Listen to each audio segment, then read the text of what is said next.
श्री गणेशाय नमः।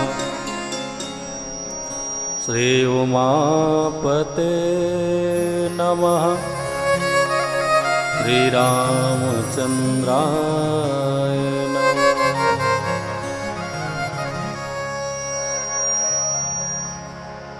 वंदे देवं उमापतिं सुरगुरुं वंदे जगत्कारणम् वंदे पन्नगभूषणं मृगधरम् वंदे पशूनां पतिम् वंदे सूर्यशशाङ्कवहनीचनयनं वंदे मुकुन्दप्रियं वंदे भक्तजनाश्रयं च वरद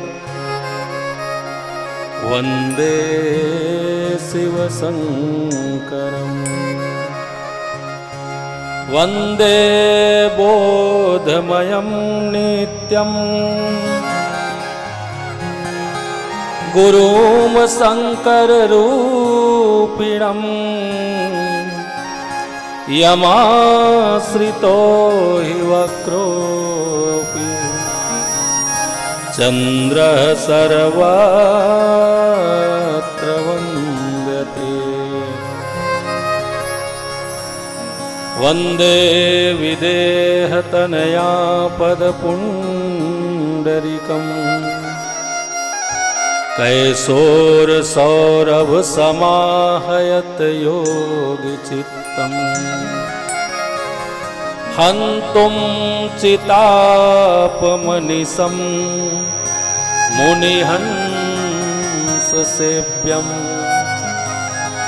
सन्मानशालि परिपीत पराग पुण्यम्। नमोस्तुते व्यास विशाल बुद्धे उल्लारविन्दायत पत्र नेत्रम्। येन त्वा भारत तैलपूर्ण प्रज्वालितो ज्ञानमया प्रदीप सच्चिदानन्दरूपाय विश्वोत्पत्त्यादिहेतवे त्रापत्रयविनाशाय श्री शिवाय नमोस्तुते। नमो धर्माय महते नमः। श्री शिवाय नमोस्तुते। सर्वब्राह्मणेभ्यो हितार्थाय भूतभावनाय नमो नमः। गुरुर्ब्रह्मा गुरुर्विष्णु गुरुर्देव महेश्वरा गुरुर्साक्षात् परं ब्रह्म तस्मै श्री गुरुवे नमः।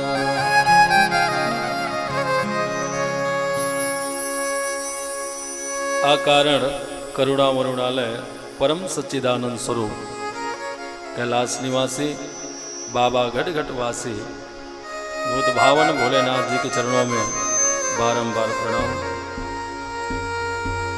शिव कथा में भागवत हृदय से प्रणाम। रुद्रावतारी भगवान श्री हनुमान जी के चरणों में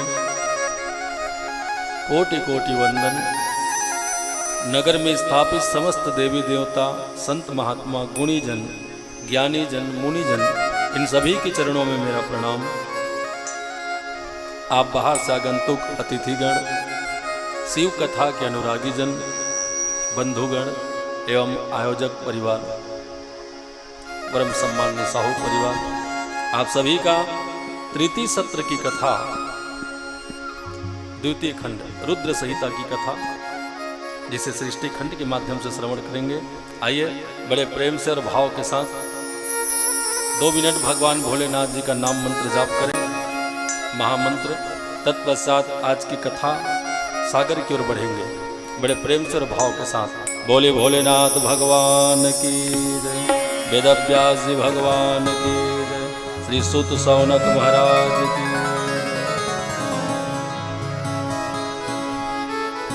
मुझे मोह और माया से शिव जी उबार दो, शरणागत देकर प्रभु जी तुम हमको तार दो।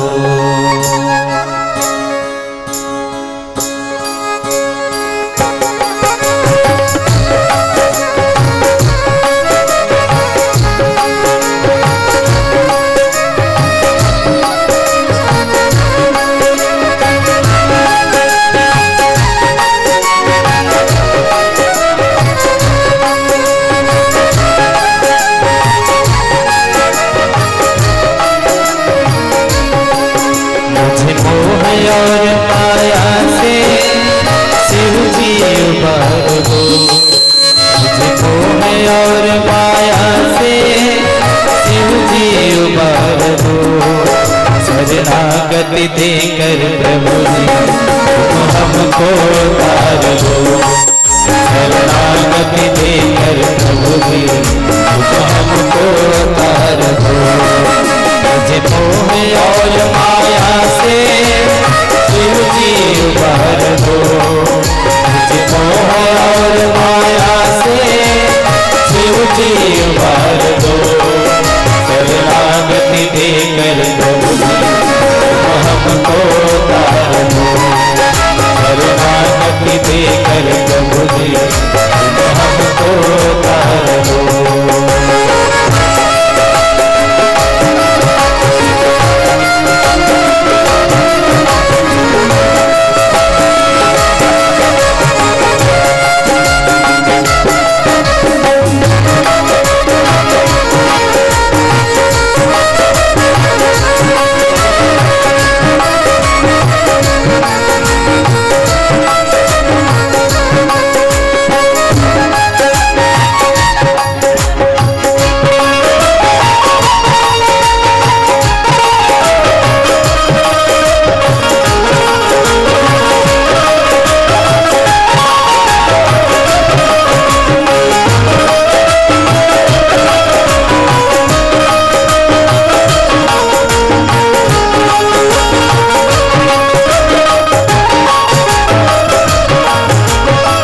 ठुकराती है सारी दुनिया, नाथ मैं भक्त तुम्हारा,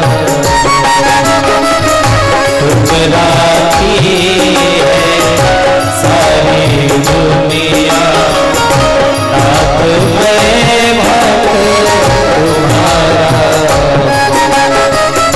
दीन जान कर दया करो प्रभु, मैं जीवन से हारा,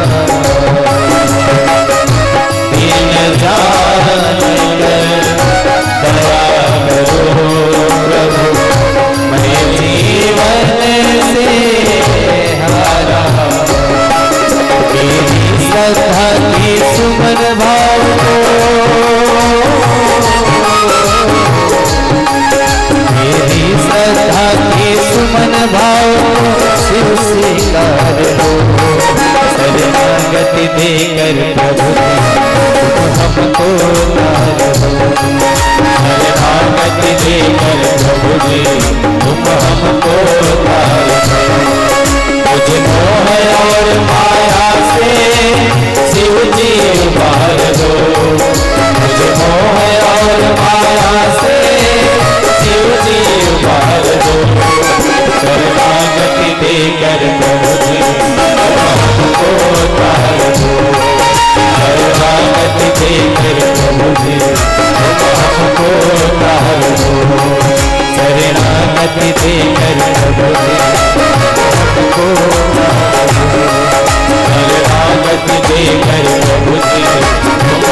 हमको तार बोले भोलेनाथ भगवान की जय। तो प्यारे भक्तजनों, कल की कथा में हम आप सभी ने मिलकर के प्रथम संहिता, जिसे विद्वेश्वर संहिता कहते हैं, विद्वेश्वर संहिता में जो भी उपाख्यान है वो सब हम आप सब ने श्रवण रसपान किया। महाराज सुत जी ने कहा, भगवान भोलेनाथ जी के पावन चरित्र गाथा कथा रस अमृत का जो भी पान करेगा, लभेत परत्र मोक्षम शिव स्या अति प्रियो भवे, और भगवान शिव जी का प्रिय होकर के अंत में शिव लोक को प्राप्त कर लेता है। महाराज सुत आदि जितने भी महात्मा गणे सौनक आदि कथा श्रवण करके सब प्रसन्न हैं, सब प्रमोदित हैं, आनंदित हैं, भाव विभोर हो रहे। 14 प्रकार के रुद्राक्ष की महिमा, 15वां गौरी शंकर भगवान रुद्राक्ष की महिमा गा के जब सुनाया तो जय जयकार गूंज गए और सबके मुख में एक ही मंत्र आया, शिव शिवाय नमस्तुभ्यम। सबने ऊंचे स्वर में गाया, भोलेनाथ भगवान की जय हो, शंभुनाथ भगवान की जय हो। फिर प्रसन्न चित्त से महाराज सुत जी ने पूछा सौनक जी से, हे प्रभु, आपकी उम्र दीर्घायु हो, आप सदा स्वस्थ रहें, आप सुखी रहें। बहुत सुंदर मीठी कथा गा के आपने सुनाया। हे परमात्मन, अभी भी हमारी इच्छा बनी हुई है, कथा श्रवण से, कथा श्रवण के लिए लालसा हृदय में बनी हुई है, इच्छा बनी है, और जब जब कथा श्रवण करते हैं तब तब कथा में और ज्यादा इंटरेस्ट होता है, रुचि बढ़ जाता है। हे प्रभु जी, इसलिए आपसे निवेदन है और भगवान शिव जी के कोई पावन चरित्र गाथा गा के सुनाइए, शिव पुराण के माध्यम से भगवान शिव कथा गा के सुनाइए। वो जो जगत के पिता हैं, जगतः पितरम शंभुम जगतो मातरम शिवा, जगत के माता पिता गौरी शंकर भगवान, माता पार्वती जी हैं और पिता भोलेनाथ जी हैं, वही सब कुछ है। इसलिए हे भगवान, आप हमें भगवान शिव जी के पावन पवित्र गाथा को गा के सुनाइए। हम जानना चाहते हैं प्रभु, ये माता सती जी का प्रादुर्भाव कैसे होता है, वो कहां से प्रकट हुई, पिता कौन माता कौन, फिर भोलेनाथ जी के साथ उनका मंगल परिणय होना, फिर पिता के घर में जाके जल जाना, फिर पार्वती के रूप में आना, भोलेनाथ जी के साथ विवाह संबंध में बन जाना, ये अद्भुत लीला आप हमें विस्तार पूर्वक गा के सुनाइए। प्रप्रक्ष मुनिवर्याय भक्तया सुतम ते सौनकादया, एकदा मुनिया सर्वे नैमिषारण्यवासिना।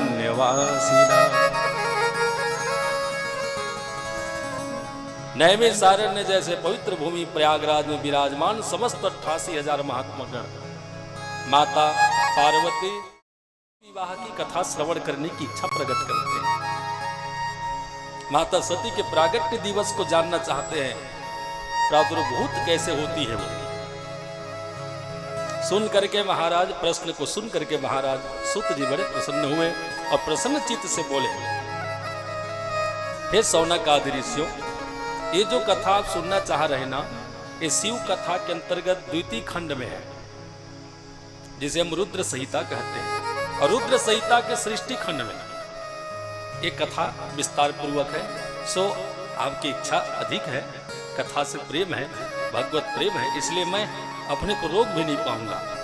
जो भी सुना है गुरुदेव भगवान से, संतों के माध्यम से जो सुना सुनाया है, वही आपके सामने बखान करने जा रहा हूं।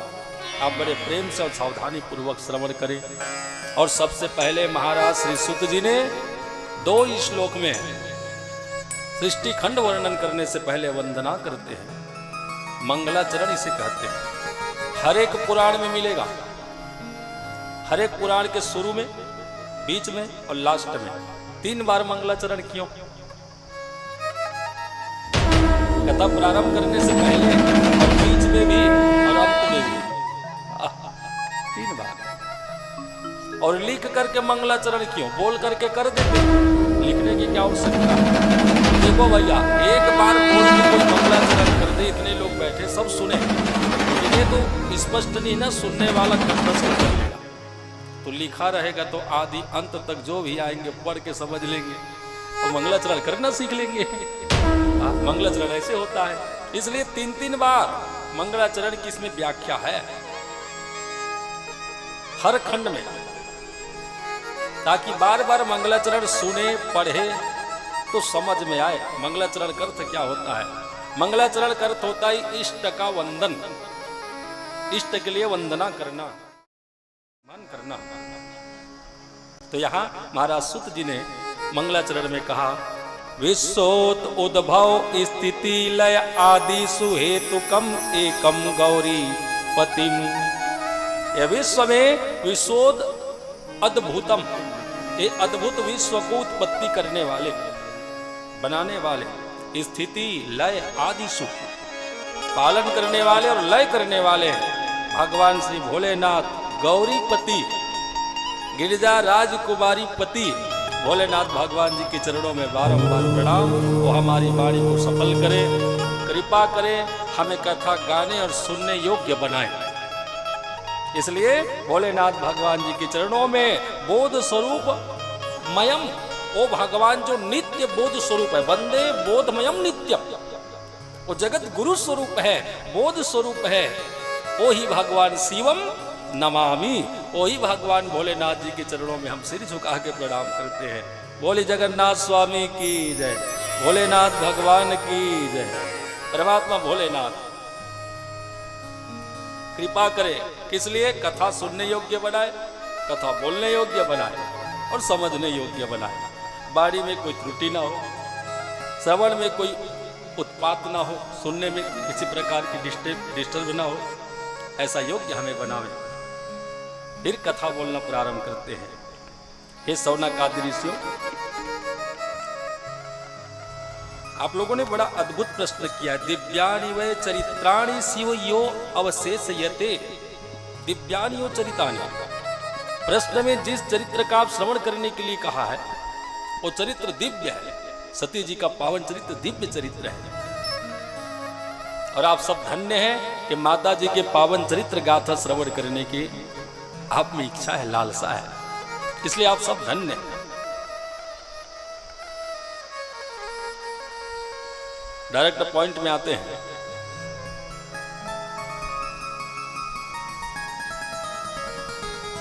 देखो भैया, ये जगत में सर्वोपरि कोई है तो केवल भगवान भोलेनाथ है।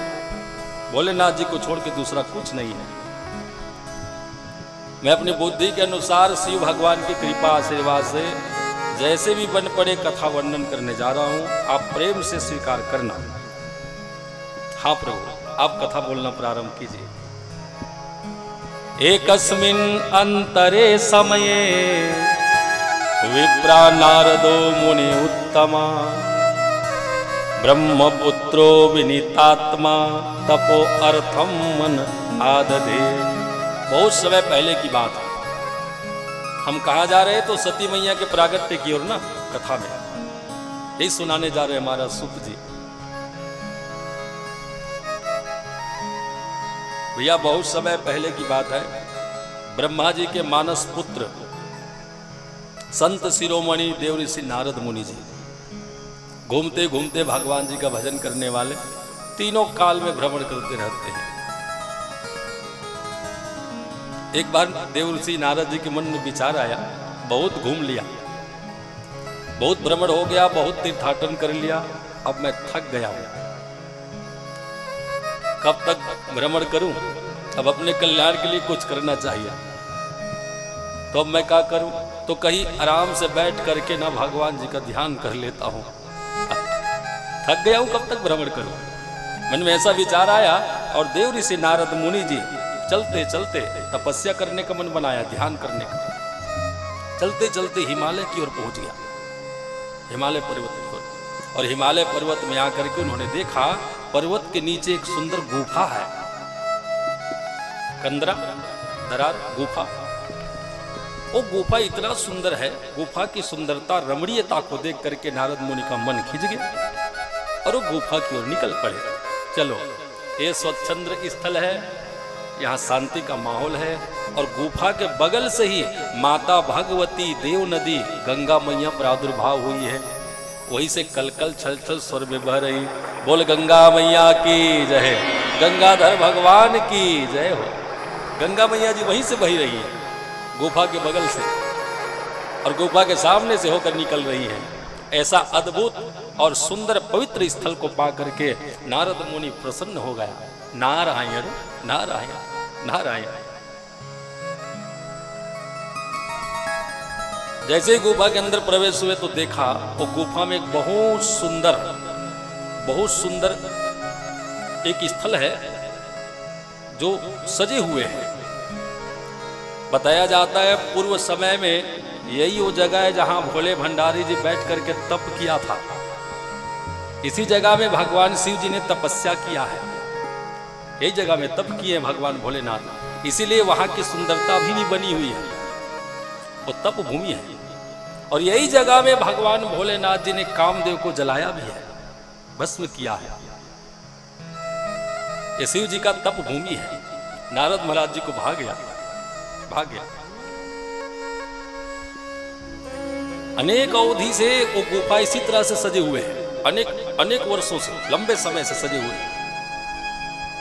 स्वभाव से परिपूर्ण एक दिव्य स्थान, वो गुफा को देख के नारद मुनि जी प्रवेश हुए और वही स्थान में बैठा जहां भोलेनाथ जी बैठ के जप तप किया करते थे। वही जगह में बैठ गया, वही आसन में। और जैसे ही बैठे बगल में बीड़ा को रख दिए और बस आंख बंद किए हैं, तो आंख बंद करते ही नारद महाराज जी समाधिस्थ हो गए। प्रभाव स्थान का है ना, प्रभाव स्थल का है। भगवान शिव जी की कृपा से देव ऋषि नारद जी क्या, कोई भी वो जगह में बैठेगा तो समाधिस्थ हो जाएगा। तो समाधि स्थल ही है। आश्रम परम पुनीत सुहावा, बड़ा सुंदर आश्रम है।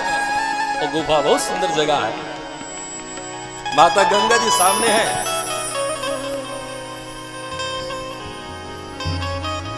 बैठते ही महामुनि देव ऋषि नारद जी के मन में ना एक भाव उत्पन्न हो गया, अहम ब्रह्म अस्मि। आहा, ये बहुत भारी वर्ड है ना, अहम ब्रह्म अस्मि, मैं ब्रह्म हूं। ब्रह्म से हट के मैं कुछ नहीं हूं, ब्रह्म से हट के मेरा कोई अस्तित्व नहीं है, मैं ब्रह्म स्वरूप हूं। इतना ज्ञान एक बार बैठने से, केवल वो तप स्थल में बैठने मात्र से वो अद्भुत ज्ञान में डूब गया। और डूबे रहे, इनकी दृढ़ता बढ़ती गई और तपस्या करते करते ये भगवान भोलेनाथ में लीन हो गए। अब यहाँ गुफा के आसपास या गुफा में कोई आए जाए, कोई भी शोर हो, कोई भी हरकत हो, नारद जी महाराज को कोई भान नहीं। वो तपस्या लीन हो गए, कठोर साधना में बैठे रहे।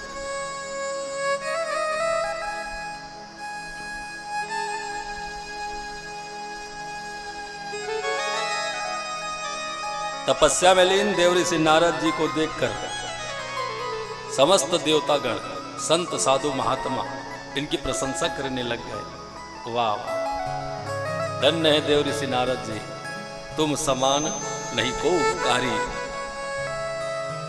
जग उपकार हित के लिए आप तपस्या में बैठे नारद मुनि जी, आपकी जय हो।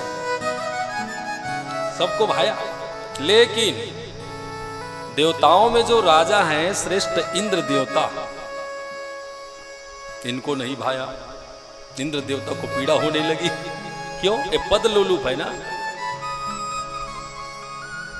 इंद्र को लगा कहीं नारद मुनि जी का समाधि तपस्या सफल हो गया तो कहीं मेरा इंद्रासन न छीन ले। अरे भयभीत हो गया। जे कामी लोलुप जगमाही, गोस्वामी जी लिखते हैं, वो कभी शांत नहीं रहते, उनको कभी शांति जीवन में मिलती ही नहीं है, वो शांत होता ही नहीं है। बुद्धेश्वर जी, जे कामी लोलुप जगमाही, संसार में जो कामी लोलुप है, ऐसे लोगों को अशांति बने रहता है। वो शांति की तलाश में भटकते रहता है, वो शांत नहीं हो पाता है। और आगे लिखते, कुटिल काक ईव, काक चेष्टा वाले, कुटिल कपटी लोग, ऐसे तपस्या करने वाले साधु संत महात्माओं को देख करके न डेरा ही, वो डरते रहते हैं कहीं हमारी सत्ता न छिन जाए, कहीं हमारा यश मलिन न हो जाए, कहीं हमसे ज्यादा किसी और की पूजा पाठ न हो जाए। कहीं हमसे ज्यादा किसी का नाम न हो जाए।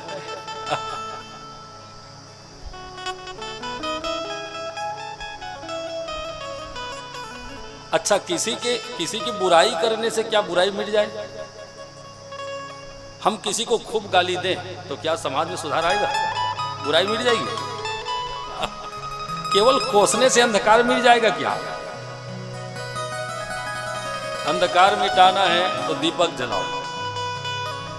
वेद पुराण शास्त्र को हमारे हिंदू धर्म में ज्ञान दीपक की उपाधि मिली है। एक ज्ञान दीप है और दीपक का काम है प्रकाश करना, है ना?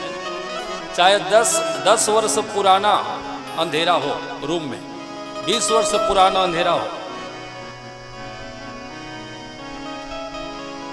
दीपक जलाओ, सब अंधेरा खत्म, है कि नहीं? आप घर में लॉक करके ताला लगा करके बाहर चले जाइए 10 साल के लिए, वो घर पूरा अंधकार से भरा रहेगा। और जैसे आप आए 10 साल 15 साल बाद वापस दरवाजा खोल के देखिए, पूरा अंधेला रहेगा। अब अंधेला देख के आप बड़बीड़ करने लग जाओगे तो क्या आपके बड़बीड़ करने से अंधेला को कोसने से अंधकार जाएगा क्या? वहां तो एक ही काम करना है, बोले का तो प्रकाश करो। बोलने से अंधकार नहीं जाएगा, कोसने से अंधकार नहीं जाएगा। आइए साहू जी, सम्मान बैठिए। बोलने से और कोसने से ना अंधकार नहीं जाता है।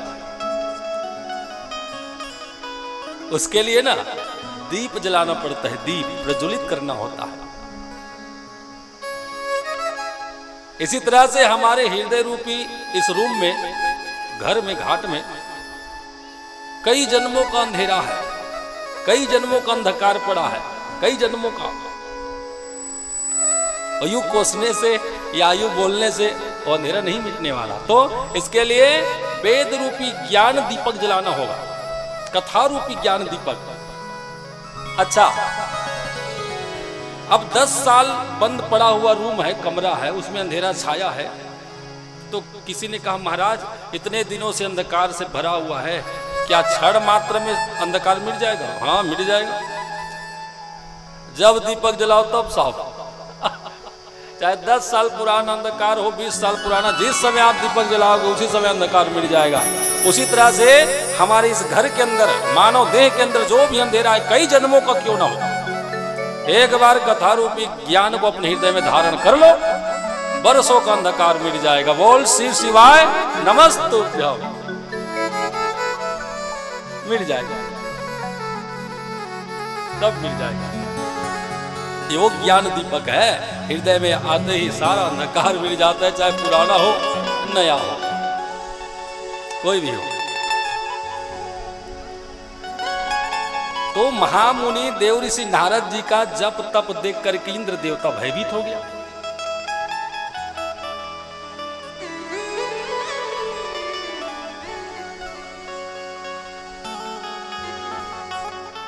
और भय के कारण इन्होंने श्री कामदेव भगवान जी का स्मरण किया, बुलाया कामदेव को। इंद्र देवता राजा है, ओ माय डियर कब है? तत्काल कामदेव जी प्रकट, तत्काल बोले प्रणाम प्रभु, आदेश।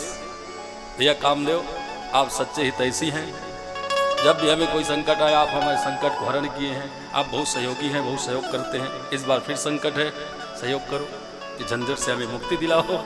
बोले बात क्या है? हिमालय पर्वत के नीचे माता सुरसरी जी के किनारे गुफा में बैठे देव ऋषि नारद जी तपस्या लीन हो चुके हैं। तो क्या करना होगा? नारद जी को तप से बाहर लाना होगा, वरना एक कुर्सी, एक गद्दी खतरे में है। एक साम्राज्य खतरे में है, और गद्दी के लिए कोई कुछ भी कर देता है ना, गद्दी के लिए कुछ भी कर देता है।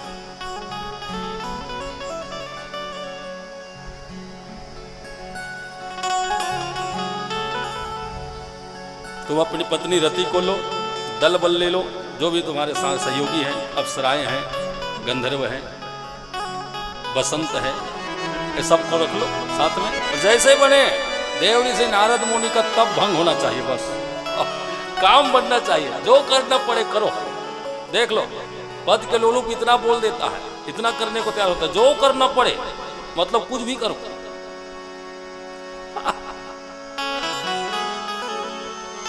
स्वार्थ लागी करई सब प्रीति, सुर नर मुनि सबके यही रीति। अब महाराज कामदेव जी अपने पूरे परिकर को साथ में लेकर के हिमालय पर्वत की गुफा, जहां महाराज देव ऋषि नारद जी अधीन है, तपस्या लीन है, वहीं पहुंच गए। मित्र वर्य महावीर सर्वदा हितकारका, श्रोणु प्रत्यावचो में तुम कुरु सहायम आत्मना। आप मेरे मित्र हैं कामदेव जी, आप मेरे आत्मीय हैं, प्रिय हैं, संबंधी हैं, इसलिए आपको काम करना चाहिए। कामदेव ने कहा ठीक है, हो जाएगा। और पूरी परिकर को लेके चला आया। देखा महामुनि देव ऋषि नारद जी एकदम शांत बैठे, आंख बंद है, आंखें बंद, आंख बंद करके वो लीन है तपस्या में।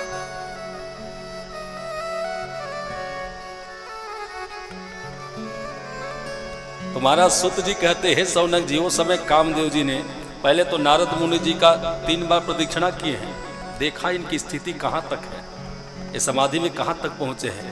तब कामदेव महाराज जी को लगा कि कठोर साधना में है। जिस तरह से भोलेनाथ जी साधना में लीन रहे, उस समय जलना पड़ा था, ये वही साधना में है, कहीं यहां फिर गड़बड़ न हो जाए, यहां कोई गड़बड़ न हो जाए। फिर भी मित्रवर देवराज इंद्र जी का कार्य है, तो मित्र का सहयोग मित्र को करना चाहिए, चाहे कुछ भी हो। लग गया काम में, क्या किया, रचयामास, रचना प्रारंभ कर दिया। अप्सराएं नृत्य करने लग गई, गंधर्व बाजा बजाने गाने लग गए, और सुंदर सुंदर स्त्रियां नाचने लग गई।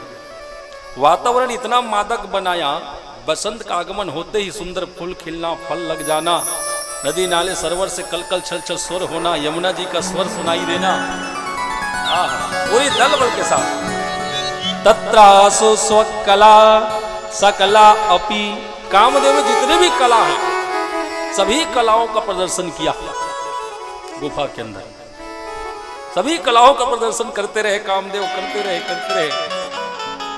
लेकिन भैया जाको राखे साइया, मार सके न कोई। भगवान भोलेनाथ जी की कृपा देव ऋषि नारद मुनि के ऊपर भरपूर है। भोलेनाथ भगवान शिव शंकर जी की कृपा से नारद मुनि जी का कामदेव ने कुछ नहीं बिगाड़ पाया।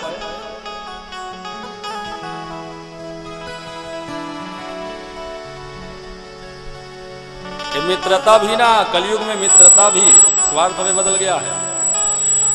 जब तक पैसे हैं तब तक कैसे हैं, तो पैसे नहीं तो कैसे नहीं।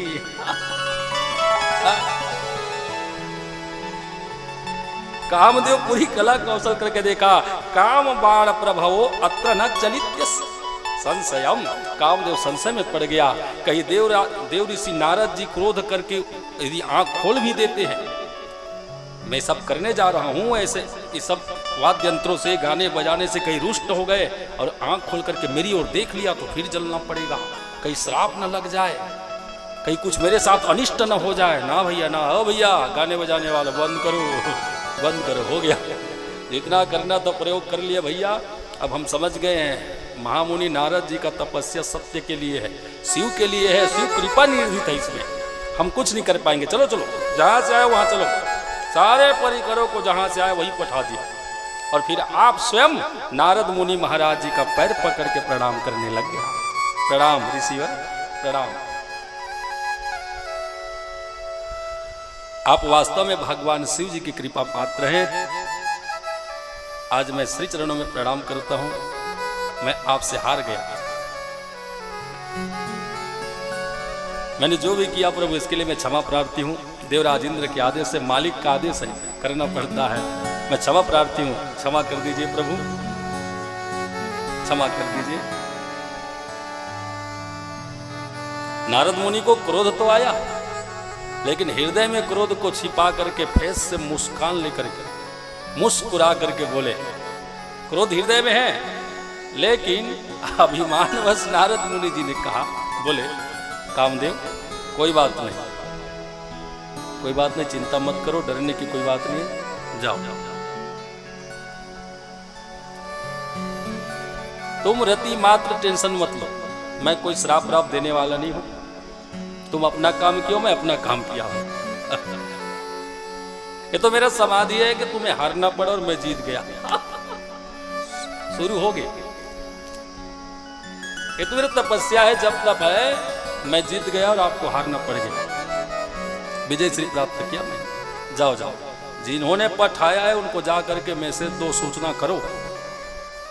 हाँ, जिन्होंने पठाया उन्हें सूचना करो। वो देवराज इंद्र को जैसे जैसे यहाँ हुआ, जो भी हुआ है, सारी घटना हाल स्टोरी विस्तार से गा के सुनाना। और इंद्र भी तो समझे देव ऋषि नारद चीज है क्या। जो काम भोलेनाथ नहीं कर पाए वो काम मैं कर दिखाया। अहंकार की चरम सीमा।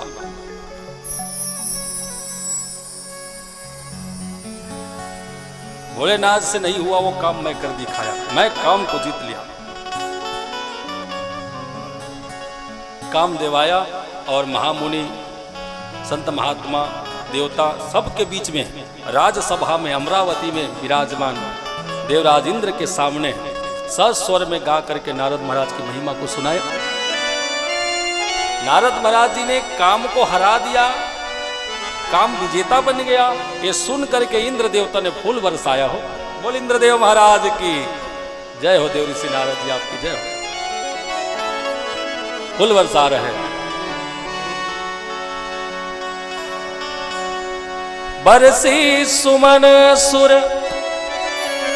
सकल सिहाही, एही सम पुण्य पुंज को नाई, एही सम पुण्य पुंज को नाई। बरसी सुमन सुर सकल सिहाही, बरसी सुमन सुर सकल सिहाही, एही सम पुण्य पुंज को नाई, एही सम पुण्य पुंज को नाई। देवराज इंद्र का देखा देखी समस्त देवताओं ने, संत महात्माओं ने नारद मुनि जी के ऊपर फूल बरसाना प्रारंभ कर दिया। आहा, फूल बरस रहे। जय हो काम विजेता, हे ब्रह्मनंदन देव ऋषि नारद जी आपकी जय हो, जय हो, जय हो। आप श्रेष्ठ हैं, आप श्रेष्ठ हैं। कामाजयम निजम मत्वा, काम विजेता होने का नारद मुनि जी के अंदर में गर्व हो गया, अहंकार। मैंने काम को जीत लिया, गर्वितो इसमें लिखा है। काम विजेता होने का गर्व लेकर के, अहंकार लेकर के मुनीश्वरा देव ऋषि नारद जी वृथ आएव विगत ज्ञान शिव माया विमोहिता, भगवान शिव जी के माया से मोहित ये शिव लोग पहुंच गया। समस्त देवताओं को तो समझ में आ गया हमने काम को जीत लिया, लेकिन भोलेनाथ भगवान जी को भी पता होना चाहिए। कोई जब अच्छा काम करता है तो ये चाहता है कि जिसने नहीं कर पाया उनको पहले खबर होना चाहिए, विरोधी को। चैनल में दो, देख लेगा, नहीं तो फेसबुक व्हाट्सएप में डालो, तो नहीं कर पाया उनको कम से कम पता चलना चाहिए हमने किया। नारद मुनि का अहंकार इतना बढ़ गया, वो जगत पिता भगवान शंभू जी के शरण में आ गया। श्री शिवाय नमस्तुभ्यम। परमात्मा भोलेनाथ जी के दरबार में तब नारद गवने शिव पाही, जीता काम अहमिति मन माही।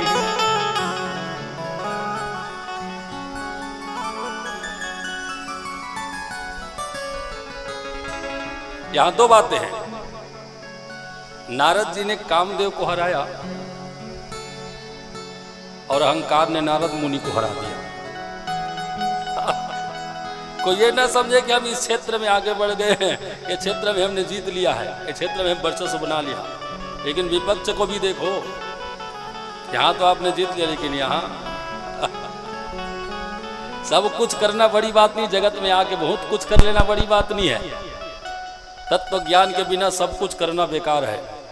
शिव शिवाय नमस्तुभ्यम। सब कुछ करके भी तत्व ज्ञान ना हो पाया ना, तो मानव जीवन में कर्म बेकार हो गया, समझो। अरे यहां तो जीत लिया तुमने, संसार में सब कुछ बना लिया, वहां तो हार गया। कामदेव को तो जीत लिया, लेकिन अहंकार के सामने हार गया। घर बना लिया अहंकार ने हृदय में, नारद मुनि जी का हृदय में। ये शिव भगवान के दरबार में आए। भगवान शिव जी ने जैसे ही नारद महाराज जी भगवान के दरबार में प्रवेश हुए हैं, शिव दरबार में, तो अपनी आसन से उठ करके भोलेनाथ जी ने सम्मान दिया, क्योंकि भोलेनाथ जी को सब पता है, वो घट घट वासी है, वो घरदानी है, इनको सब पता है नारद मुनि किस भाव से आया है, क्यों आया है। हाँ, इसलिए वो आसन छोड़ के शिव जी उठ गए। आइए महाराज, स्वागत है, वेलकम वेलकम, आप पधारे, हम धन्य हुए, आपके चरण लगने से हमारा ये आस्याना धन्य हो गया, हम धन्य, हम कृत्य हुए, धन्य धन्य, हम धन्य हो गए, हम धन्य धन्य हो गए। आइए आइए। नारद मुनि सोच में पड़ गए, पहली बार भोलेनाथ भगवान जी ने आसन छोड़ के सम्मान दिया और अपने को धन्य बताया। इसका अर्थ है वो चर्चा यहाँ तक पहुँच चुकी है। काम विजेता होने का जो चर्चा है, नारद मुनि का काम जीतने वाला कार्य है, वो शिव जी तक पहुँच चुका है, वो जानकारी। इतना सम्मान दिया, इतना सम्मान दिया, नारद महाराज के हृदय का जो अहंकार है वो पुष्ट हो गया। थोड़ा बहुत कसर रहे ना, वो पूरा हो गया, अहंकार की चरम सीमा में चला गया। काफी समय हो गया महाराज आपसे मिले। भोलेनाथ जी ने कहा, भोलेनाथ जी बोल रहे, नारद मुनि जी आपकी बड़ी कृपा, बहुत दिन बाद दिखे हैं, बहुत दिन बाद आपका दर्शन प्राप्त हुए हैं, आपके दर्शन करके हम धन्य हुए हैं, ऐसी कृपा बनाए रखिएगा। अच्छा भोलेनाथ जी, देखिए नारद मुनि महाराज जब भी भोलेनाथ जी के दरबार में आया करते, तब तब भोलेनाथ जी का प्रणाम किया करता था, लेकिन आज पहली बार प्रणाम नहीं किया। अहंकार इतना चढ़ गया, भोलेनाथ जी ने नारद जी को बुला करके समक्ष बिठाया। हाँ, समक्ष बिठाया। बताओ, भोलेनाथ जी भक्त को इतना इतना सम्मान देते हैं, इतना, चाहे भक्त में कुछ भी भाव रहे, लेकिन भोलेनाथ जी के हृदय में कोई भाव बेकार नहीं है, और सत्य भाव में डूबे रहते हैं, और भक्त भाव में डूबे रहते हैं। निज आसन बैठा रहे, परमात्मा शिव जी ने अपने साथ में बिठाया,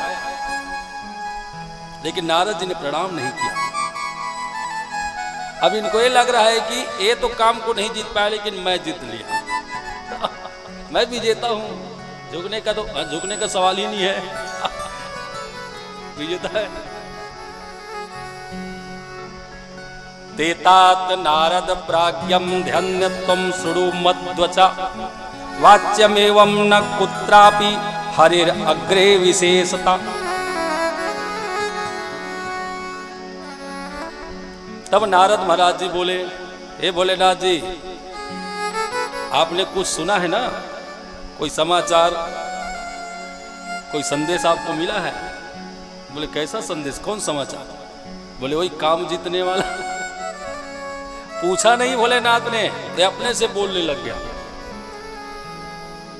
मैं कठोर तपस्या करके काम को जीत लिया। जो काम आपने नहीं कर पाया ना भोलेनाथ, मैं कर दिखाया।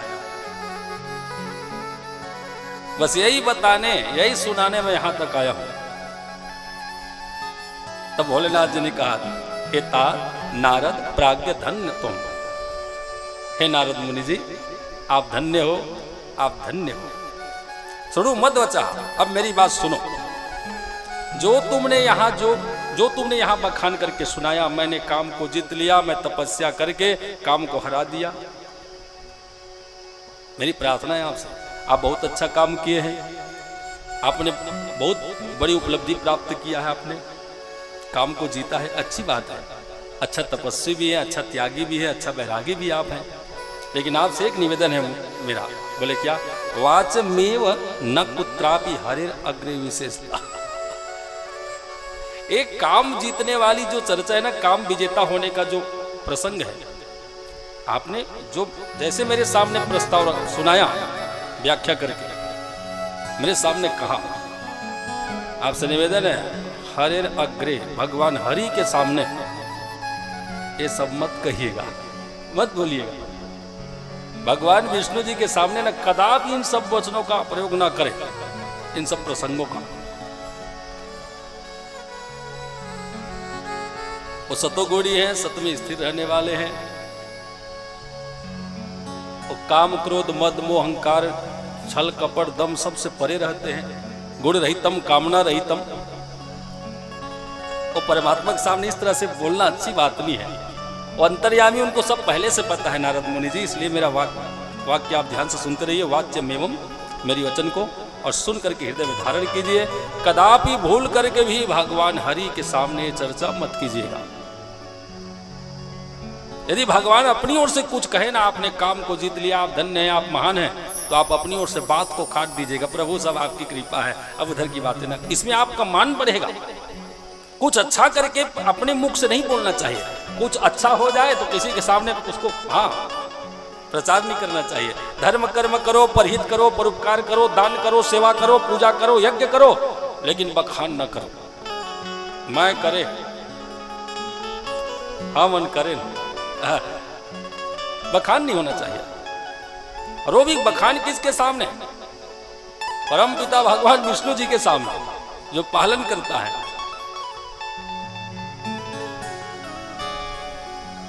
शिव जी ने बहुत बार समझाया, बहुत बार समझाया।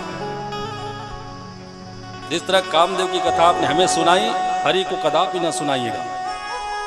नारद जी को बुरा लग गया। किसी के हित की बातें करो तो कड़वी भले होती है, लेकिन उसमें हित छिपा होता है। लेकिन सामने वालों को लगता है ईर्ष्या। नारद मुनि को यही लगा, अपन तो नहीं सकी समय करता है तो जला थे मोर। क्यों ना बोले भैया, जो है वो तो है, सत्य सत्य रहेगा। हमने काम को जलाया तो जलाया, हम किसी के सामने बोले, बोलने में क्या है? अब बोलना क्यों नहीं चाहिए? हमने उत्तीर्णता प्राप्त किया है, हम उत्तीर्ण हुए हैं, तो छिपा के क्यों रखे? हम जिसके सामने चाहें हम बोल सकते हैं।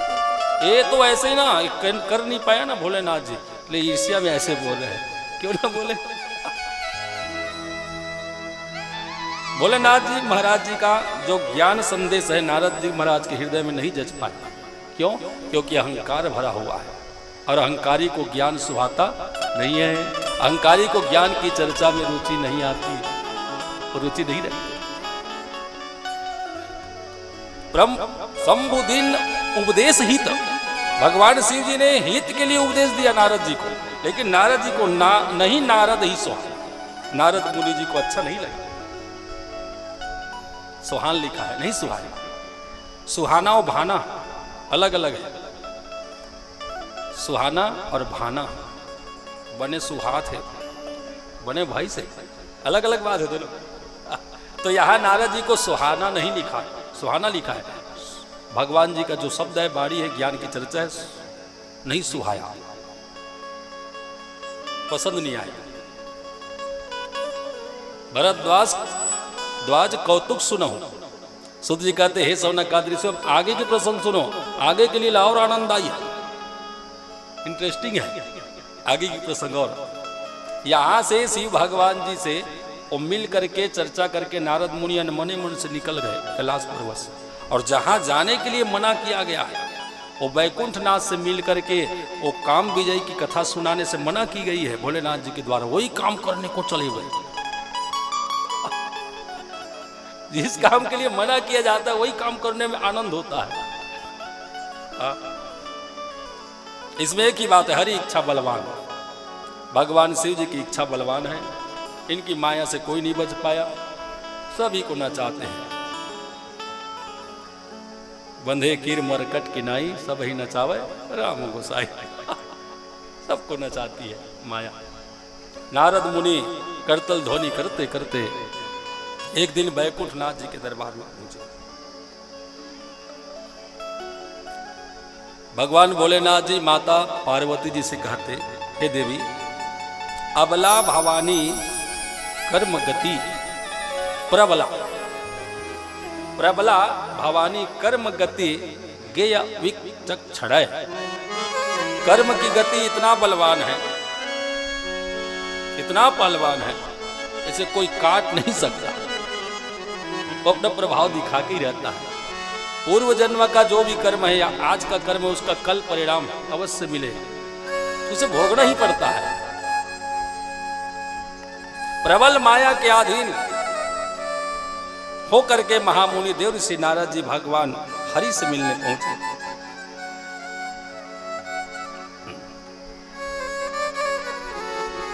जैसे ही वैकुंठ में प्रवेश हुए तो भगवान जी माता लक्ष्मी जी के साथ में शोभायमान हो रहे हैं। समस्त देवतागण सेवा में लगे हैं। नारद मुनि जी प्रवेश हुए। नारायण नारायण।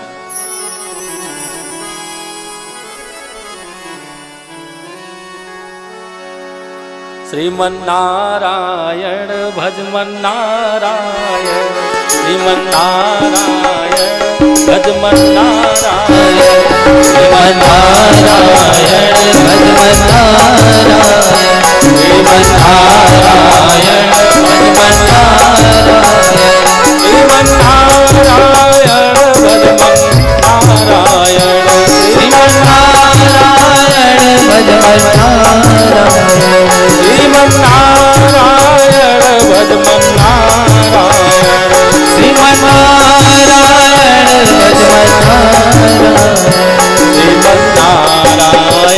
भजमन नारायण, श्रीमन नारायण भजमन नारायण, श्रीमन नारायण भजमन नारायण, श्रीमन नारायण नारायण नारायण, श्रीमन नारायण नारायण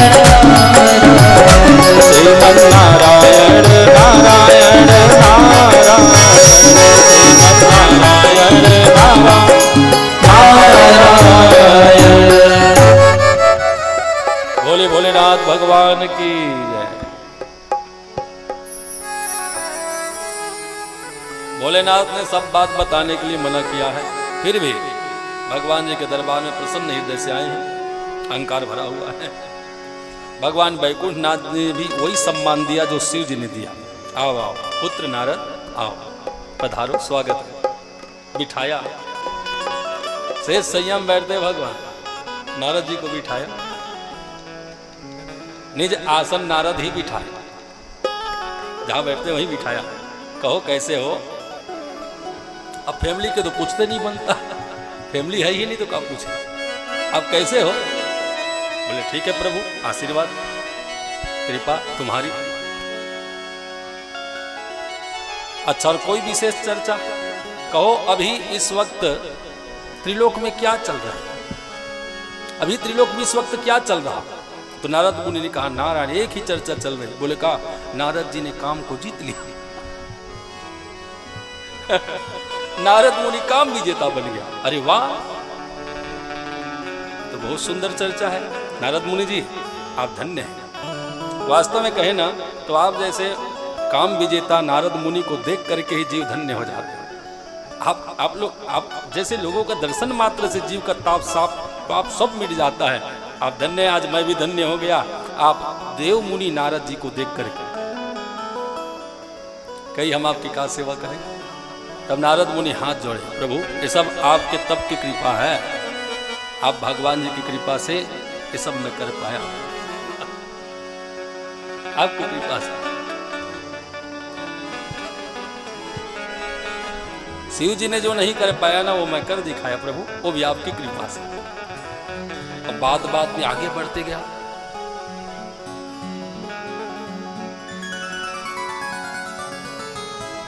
जिनके दरबार में जाकर के शिव कथा होनी चाहिए, जिनके इष्ट देव शिव भगवान है, वहां काम कथा सुनाने लग गया।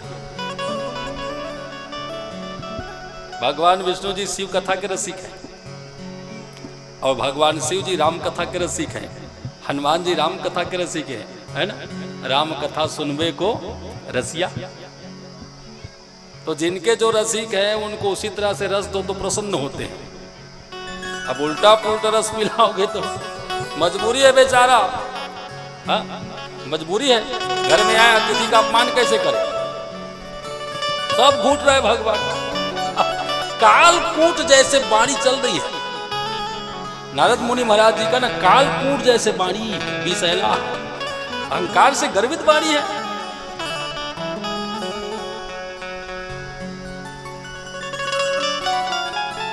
हर्षि मिले उठी रमा निकेता, बैठे आसन ऋषि समेता।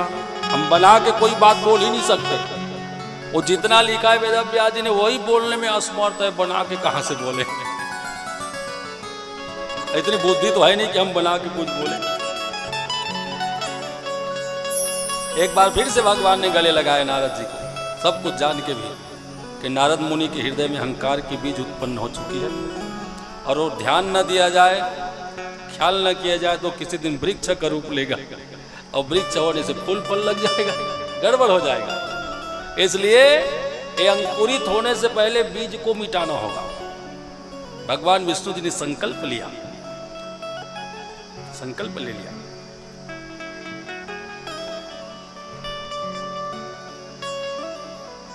भगवान विष्णु जी ने ध्यान लगा करके देखा नारद मुनि में अहंकार कैसे।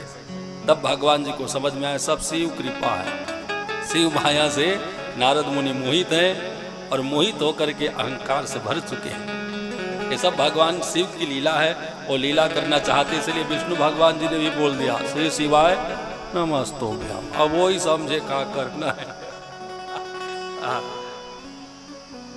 हरि इच्छा भावी बलवाना। अब हरि इच्छा के सामने कौन किसका चले, कौन कुछ कर सकता है। फिर भी भगवान विष्णु जी शिव भगवान जी का ध्यान करके, शिव भगवान जी का स्तुति करके, शिव भगवान जी का आशीर्वाद लेकर के नारद मुनि महाराज में जो भी रोग है वो रोग मिटाने का पूरा प्रयास करते हैं। ये सब भगवान शिव जी का आदेश है ना, कृपा है। विष्णु जी के ऊपर भी भगवान शिव की कृपा। भाई भगवान विष्णु जी को आइडिया सूझ गया। जैसे ही नारद मुनि जी अपने गुण गाथा काम विजय की कथा सुनाई, और यहां से बैकुंठ से निकले कथा सुना करके, बेड़ा में तान देते हुए निकल पड़े अपने गंतव्य की ओर। तब भगवान विष्णु जी को आइडिया सूझ गया, भोलेनाथ की कृपा से मस्तक झुकाया भगवान विष्णु ने शिव जी के चरणों में, और झुका करके इच्छा से विचरने वाले नारद मुनि के सामने एक दिव्य नगर का निर्माण कर दिया, भव्य नगर बनाया। इसमें लिखा है मुनौ गते हरिस्ताद किंचकार तथा परम नारदो अपि गता कुत तन में व्याख्यात तू मर हसी। नारद मुनि महाराज कीर्तन भी गा रहे तो बीच बीच में मैंने काम को जीत लिया। मर गए। बीच बीच वैसे बोलते जाते नारायण नारायण, भी मन में आता मैंने काम को जीत लिया। बाप रे, मैं इतना बड़ा काम कर दिया, भोलेनाथ नहीं कर पाया।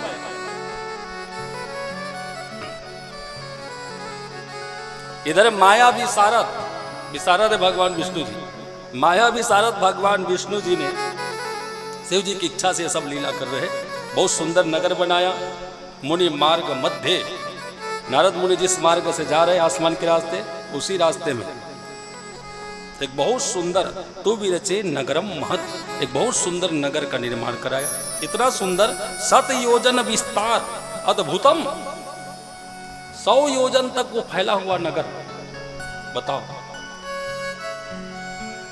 7 माने 100 योजन तक विस्तार वाला एक बहुत सुंदर अद्भुत नगर बनाया।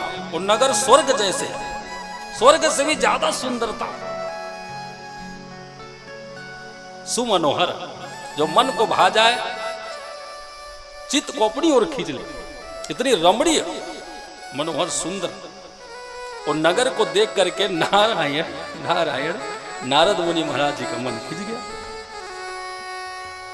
ये तो माया की लीला है। नारद मुनि महाराज ने जैसे ही नगर की ओर दृष्टिपात किया, देखा तो क्या देखा, वहां ढोल मृदंग बाजे बज रहे, गली में चौबाटे में चौक सजे हुए हैं, हर घर में सजावट हुई है, और कोई उत्सव की तैयारी चल रही है। और नगर वाले कोई उत्सव करना चाहते हैं तो उत्सव की तैयारी चल रही है, ढोल मृदंग बाजे बज रहे, बहुत लोग आ रहे हैं, बहुत लोग जा रहे हैं, हजारों रथ हाथी घोड़े सजे पड़े हुए हैं, और वहां के नर नारी दिव्य आभूषणों से सजे हुए, एक से बढ़कर एक सुंदरता लिए हुए वहां के नर नारी। ये सब देख करके नारद मुनि महाराज जी प्रसन्न हुए। ये तो स्वर्ग से भी ज्यादा बेटर लगता है, स्वर्ग से भी ज्यादा सुंदर नगर है। इतने दिनों तक मैं भ्रमण करते आया, लेकिन अब तक ये नगर में देख नहीं पाया, पहली बार दिखाई पड़ा।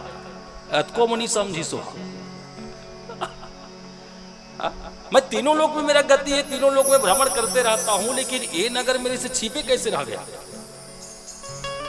ये छिपे कैसे रही, मैं अब तक क्यों नहीं देख पाया। ये तो बहुत सुंदर नगर है भाई, यहाँ तो हमें जाना चाहिए, यहाँ दर्शन करना चाहिए, नगर को देखना चाहिए। और नारद मुनि वहीं उतर गए नीचे नगर में। घूमते घूमते इस गली से उस गली।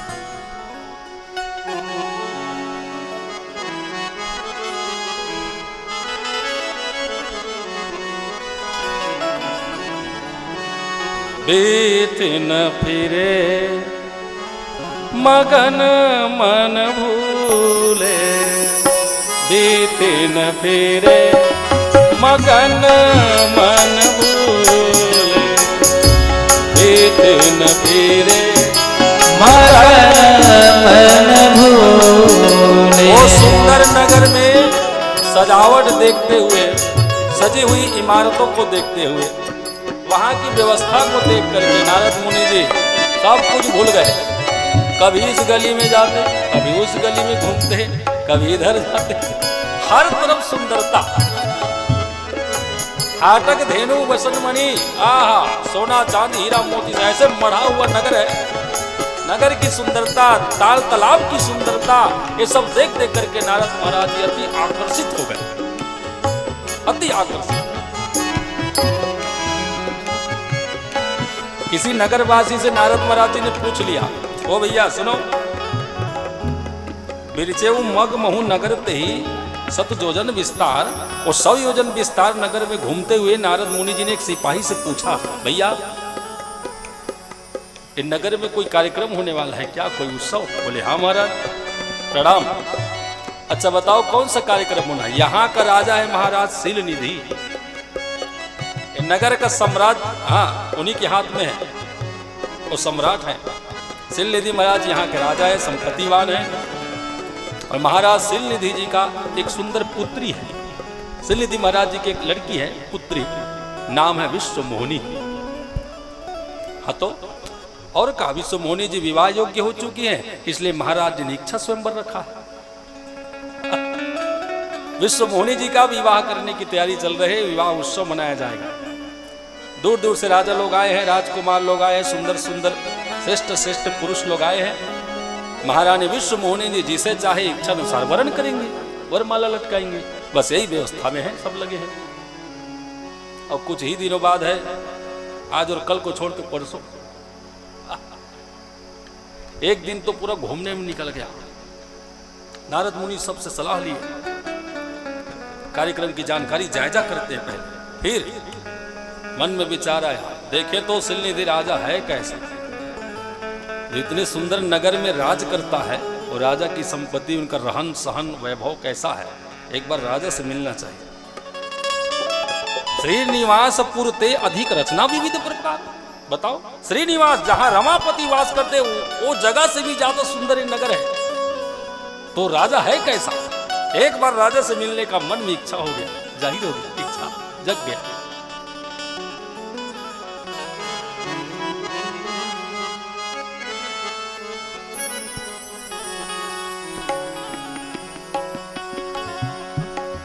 महाराज नारद मुनि जी घूमते फिरते नगर में महल तक जा पहुंचे। एतादृशम पुरम दृष्ट्वा मोहम प्राप्तो अथ नारदः। नारद महाराज जी गांव को देख के तो मोहित है ही, और जैसे ही महल की सुंदरता को देखे तो संपूर्ण रूप से मोहित हो गए। चित प्रीत मन सब लग गए। और देखो आगे आगे क्या क्या होता है। अभी तो हाँ यही तक हुआ है। ऐसा नगर मैंने कभी नहीं देखा।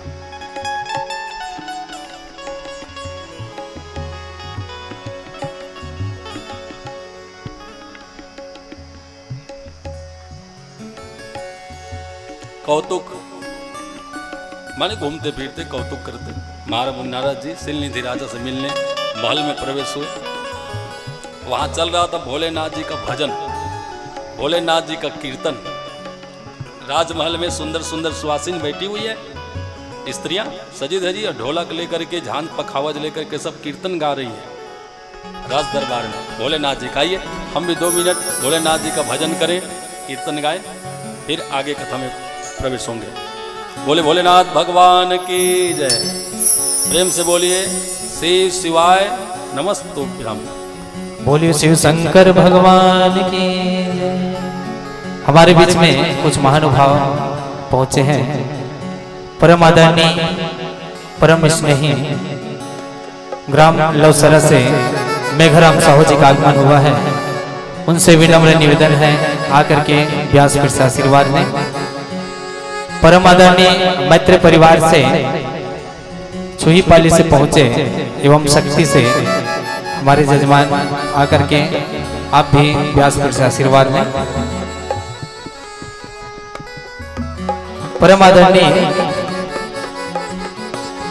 पूर्व शिक्षा मंत्री छत्तीसगढ़ शासन परम आदरणीय मेघराम साहू जी आप आकर के व्यासपीठ से आशीर्वाद लें। आप हैं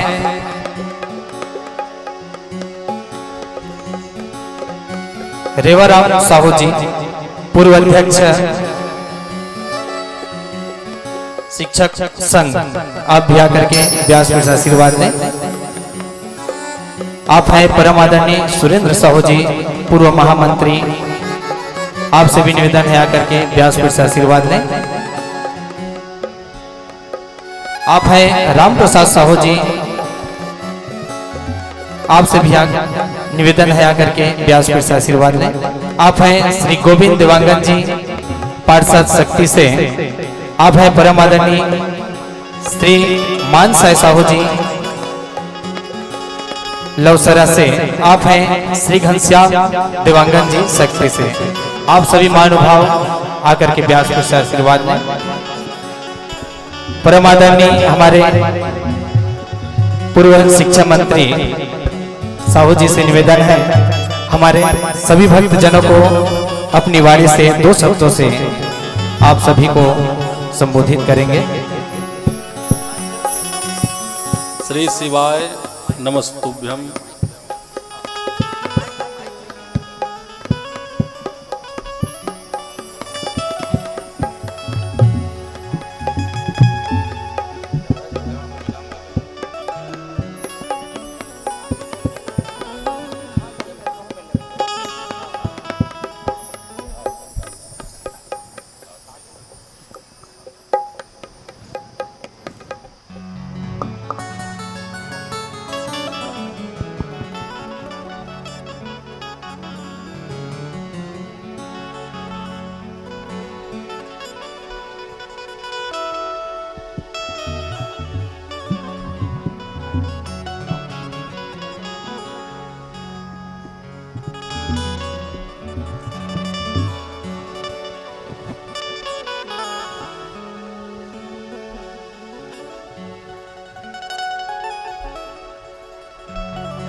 बोलिए उमापति महादेव की, वृंदावन बिहारी लाल की, राजा रामचंद्र जी की, हनुमान जी महाराज की, सभी संतनों की, सभी आहुत देवी देवताओं की और सभी वर्तमान में विराजित यहाँ जितने भी कथा श्रोता के रूप में आए हैं सबको यथायोग शिष्टाचार प्रणाम नमन अभिनंदन चंदन करते हुए हमारे महाराज प्रेम शंकर चौबे जी नावा गांव के निवासी हैं। अपने भाई बंधु के साथ एक ऐसा टीम बनाए हुए हैं जो हमें और आपको शिव महापुराण ही क्या प्रायः सभी महापुराणों में इनकी गति है और हमें और आपको अच्छा अंतरतम तक बैठ करके अपनी दिव्य वाणी से दिव्य कथाओं का श्रवण कराने के लिए ये सक्षम है। वाणी मधुर है और इतना आनंदित होकर के कथा कहते हैं कि लगता है कि हमारे घर के हैं और अपने हिसाब से बोल रहे हैं। और मैं यही कहूंगा कि यहाँ जो जजमान हैं, चाहे केवल हो, कांता हो, बुद्धेश्वर हो, और जितने भाई हैं और उनके सगे संबंधी बंधु बांधव और जितने दूर दराज से आए हुए हैं, सबको मैं यथायोग शिष्टाचार प्रणाम करते हुए इतनी बढ़िया दिव्यता के साथ आप लोगों ने इसका आयोजन किया। आजकल बहुत ही पुण्य का जब उदय होता है, बहुत बड़ा पुण्य का उदय होता है, तो मन में एक भावना आती है कि ऐसी कथा की व्यवस्था किया जाए और पूरा अपने आप को उसमें निछावर करने के लिए, अपने आप को समाहित करने के लिए पूर्ण समय दिया जाता है। इसमें समय प्रधान है। और अन्य प्रकार के आप देखेंगे कि संसार में एक से एक बड़े आदमी हैं, परंतु उनको रात को नींद नहीं आती, गोली खा के सोते हैं और दिन भर अपने व्यापार बिजनेस में ऐसे लगे रहते हैं कि ऐसे चीजों को समझ नहीं पाते। कलयुग उनमें प्रधानता के साथ निवास करता है। कलयुग उसको सुनने समझने की शक्ति नहीं देता। वो अपने आप में केवल 99 के चक्कर में पड़े रहते हैं। परंतु जो व्यक्ति ऊपर की कृपा से अपने पुण्य के उदय के साथ जिस दिन आपके भाव में आया, मैं आपको निश्चित कहता हूं कि आपके पितरगण जो नरक में भी यदि रहे होंगे अपने कुकर्म के कारण, अपनी गति के साथ, वो अपना बैकुंठ धाम आना शुरू कर दिए, नाचना शुरू कर दिए कि हमारे भी कुल खूंट में कोई ऐसी कथा का आयोजन कर रहे हैं जो दिव्य शिव जी के स्तोत्र के साथ हमें आपको सुनने का मौका मिलता है। अर्थात उस दिव्य कथा के साथ उनकी भाव विभोर और नाचना कूदना पितरों की होता है, क्योंकि कहा गया है कि हरिहर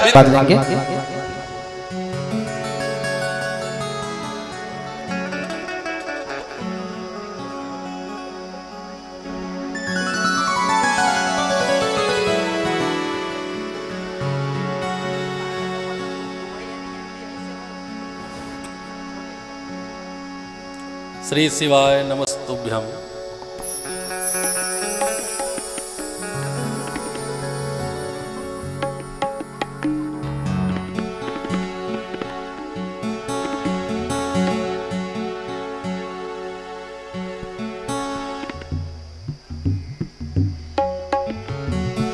जिनके जटाओं में गंगा की धार, जिनके गले में है मुंडों की मार, बड़े ही निराले हैं मेरे भोले बाबा।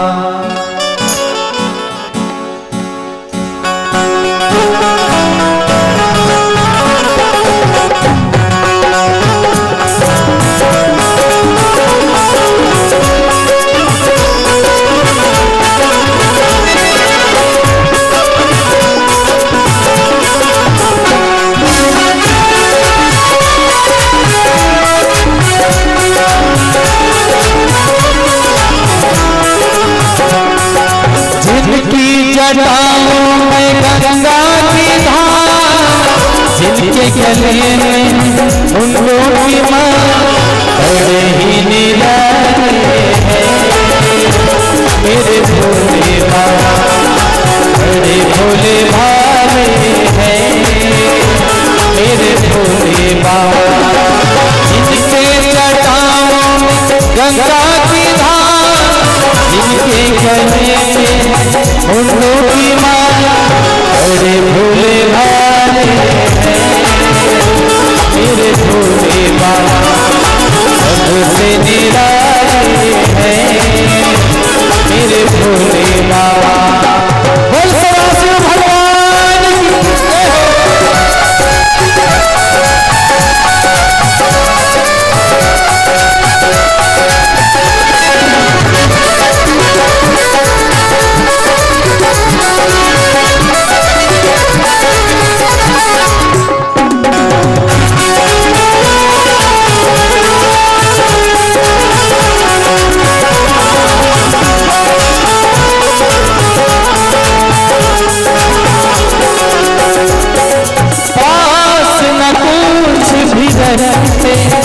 भोले भरते हैं सबके खजाने, पास न कुछ भी रखते, भोले भरते हैं सबके खजाने।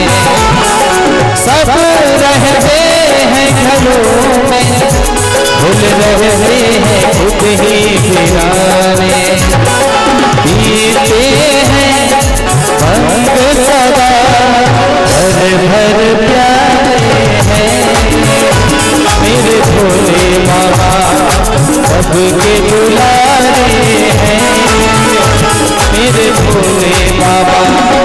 जिनकी जटाओं में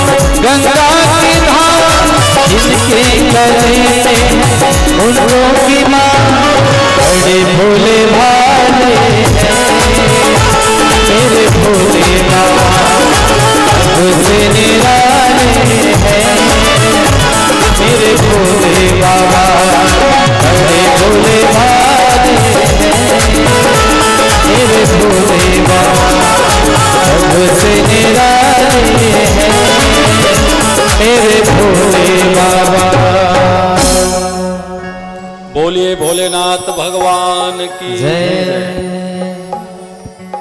तस्य कन्यां प्रयक्षसा मुनिर्नारदः प्राविस्मिता। अब महामुनि नारद जी राजा सिलनिधि से मिलने के लिए महल में घुस गया। राजा सिलनिधि जी ने देखा सामने ब्रह्मनंदन देवमुनि नारद जी पधार रहे, तो सब परिकर के साथ सिलनिधि राजा ने महाराज नारद मुनि का अगवानी किया, सम्मान किया और सुंदर आसन देकर के बिठाया और बिठा करके पहले चरणों में प्रणाम किया। प्रणाम महाराज, मैं इस राज्य का राजा हूं, मेरा नाम सिलनिधि है और ये मेरी बिटिया है। अपनी पुत्री विश्व मोहिनी जी को बुलाया और बुला करके नारद मुनि जी के चरणों में प्रणाम करवाया। जैसे विश्व मोहिनी जी आई तो विश्व मोहिनी महाराज जी को, विश्व मोहिनी महारानी जी को देख करके नारद मुनि जी एकटक रह गए। रहे वो ठठू की एकटक पल रोकी, बिना पलक हिलाए झुकाए एकटक होकर के नक सिर तक देखने लगे। आहा, दिव्य सुंदरता विश्व मोहिनी में, ये साक्षात माया देवी है। और माया की सुंदरता इतनी है, अच्छे अच्छे को मोह लेती है। दुहिते अयम मम मुने, हे मुनि ये मेरी दुहिता है, पुत्री है। श्रीमती नाम नामता, ये श्रीमती नाम से विख्यात है। कथा के माध्यम से विश्व मोहिनी कहा जाता है। महाराज जी आप सही समय में पधारे हैं। मैं सुना है आप त्रिकालदर्शी बाबा हैं, बहुत ज्ञान रखते हैं। तो बेटी श्रीमती में जो भी गुण अवगुण है आप विचार करके बखान कर दीजिए ना, बता दीजिए, हस्तरेखा देख दीजिए, थोड़ा सा भविष्यवाणी कर दीजिए। त्रिकालज्ञ सर्वज्ञ तुम, गति सर्वत्र तुम्हारे, कहूँ सुता के दोष गुण, मुनिवर हृदय विचार। हे मुनिवर, हृदय से विचार करके बेटी में जो भी दोष है गुण है आप बखान करके सुना दीजिए, बता दीजिए। नारद मुनि तो पहले से ही रिझ गए हैं इनकी सुंदरता में। जैसे विश्व मोहिनी महारानी जी का हाथ महामुनि नारद जी ने देखा, हस्तरेखा, आश्चर्य में पड़ गया। अरे वाह, सूते अयम तव भोपाला सर्व लक्षण लक्षिता। ये राजा की जो बेटी है ये सर्वगुण संपन्न है और इसमें जो सुंदरता है त्रिलोक में कहीं किसी में नहीं है। देव दानव नाग नर किन्नर किसी भी स्त्री में नहीं है। सुंदरता की खान है और गुणों की तो भंडार है, सर्वगुण संपन्न है, महाभाग्यवती। जो भी पुरुष विश्व मोहिनी से विवाह करेगा वो तो माला माल हो जाएगा। जगत में कोई उस पुरुष को जीत नहीं पाएगा जो विश्व मोहिनी के पति होगा। लक्ष्मी रिव गुड़ालया, वो संपत्तिवान भी हो जाएगा, सुंदर बन जाएगा। जगत में वो पुरुष के बराबरी करने वाला दूसरा कोई नहीं होगा, वो पुरुष का बराबरी करने वाला। अजर अमर हो जाएगा, युद्ध में कोई नहीं हरा सकता। अजय हो जाएगा, बलवान बन जाएगा वो पुरुष जो विश्व मोहिनी से विवाह करेगा, शादी करेगा। इसमें तो यहां तक लिख दिया 14 ब्रह्मांड का मालिक बन जाएगा।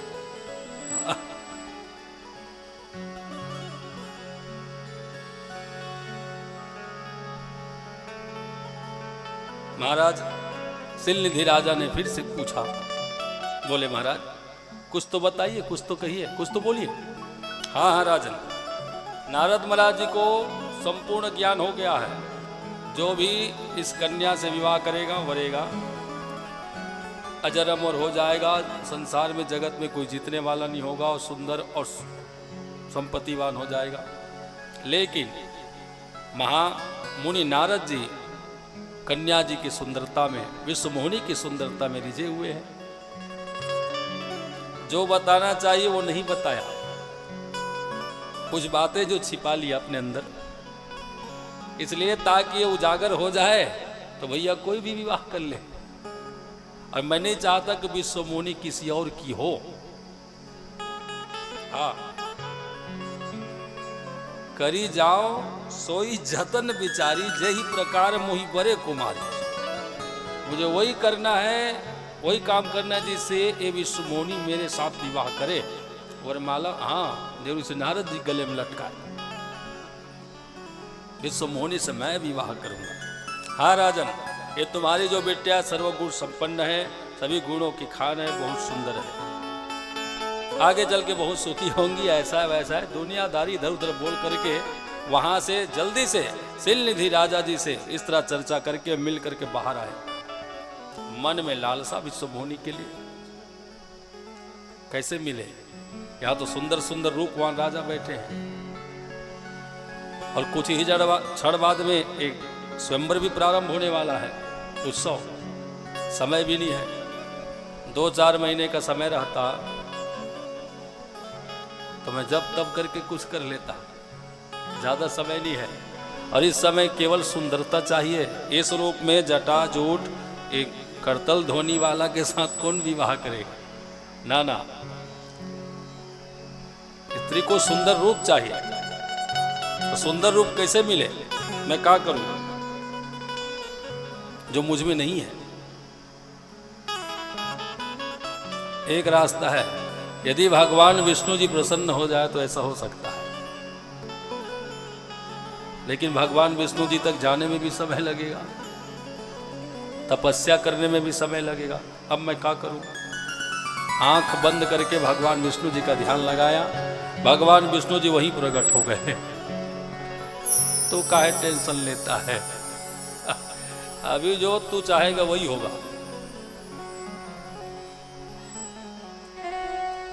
जाना श्रेयस्कर नहीं माना नारद जी ने वहां तक, भगवान जी तक। यदि वो कृपा कर दे, हो ही करे जो देव सहाय, यदि वही आ जाए तो अच्छा हो जाए। बताओ, भगवान विष्णु जैसे को अपने तक बुलाने का प्रयास, यहां तक बुलाने का, तो वही हो गया। भगवान जी साक्षात प्रकट हुए हैं।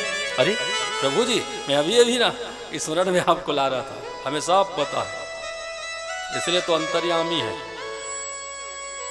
कहो नारद, ये विचलित नजर आ रहे हो, मन में कोई बात है क्या? बोले हाँ महाराज, सब घटना सुनाए भगवान विष्णु जी को। भगवान विष्णु जी मुस्कुराए,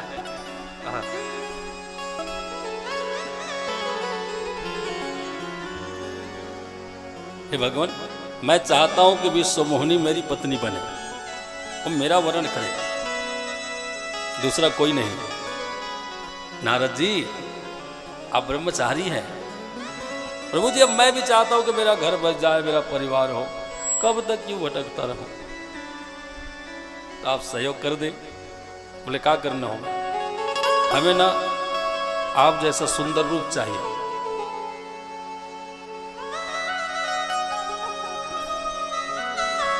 त्रैलोक के अति सुंदरी विश्वमोहिनी जी को पाने का एक ही रास्ता है, आप जैसे स्वरूप,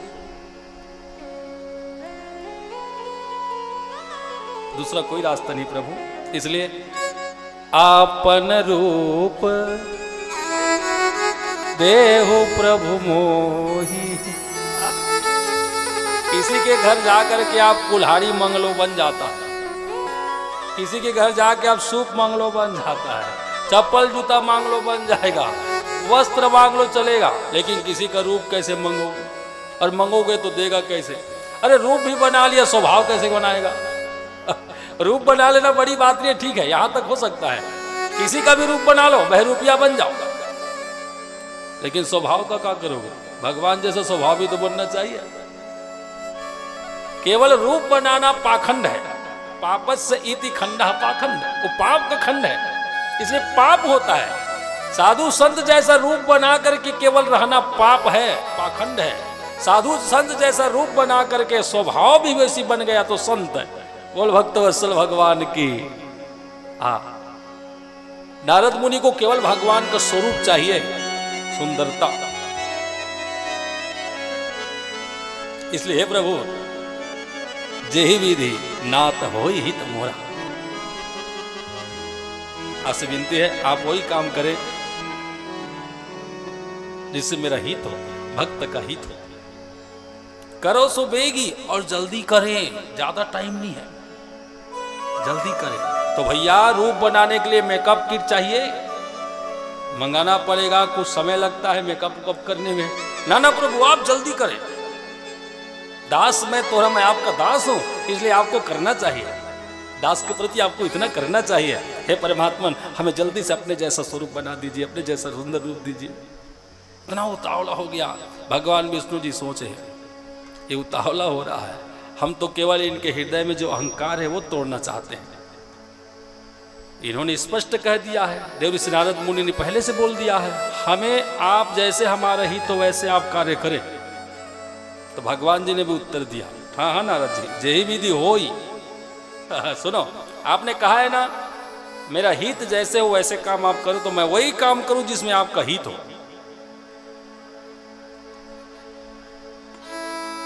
जय विधि होई परम हित।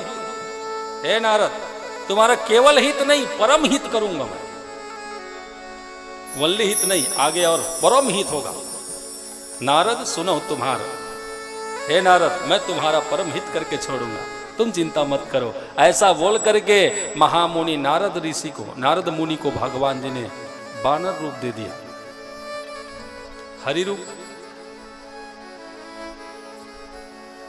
अब बानर रूप प्रदान करके भगवान जी अंतर ध्यान हो गए। यहां से इधर श्याम वर्ण है नारद मुनि का, भगवान के जैसा कलर, और बस इतना बानर जैसा जो स्वयं को दिखाई नहीं पड़ता। वहां दर्पण की आवश्यकता पड़ेगी या फिर जल परछाई के लिए। स्वयं का दिखता नहीं है ना, चाहे स्वभाव रहे कि कर्म रहे, दूसरे का दिखता है, सामने वाला का ही दिखता है, अपना दिखता ही नहीं है, और यही गड़बड़ है।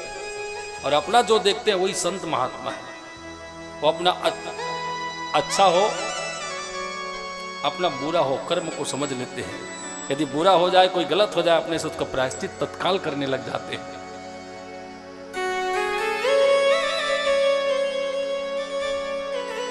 वचा श्रुत्वा मुनिरेत्यम विस्मयं मधुसूदन। भगवान मधुसूदन जी ने नारद मुनि की वाणी के अनुसार उनको हरि मुख बनाया, बंदर मुख बनाया, और आप परमात्मा जी अंतर ध्यान हुए। फिर नारद मुनि महाराज जी अपनी सुंदरता को देख के आनंदित हो रहे, फूले नहीं समा रहे। और स्वयंवर जहां होना है, बड़े बड़े राजा महाराजा बैठे, सुंदर सुंदर राजकुमार बैठे हैं, सुंदरता की खान लिए, वहीं जा करके भी बैठ गया, वही जाकर के बैठ गया। तत्र गता शीघ्रम, शीघ्र भगवान अंतर ध्यान नहीं हो पाए, रेंग दे हो मिल तोर काम हो गए तय जाबे त जा, मैं निकलो। अहंकार का स्वभाव ऐसा है। ये शीघ्र तत्काल उसी क्षण तत्क्षण सभा में प्रवेश कर गया। शीघ्रम नारदो मुनि उत्तमम,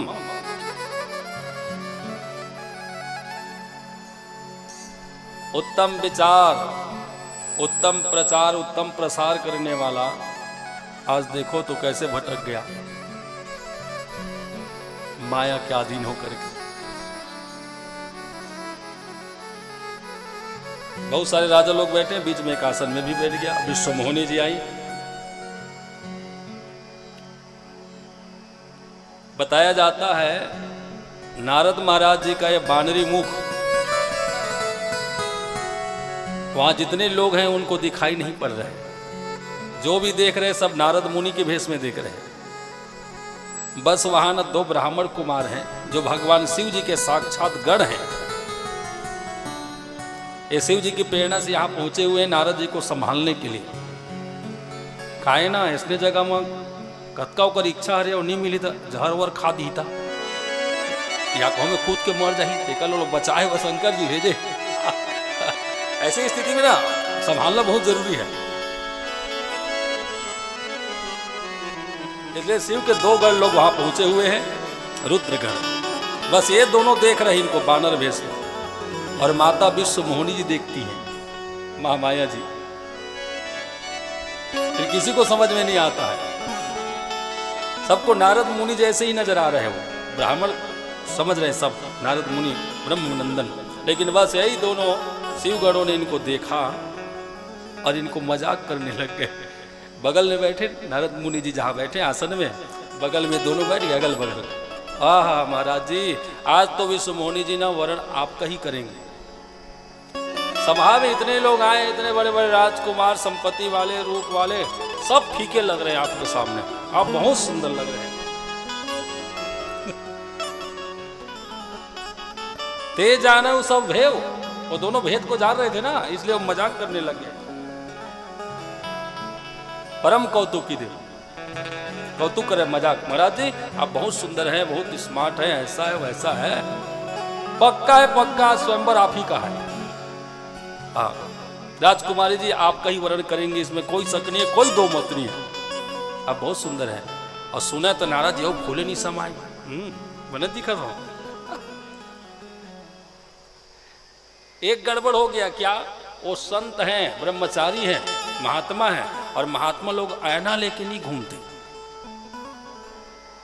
और अति तब पक्का है, उसके कम बड़ाई होती तो अपन मान के आयना निकलती साथ में। ककरो कोनो बहुत बड़ाई करते तो आयना खोजते तो भगवान की माया है। नारद मुनि जी बड़े प्रभावित हो रहे। अब महारानी स्वयंवर में प्रवेश हुई, वरमाला लेकर के सजी हुई है, बहुत ही सुंदर प्रकाश बिखेर रही है, तेज कांति। बाजे बजने लगे, सुंदर सुहासिन गीत गा रही हैं, मांगलिक गीत चल रहा। राजा महाराजा सब इंतजार में बैठे, विश्व मोहिनी जी घूमने लगे। जिस दिशा में विश्व मोहिनी जी घूम के जाए, ये भांडरी मुख वाला ब्राह्मण नारद मुनि उसी दिशा में आसन में जाके बैठ जाए। जैसे विश्व मोहिनी जी सामने हुई फेस टू फेस, तो बानर मुख देख के चौंक गई, हृदय में भय बैठ गया और इस तरह से मुंह फेर के इधर निकल गई। इसमें लिखा है, मरकट बदन भयंकर देही, देखत हृदय क्रोध भाते ही।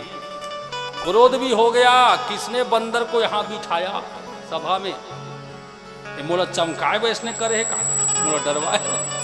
क्रोध हो गया, और क्रोध के कारण महारानी जी वो दिशा जाना छोड़ के इधर से घूम गई दूसरी दिशा में। जब इधर घूम के जाए तो नारद मुनि जी को ये लगा कि देख नहीं पाई, फिर दौड़ के इधर सामने आई, और जब जब नारद जी सामने हुए तब तब महारानी जी मुंह फेर लेती। अब नारद जी कोई समझ में नहीं आ रहा, मैं भगवान विष्णु जैसे सुंदर रूप लेके आया, फिर भी कुमारी मेरी ओर देखती क्यों नहीं है, वर्ण क्यों नहीं करती।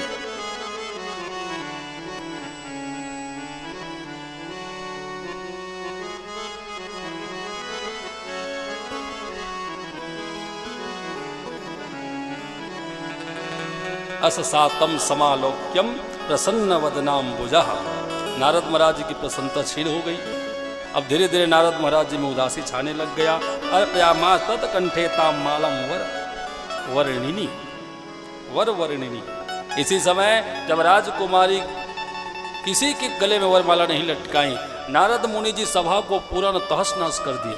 कभी इधर कूदना, कभी उधर जाना, कभी किसी राजा के गोद में जाके बैठ जाना, बानर जैसा हरकत, कभी इधर कभी उधर, पूरा हाहाकार मच गया, शोर मच गया।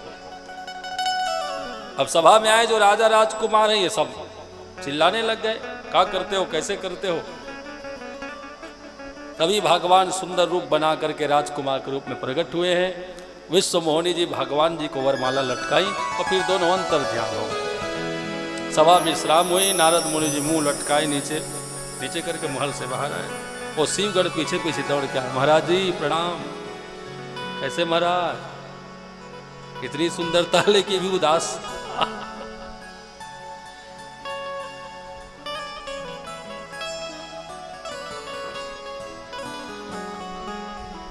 महाराज जी आप ना व्यर्थ में काम मोहित हो रहे हो। आपने एक कैसे सोच लिया कि विश्व मोहिनी जी आपको वरमाला लटकाएंगे।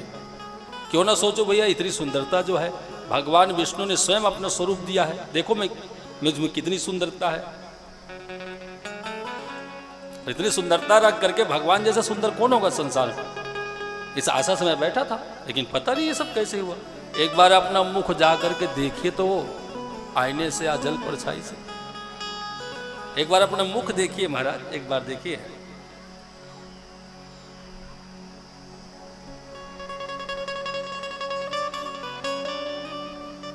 बंदर जैसा मुख लेकर के आप सभा में, तब नारद मुनि ने श्राप दिया, देवाम सुनो, तुम दोनों, मुझ ब्राह्मण का तुम दोनों ने उपहास किया है, बानर मुख बोल करके मेरा अपमान किया है। मैं श्राप देता हूं, मम उपहासम वै चक्रतुर ब्राह्मण से ही भवेताम राक्षसो विप्रवीर्य। तुम दोनों महान राक्षस बनोगे, महान राक्षस, क्रूर हिंसक स्वभाव वाले। जाओ, मेरा श्राप है। शिवगणों को महामुनि नारद जी ने श्राप दे दिया, राक्षस बन जाओ। नारद महाराज जी ने जल में अपनी परछाई देखा, बानर मुख देख करके उनको भगवान के लिए भी गुस्सा आया। मैंने सुंदर हरि बदन मांगा था, आपन रूप देहु मोहि, बानर मुख बना दिया।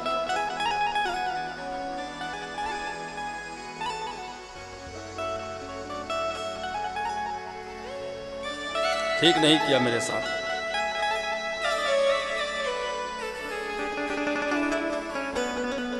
शिवगढ़ों के जाने के बाद में नारद मुनि जी विष्णु लोग जाने को तैयार हुए। उन्होंने मेरे साथ बहुत कठोर व्यवहार किया है, कपट व्यवहार किया है, और विष्णु को आज सबक सिखा के रहूंगा। मैं जिनका नाम गुण गाता रहा दिन रात, नारायण नारायण, जिनका कीर्तन भजन करता रहा, आज वही मेरे साथ ऐसा व्यवहार किया। सबक सिखाना होगा। और क्रोध में भरा हुआ नारद मुनि जैसे ही वैकुंठ के लिए प्रस्थान होने को हुए, तो भगवान एक सुंदर विमान में सजे हुए, साथ में उस सुंदरी विश्व मोहिनी को लेकर के प्रकट हुए। एक तरफ माता जगत जननी जी हैं, लक्ष्मी जी, और एक तरफ वो सुंदरी। और आकर के भगवान विष्णु जी ने पूछ लिया, नारद मुनि कहाँ, जल्दी जल्दी कहाँ जा रहे हैं? अब तो बाबा जरे में नून बरोबर हो। इतना क्रोध आया, इतना क्रोध आया, अनाप शनाप भगवान जी को बकने लगे। हे हरे तुम महादुष्ट, बताओ। नारद मुनि जी ने यहां तक बोल दिया, तुम दुष्ट हो। हे विष्णु, तुम दुष्ट हो, कपटी हो, कपटी हो। मीठी मीठी बातें करके विश्व मोहना, मनमोहन बने हो। मीठी मीठी बातें करके संसार के प्राणियों को, भक्तों को लूटते चलते हो। ए छलिया, प्रोत्साहम न सहसे, हाँ, दूसरों का उत्साह, दूसरों का सुख, दूसरों का बढ़ना तुम्हें पसंद नहीं है, सहते नहीं हो, जलते हो तुम, ईर्ष्या करते हो। कोई अच्छा करे तो तुम्हें दुख होता है। तुम चाहते हो मैं जैसा चाहूं वही हो। तुम स्वतंत्र रूप से करो, कोई भी करो, कोई भी काम करो, लीला करो, और कोई दूसरा करे तो तुम्हें ईर्ष्या होती है।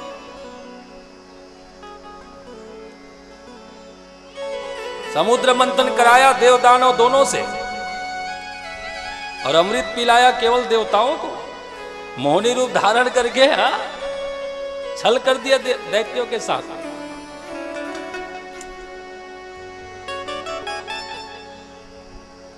अब तक तुम स्वतंत्र लीला करते रहे, लेकिन अब सुनो, अभी तक तुम्हें कोई समझाने वाला, सुधारने वाला नहीं मिला ना, इसीलिए है।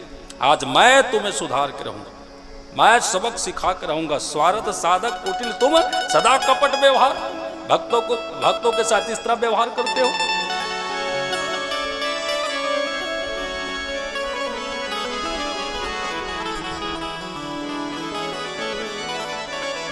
मेरा मन जिसमें मोहित हुआ और नारी को भी छीन लिया। नारी विरह में मैं जल रहा हूं। हे विष्णु, मैं श्राप देता हूं तुम्हारे कपट व्यवहार से।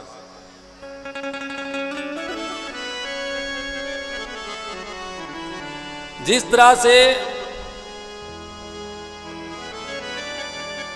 मैं नारी विरह में दुखी हूं,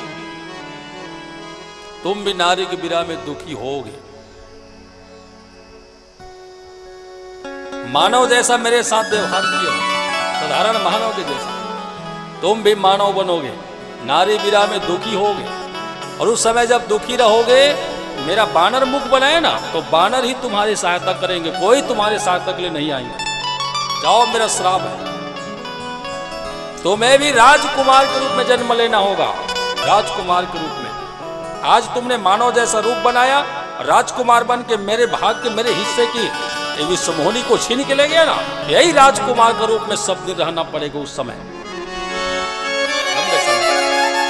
नारी बीरा में रोना पड़ेगा, करुण क्रंदन करना पड़ेगा, बिसुरना पड़ेगा। उस समय तुम्हारी सहायता के लिए कोई नहीं आएंगे, बानर ही तुम्हारी सहयोग करेंगे। श्राप।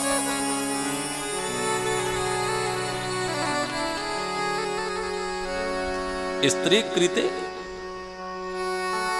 व्याकुलम विष्णु मम आकर्षि विमोहका।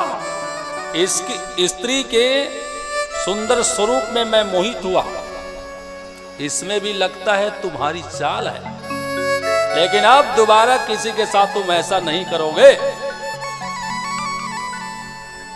आज पाए हो योग्य, बहुत कुछ बोल दिया, बहुत कुछ, बहुत कुछ। भगवान जी हंसे, मुस्कुराए, और देखते ही देखते भगवान जी के बगल में जो सुंदरी थी विश्व मोहिनी, वो अदृश्य हो गई। जैसे ही भगवान ने अपनी माया को निवारण किए हैं, मोहिनी जी अदृश्य हो गई।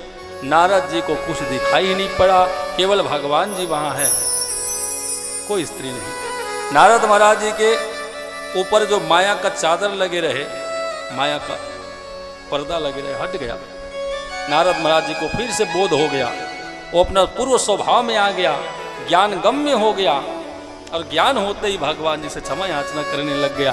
प्रभु, ये माया से प्रेरित ऐसा हुआ है, क्षमा कर दीजिए। मैं अपने जो भी श्राप दिया मैं वापस लेता हूँ, मैं श्राप को वापस लेता हूँ। अब मैं श्राप देना नहीं चाहता प्रभु, मेरे से बहुत बड़ा अपराध हो गया, भूल हो गया।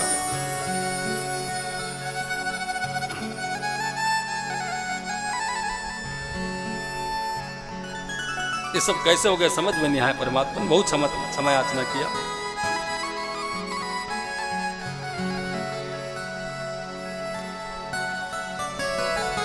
नारद,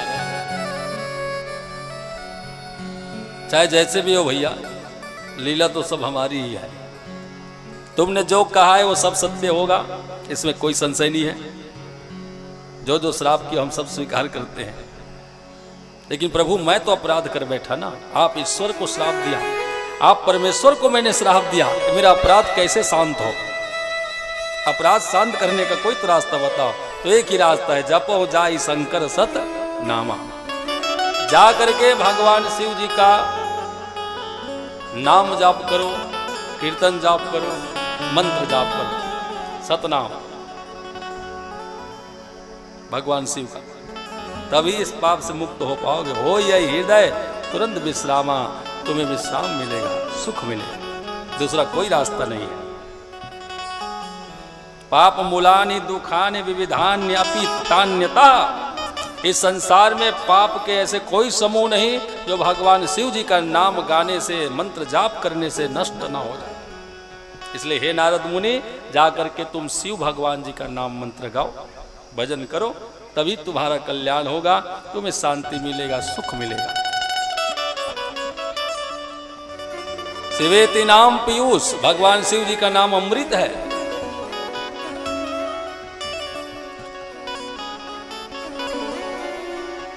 अमृत है हरि नाम जगत में, अमृत है शिव नाम जगत में, इसे छोड़ विष पीना क्या, हरि नाम नहीं तो जीना क्या। अमृतमय नाम जाके जपो, भजो।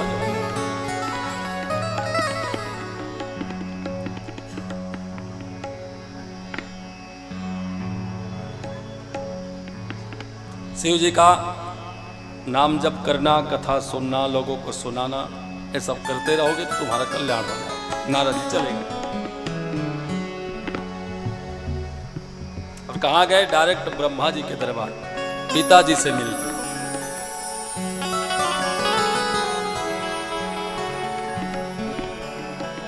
पिताजी से मिलने पहुंचे और वहां जाकर के महाराज ब्रह्मा जी से नारद मुनि ने सभी घटना के बारे में चर्चा करके सुनाई, कथा सुनाई। ब्रह्मा जी ने कहा, बेटे तुमने गलत किया है। भगवान भगत हितकारी है, तुम्हारे हित के लिए भगवान ने वानर मुख बनाया। तुम अहंकारी हो गए थे, तुम्हारे अंदर अहंकार उत्पन्न हो गया था। ये सब मिटाने के लिए भगवान ने ऐसा किया, तू समझ नहीं पाया।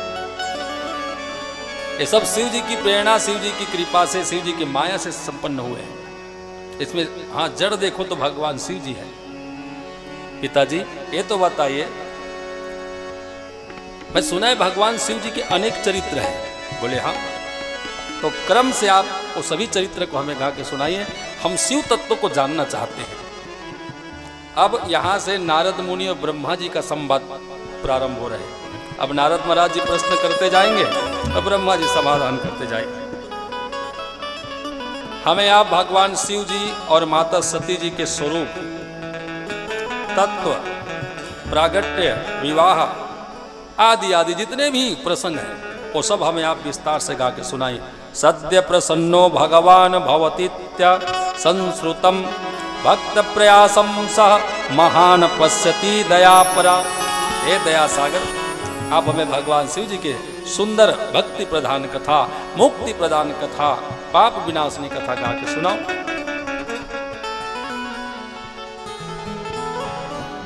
माता सती जी कैसे प्रकट हुई, शिव भगवान के साथ विवाह कैसे संपन्न हुआ, वो सारी कथाएं आप हमें गा के सुनाओ। तब ब्रह्मा जी गा के सुना रहे, बहुत समय पहले की बात है, ध्यान से सुनो। पहले कुछ नहीं था, वो समय कुछ नहीं था। बताया जाता है सर्वत्र केवल अंधकार ही अंधकार व्याप्त रहा। न चंद्र, न सूर्य, न तारे, न नक्षत्र, न दिन न रात, किसी की सत्ता नहीं थी। कुछ नहीं था, न धरती न आकाश, कुछ नहीं। सब तरफ अंधकार ही अंधकार था, केवल एक शिव तत्व रहा।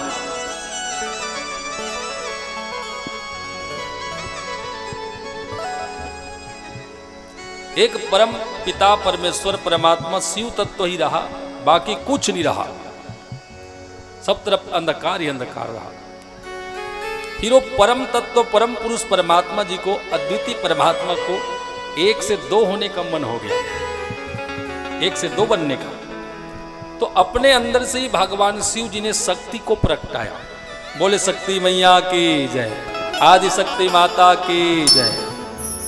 वो शक्ति माता जी ही महामाया, त्रिपुर सुंदरी, आद्य शक्ति आदि आदि नाम से प्रसिद्ध हुई। अब दो रूप बन गया, एक रूप से भगवान भव है तो एक से भवानी। शिवा शिव दोनों मिल करके एक सुंदर नगर का निर्माण करते हैं, एक सुंदर स्थान बनाया जिसे आज हम काशी के नाम से जानते हैं। बोले काशी विश्वनाथ भगवान की। सशक्तिर इष्ट प्रोक्ता प्राकृति सकलेश्वरी। ये माता जी वह शक्ति है जो प्राकृतिक स्वरूपा है, जो सर्वस्व संपदा में वास करती है, सर्वस्व वस्तु में वास करती है, सर्वस्व प्राणियों में वास करती है। ये व्याप्त रूप से रहती है। इनकी कृपा शक्ति और भगवान भोलेनाथ जी, इन दोनों की कृपा से एक सुंदर नगर बस गया, काशी नगर, मुक्ति धाम। वहीं रह करके दोनों बहुत समय तक विहार करते रहे, भगवान शिव जी और माता शक्ति जी। अस्य आनंद वनम, उस जगह को आनंद वन भी कहा जाता था पूर्व काल में, आनंद वन।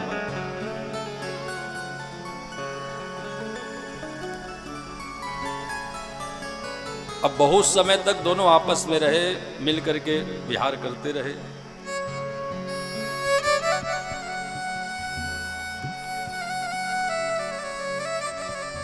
सब कुछ मिट जाता था, सब कुछ प्रलय में जाके विलीन हो जाता था, लेकिन वो नगर काशी यथावत बना रहता था। और आज भी उनके यही महिमा है, सब मिट जाए तो मिट जाए, लेकिन काशी नहीं मिटने वाला, क्योंकि काशी में स्वयं आज भी भगवान भोलेनाथ विराजमान है। माता शक्ति के साथ।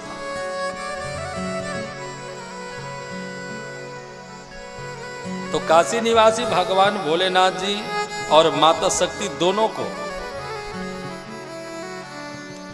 अब तीसरा कुछ करने का, तीसरा बनाने का मन बन गया।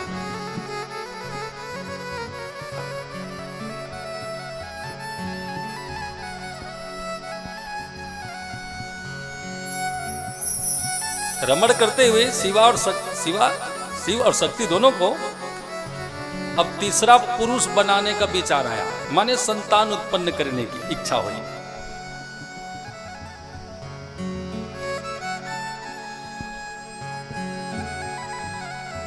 ताकि वो पुरुष आवे, वो पुत्र जन्म लेवे और जन्म लेकर के सृष्टि का भार अपने ऊपर लेवे, वो सब संभाले और हम दोनों काशी में वास करके सुखपूर्वक विहार करें, निश्चिंत रहें, काम काज से दूर रहें। ऐसा विचार करके दोनों ने मिल करके माता शक्ति और भगवान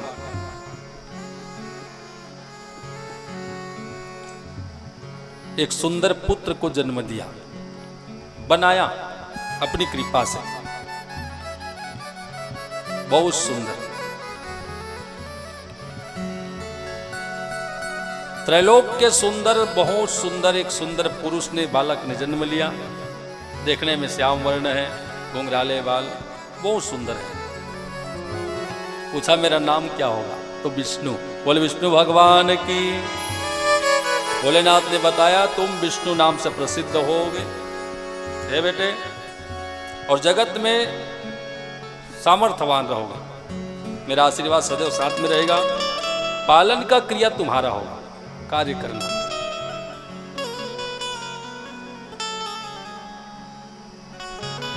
भविष्य में त्रिकाल में तुम्हारा सम्मान होगा, उत्सव होगा, जगह जगह तुम्हारी प्रतिमा मंदिर बनाया जाएगा, तुम सदैव पूजनीय रहोगे। बहु अन्यानि नामानि, और कालांतर में समय आने पर तुम्हें अनेक नाम मिलेगा, अनेक नाम। बहुनि संति नामानि रूपस्य गुणस्य सुतस्य में, तुम्हारे रूप गुण और कर्म के अनुसार तुम्हारा अनेक नाम होते जाएगा। भक्त सौख्यकरणी, तुम भक्तों को सुख प्रदान करोगे, भक्तों के लिए सुख प्रदान करोगे, यही तुम्हारा काम होगा। बेटे तुम्हें कार्य संभालो और हमें ना बस विहार करने दो, काशी भी रह करके। अब हमें ये सब कर्म बंधन से मुक्त करो, क्रिया से। तो ये सब कैसे होगा, कैसे करो? तप करो, पहले तप करो। तो भगवान विष्णु जी ने 12,000 वर्षों तक तप किया। इसके अनुसार बहुनि संति समय दिव्यम 12 सहस्त्रम वर्षम, सहस्त्र माने 1000 होता है, सत माने 100, तो 12 सहस्त्रम 12,000 वर्ष तक भगवान विष्णु जी ने घोर तपस्या, कठोर साधना कर दिया। और कठोर साधना से शिव जी प्रसन्न हुए, अति प्रसन्न हुए, और प्रसन्न होकर के आकाशवाणी करा दिया। भगवान छिप करके बोल रहे, विष्णु तुम्हारा कल्याण हो, तुम्हारा कल्याण हो। अभी भी कुछ कमी है तुम्हारी तपस्या में, है विष्णु, अभी तुम पूर्ण रूप से तपस्या में संपन्न नहीं हुए हो, थोड़ा बहुत कमी है, इसलिए थोड़ा सा और तपस्या करो। तो भगवान विष्णु जी ने फिर से तपस्या किया। तपस्या इतना ज्यादा हो गया, इतना ज्यादा हो गया, भगवान विष्णु जी के पूरा बदन से पानी झरने लग गया। और देखते ही देखते भगवान विष्णु के अंग से सब तरफ पानी ही पानी हो गया, पानी पानी पानी, कुछ दिखाई नहीं पड़ता। और तब से अधिक परिश्रम के कारण पसीने आ रहे, और इतना आया पानी बन के बाहर, पूरा दिशा पानी से भर गया, संपूर्ण दिशा।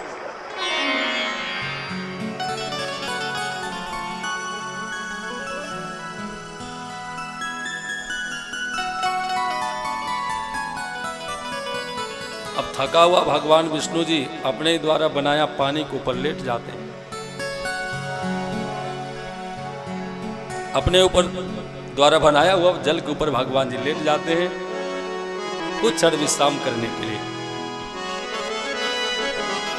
आपो नारा इति प्रोक्ता आपो वै नर सुनरा, आपने ही बनाया है और आप ही लेट गए हैं पानी के ऊपर। इसी समय ऐनम तस्यता, शयन किए भगवान विष्णु जी के नाभि से कमल का फूल खिल गया और कमल फूल के बीच में भगवान ब्रह्मा जी की उत्पत्ति हुई। अब यहां से सृष्टि क्रम बताया। सुप्ते नारायणे देवे नाभो पंकज, सोए हुए भगवान विष्णु के नाभि से पंकज माने कमल का फूल खिल गया और बहुत विशाल कमल। वो कमल फूल में ब्रह्मा जी का प्रादुर्भाव हो गया, दोनों में आपस में झगड़ा हो गया। ये वही की कथा है ना, झगड़ा होना, फिर भगवान का शिवलिंग प्रकट होना, दोनों को समझाना, दीक्षा देना, फिर भगवान विष्णु जी को ब्रह्मा जी को सौंप देना। विष्णु आज से तुम पिता हो, ब्रह्मा तुम्हारे पुत्र हैं। ब्रह्मा सुनो, हाँ प्रभु, विष्णु जो चाहे वही काम करना, विष्णु के आदेश का पालन करना। इतना आशीर्वाद दे करके, मंत्र दे करके भगवान शिव जी अदृश्य हुए हैं। तब भगवान विष्णु जी ने ब्रह्मा को सृष्टि क्रम बढ़ाने का आदेश किया। ब्रह्मा जी आप सृष्टि के क्रम को आगे बढ़ाओ। तो कमल आसन में बैठा ब्रह्मा जी ने सबसे पहले मन से एक सुंदर कुमारी को जन्म दिया, प्रगटाया, नाम संध्या, संध्या देवी। बोल संध्या मैया की जय।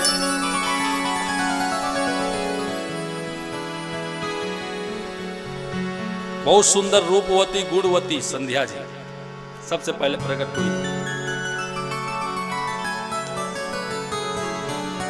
अब संध्या जी का सुंदरता इतना ज्यादा है, कहना ही क्या, मनमोहनी है।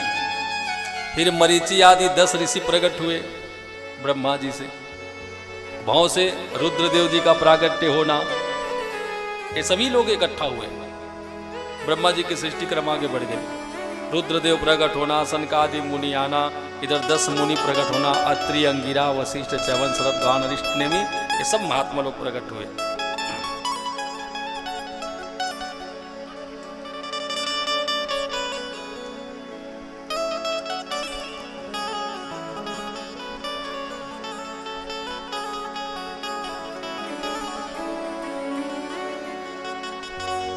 सृष्टि क्रम बहुत आगे बढ़ जाएगा और सृष्टि क्रम में ज़्यादा घुसेंगे तो समय भी कम है, बहुत विस्तार हो जाएगा। इस तरह से ब्रह्मा जी के द्वारा सृष्टि बहुत विस्तार हो गया, बहुत विस्तार। यहाँ इतना समझे हम, ब्रह्मा जी अपनी बेटी को देख करके आसक्त हैं। इस बात से समस्त इनके जो संतान हैं ये सब रुष्ट हैं। सूत जी कहते हैं, सौनक आदि ऋषियों, भगवान ब्रह्मा जी के इस कृत्य से किसी को अच्छा नहीं लगा। स्वयं उनके संतान वो भी लज्जित हो रहे, उनके संतान खराब लग रहा।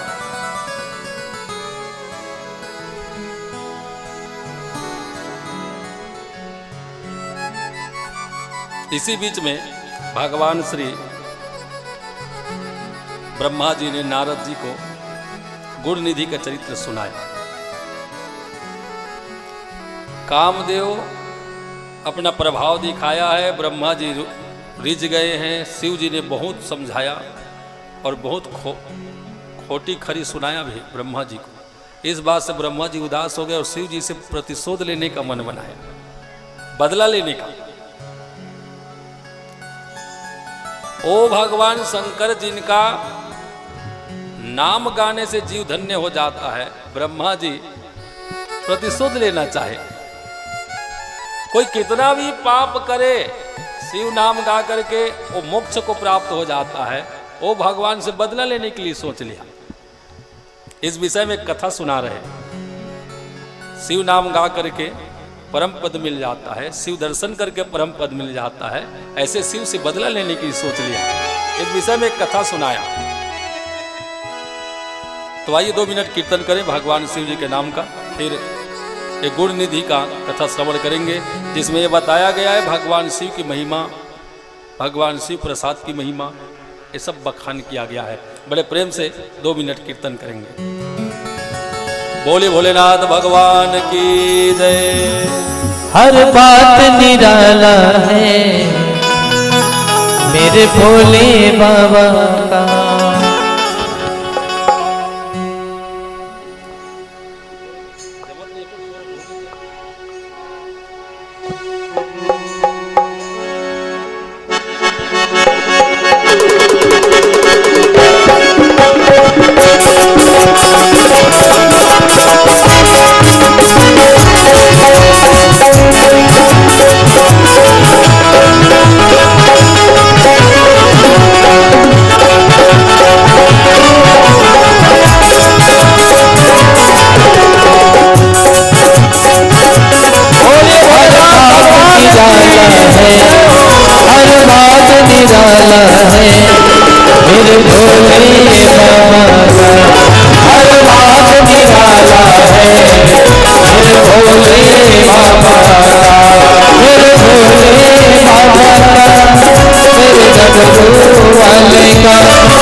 मंत्र गाते सबके मंत्र भोले भाते दयाल शिव मंत्र गाते भोले सबको मंत्र भाते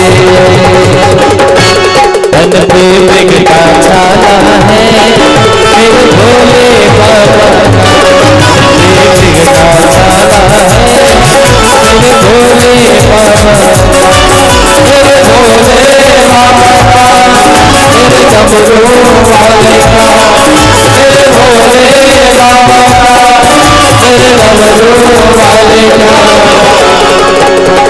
हर बात निराला है मेरे भोले बाबा हर बात निराला है मेरे भोले बाबा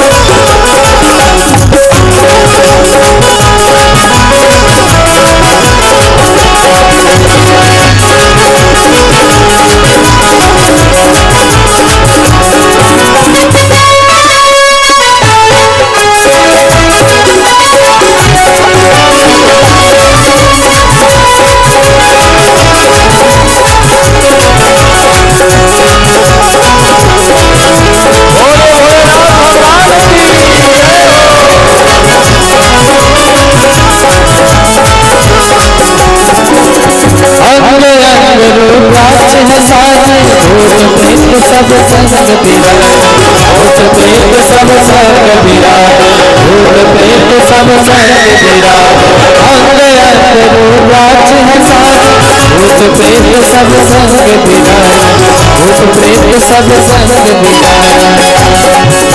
सब मन बोलाने बाबा भोले अवतारी सब मन बोलाने बाबा भोले अवतारी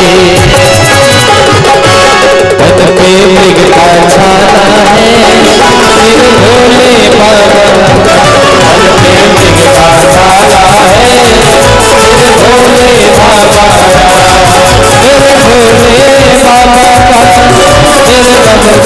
का मेरे भोले बाबा मेरे डमरू वाले का वो हर बात निराला है मेरे भोले बाबा हर बात निराला है मेरे भोले बाबा हर बात निराला है मेरे भोले बाबा हर बात निराला है मेरे भोले बाबा हर बात निराला है मेरे भोले बाबा हर बात निराला है मेरे भोले बाबा हर बात निराला है मेरे भोले बाबा।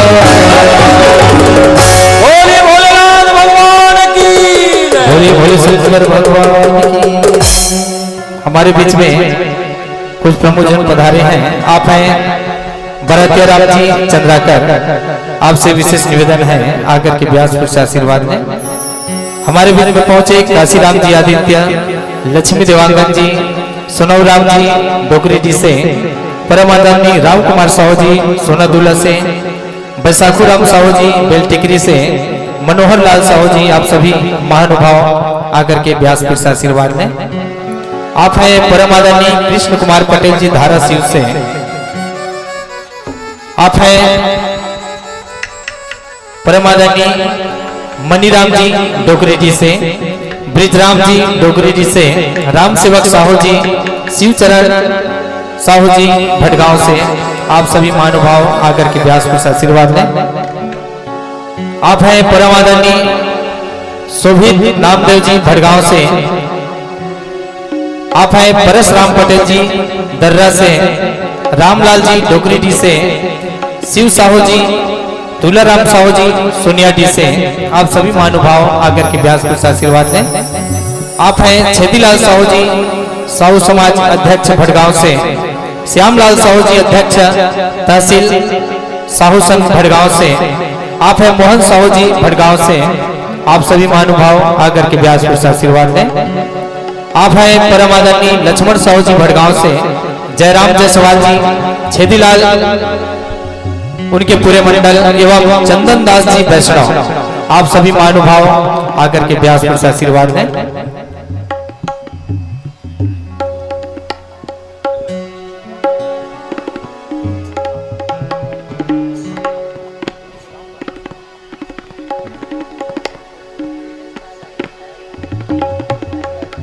आप हैं परम आदरणीय दिनेश लाल जी जांगड़े, छाया विधायक रायगढ़ विधानसभा से, आकर के व्यासपीठ से आशीर्वाद लें।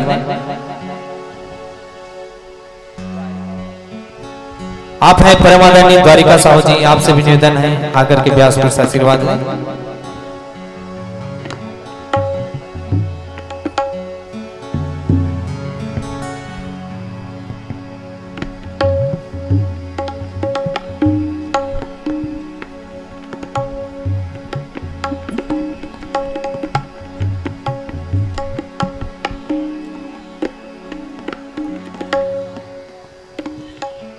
आप हैं टीकाराम जायसवाल जी रायगढ़ से, आपसे भी निवेदन है आकर के व्यासपीठ से आशीर्वाद लेंगे।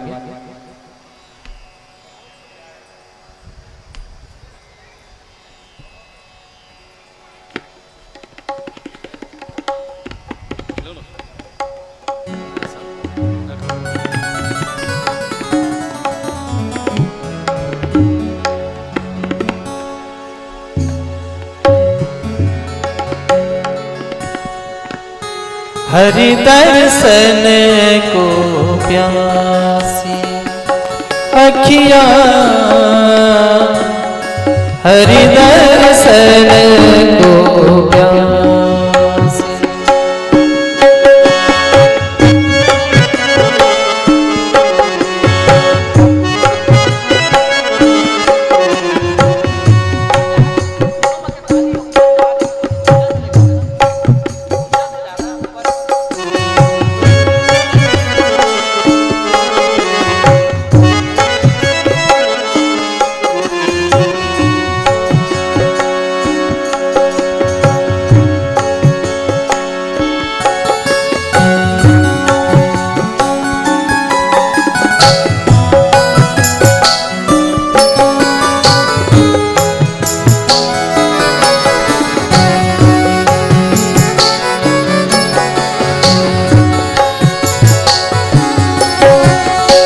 हरि दर्शन को प्यासी अखियाँ, हरि दर्शन को प्यासी, हरि दर्शन को प्यासी अखियाँ, हरि दर्शन को प्यासी। बोलिए शंभुनाथ भगवान की जय।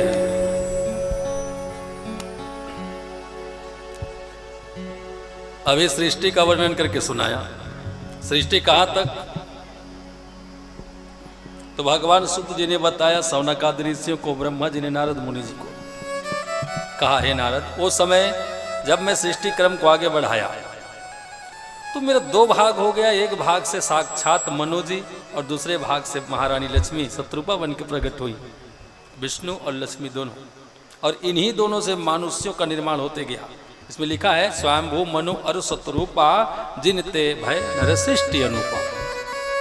मनु महाराज जी को शत्रुपा के गर्भ से 5 संतान हुए, उत्तानपाद राजा और प्रियव्रत राजा, 2 पुत्र, आकृति प्रसूति देवहूति 3 कन्या। एक बात गौर करने की है, 2 बेटा में, दोनों बेटा के घर में भक्त ने जन्म लिया है ना, दोनों बेटा के घर में भक्त ने जन्म लिया। उत्तानपाद राजा के घर में ध्रुव महाराज जी हुए और प्रियव्रत महाराज के घर में परम भागवत परम भक्त महाराज जड़भरत जी हुए, इन्हीं के वंश में। और 3 बेटियों के घर में भगवान ने जन्म लिया। बेटा के घर में भक्त आया और बेटियों के घर में भगवान। प्रसूति के घर में साक्षात माता सती जी जन्म हुई। आकृति के गर्भ से साक्षात यज्ञ पुरुष ने जन्म लिया और देहूति के गर्भ से कपिल भगवान। बताओ, तो बेटी के घर में ना देवता आते हैं और बेटा के घर में संत आते हैं, महात्मा। और यही मनु महाराज जी के द्वारा संपूर्ण मानव प्रजाति का साम्राज्य हुआ है, निर्माण हुआ है, ये सृष्टि क्रम। और सभी सृष्टि का आधार भोलेनाथ भगवान, जिनका नाम गाने वाला, दर्शन करने वाला पुण्यात्मा बन जाता है। यही प्रसंग को लेकर एक कथा सुनाया। कांपल्य नगर, एक कांपल्य नाम का नगर हुआ। कांपल्य नगर, कांपल्य नगर में एक बहुत विद्वान, गुणवान, वेदज्ञ, वेदाचार्य ब्राह्मण, जिनका नाम है यज्ञदत्त, वो रहते थे। कहाँ रहते थे? तो कांपिल नगर में यज्ञदत्त नाम का ब्राह्मण वास करते थे। बहुत गुणवान, बहुत विद्वान, वेद शास्त्र में पारंगत है। लेकिन समय आने पर महाराज सदाचारी ब्राह्मण के घर में एक पुत्र ने जन्म लिया। पुत्र का नाम गुण निधि। समझेंगे ना, कभी कभी नाम के अनुसार काम नहीं होता है और कभी कभी काम के अनुसार नाम नहीं होता है। नाम तो गुण निधि है लेकिन अवगुण से भरा है। किसी का नाम संतोष है, कभी संतोष होता ही नहीं है, असंतोष ही रहता है।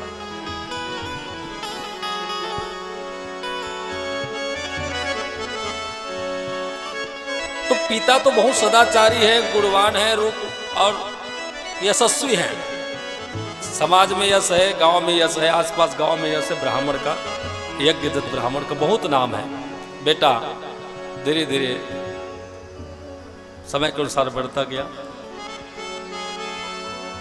माता पिता दोनों बहुत प्यार करते हैं संतान से, लेकिन विशेष प्रेम माँ का होता है। पिता तो घर से निकल जाता है काम के लिए, शाम को वापस आता है, तब तक माँ के हवाले ही बच्चा है, माँ ही संभालती है। तो एक कारण ये भी है, बच्चा को सही दिशा देने में माँ का ही दायित्व है, क्योंकि माँ के साथ में संतान ज्यादा समय बिताता है।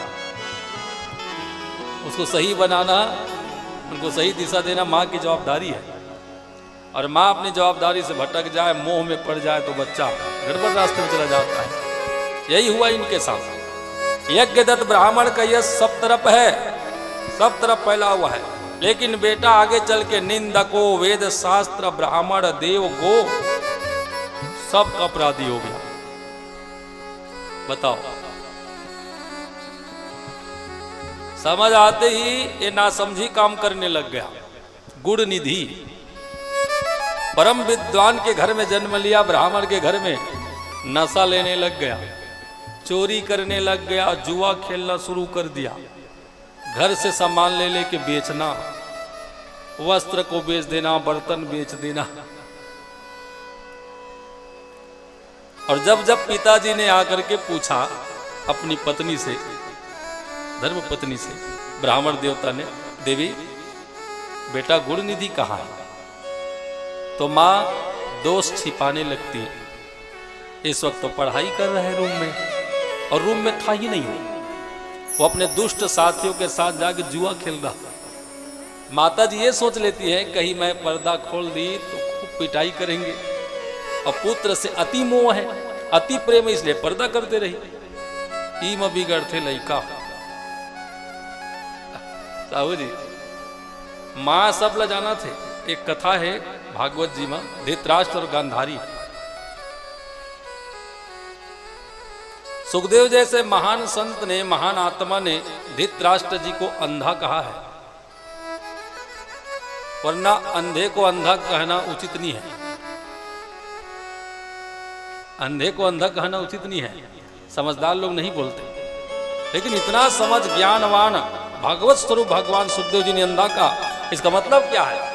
धृतराष्ट्र केवल आंख से ही नहीं, मुख के भी अंधे हैं। अरे आंख नहीं दिखता कोई बात नहीं, सुनता तो है, सुन के मुंह चलाना चाहिए ना। धर्म के लिए बोलना चाहिए, अधर्म के लिए हाँ रोकना चाहिए, धर्म के साथ खड़े होना चाहिए। लेकिन धृतराष्ट्र अपने जीवन में अधर्म का ही साथ दिया है, धर्म के साथ खड़े नहीं रहा।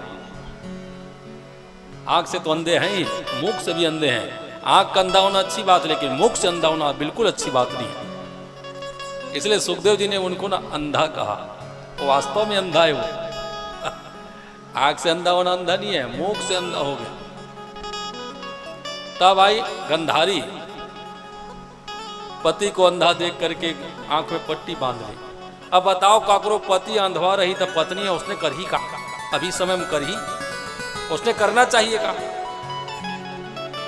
अरे पति अंधा है तो पत्नी वो संभाले बा कोशिश करते, हो नहीं सका तो बेचारा ओकर हाथ के लाठी बनते, वो कब आखिर पट्टी बांध के बैठ देता तो मरे भी हानि है कि नहीं, वो आखिर पट्टी बांध देता। तो ऐसा अर्थ क्या इसका?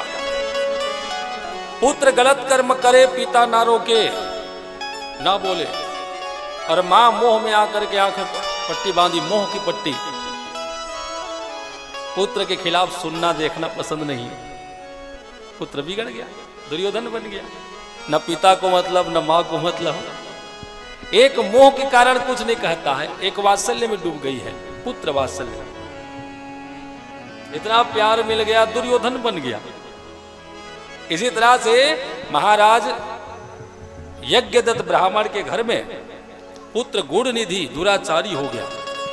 ब्राह्मणों का निंदा करना, साधु संतों का अपमान करना, वेद शास्त्र के विरुद्ध कार्य करना और वेद शास्त्र को झूठा बताना, नीच लोगों के साथ मिल करके, शराबी जुआरी लोगों के साथ में मिल करके धर्म कर्म सबको मसलने लग गया। और इस बात की जानकारी पिता को नहीं है। पिताजी को ये लगता है कि मेरा पुत्र मेरे घर में जो जन्म लेके आया है ब्राह्मण कुमार है, मेरे जैसा विद्वान होगा और मैं किसी हाल में विद्वान बना के रहूंगा। अच्छा शिक्षा दे के, अच्छा दीक्षा दे के, अच्छे लोगों का संग करा के किसी आश्रम में रख के मैं पुत्र को ज्ञानी बना के रहूंगा। बेचारा कितना सपना संजोया है। और जब जब पूछा है तब पत्नी ने उल्टा पुल्टा जवाब दिया। कभी कहती है कि वो मंदिर गया है पूजा करने, जबकि शराब पी रहा था। कभी पूछा तो कहा कि वो जाकर के रूम में पढ़ाई कर रहा है, जबकि जुआ खेल रहा। मां पर्दा करते गई और एक दिन बेटा डाकू बन गया, घर से ही सामान चोरी कर करके बेचने लग गया। बताओ, एक दिन पी के गली मुंडे रहे, ओकर मां देखा थे बोला झीका झीका नानिस मुहटा में ओतकी बेर ओकर पिताजी आगे तो जल्दी जल्दी बोरा ढंग दी सोला बोरा ला। गुरुनिधि महाराज कहते एक का चीज है, एक आए तो पता नहीं तो पड़ोसी मन काला तोप के मढ़ाए। बताओ, इतना पर्दा करती थी। लेकिन इसका परिणाम बहुत खतरनाक होगा, पत्नी के लिए भी और पुत्र के लिए भी।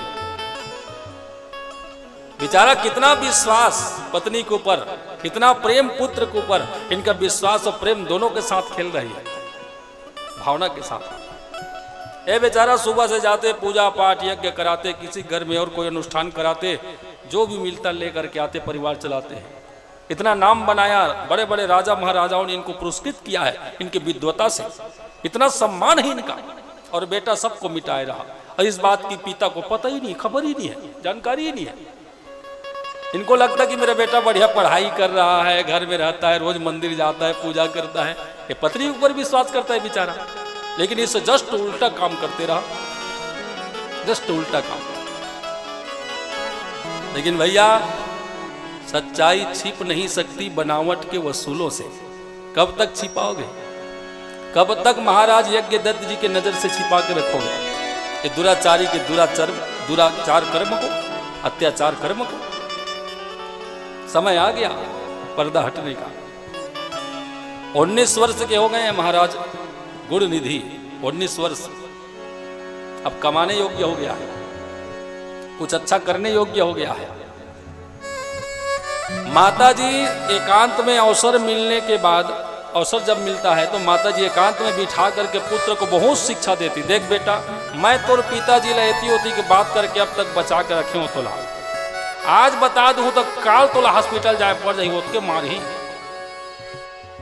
सोच ले बेटा, तोर उम्र 19 साल के हो गया, तोला अच्छा काम करना चाहिए। देख तो ब्राह्मण के घर में जन्म ले हस, तोर पिताजी के अत का नाम है, देश दुनिया में अत का सम्मान है, वेद पुराण शास्त्र में परांगत है। वो चाहते कि मोर बेटा उसने हो ही ज्ञानी बनी, अच्छा काम करी। और तय चोरी करा था, जुआ खेला था, नशा ले था, मैं सब लोग तोपत आत हूँ बेटा। कब तक? जे दिन तोर पिताजी ला जानकारी हो ही ना, वो दिन ना तो तोरो खैर ना मोरो खैर। हाँ, और एक पत्नी के लिए इससे बढ़ के दुख कष्ट नहीं है, पति का त्याग। इसलिए बेटे, अभी भी समय है, मेरी बात मानो। वो सब गलत लोगों का साथ छोड़ो, नशा लेना छोड़ो, जुआ खेलना बंद करो और वेद अध्ययन करो। पूजा पाठ करो, पिताजी का हाथ बटाओ, पिताजी के साथ जाकर के पूजा में यज्ञ में भाग लो, बेटे तुम्हारा कल्याण हो जाएगा। लेकिन वो तो गुड़ निधि है और गुड़ों का खाना है, सुनता बस है, मानता नहीं है। और बढ़ते गया अत्याचार, और बढ़ते गया, घर से सोना चांदी सब बेच दिया, बर्तन भाड़ा सब खत्म। एक दिन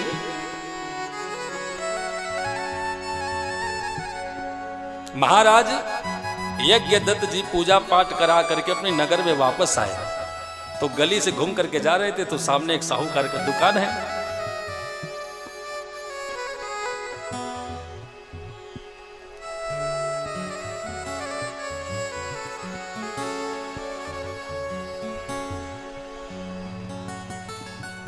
तो देवदत्त महाराज, यज्ञदत्त महाराज जी का दुकानदार से बढ़िया जमता है। अब जैसे ब्राह्मण देवता निकल रहे थे तो दुकानदार ने आवाज लगाया, ओ महाराज जी प्रणाम, और कैसे बढ़िया है, कहाँ से आ रहे पूजा पाठ करा के, आइए थोड़ा रुकिए, कुछ ठंडा उंडा लीजिए फिर जाइए महाराज, आइए बैठिए। तब यज्ञदत्त महाराज जी इनके प्रेम के नाते हाँ ठीक गए, थोड़े समय के लिए रुक गए। अब जैसे दुकान में गई सोकर कर बातचीत करत करत वह हाथ ऐसे से करे हुआ बढ़िया गोठिया था, तो जैसे हुई जैसे इसका तो कर हाथ में उंगली में अपन अंगूठी ले देख दारिस, वो महाराज जी अपन अंगूठी लेकर हाथ में देखिस, आश्चर्य हो गया, अरे इस साहूकार के हाथ में कैसे, भैया ये बताओ ये अंगूठी आपने कहां से लिया? मोरो कर एक ठेसनी अंगूठी है सेम। तो दुकानदार ने साफ साफ बताया, महाराज जी ये अंगूठी आप ही का है। बोले तो आपके पास कैसे? आपका बेटा है ना गुड़ निधि, वो बेच के गया है, और ये बोल के गया कि पैसा से हम दोस्त यार के साथ शराब पीने जा रहे हैं। एक बात कहे महाराज, केवल ये अंगूठी नहीं, लब्धा मुद्रा त्वयि एन पुत्रे रहे समर्पिता, आपके पुत्र गुड़ निधि ने मेरे यहाँ केवल अंगूठी नहीं, वस्त्र, तांबे के पात्र, कांसे का पात्र, सोना चांदी, सब प्रकार के रत्न को बेच के गया, वस्त्र तक को बेच के गया है। देखिए महाराज, आप ब्राह्मण हैं, आपसे ज्यादा नहीं बोलना चाहिए, लेकिन आपको ना पुत्र गुण निधि को संभाल के रखना चाहिए था मतलब गांव में किसी से भी आप जाके पूछ लो, सबसे बिगड़ा हुआ कोई गांव में है तो आपका बेटा गुड़ निधि। और महाराज जी को अब तक ये लगता था कि गांव में सबसे ज्यादा समझदार, पढ़ा लिखा, सबसे ज्यादा ज्ञानवान, पूजा पाठ भक्ति प्रधान मेरा बेटा है। और जब उल्टा पुल्टा सुनने लगा तो इनका तो भैया बुद्धि काम करना छोड़ दी, थर थर पैर हाथ कांपने लग गया, पसीने से तर हो गया, पूरा पसीने से तर हो गया। ये मैं क्या सुन रहा हूं भैया? हाँ महाराज, इतना ही नहीं दुराचार भी करता है वो, क्या बताएं गुड़ निधि के बारे में, वो सब कुछ करता है, हर दूषित कार्य में है वो, कलंक है ब्राह्मण समाज में, कलंक।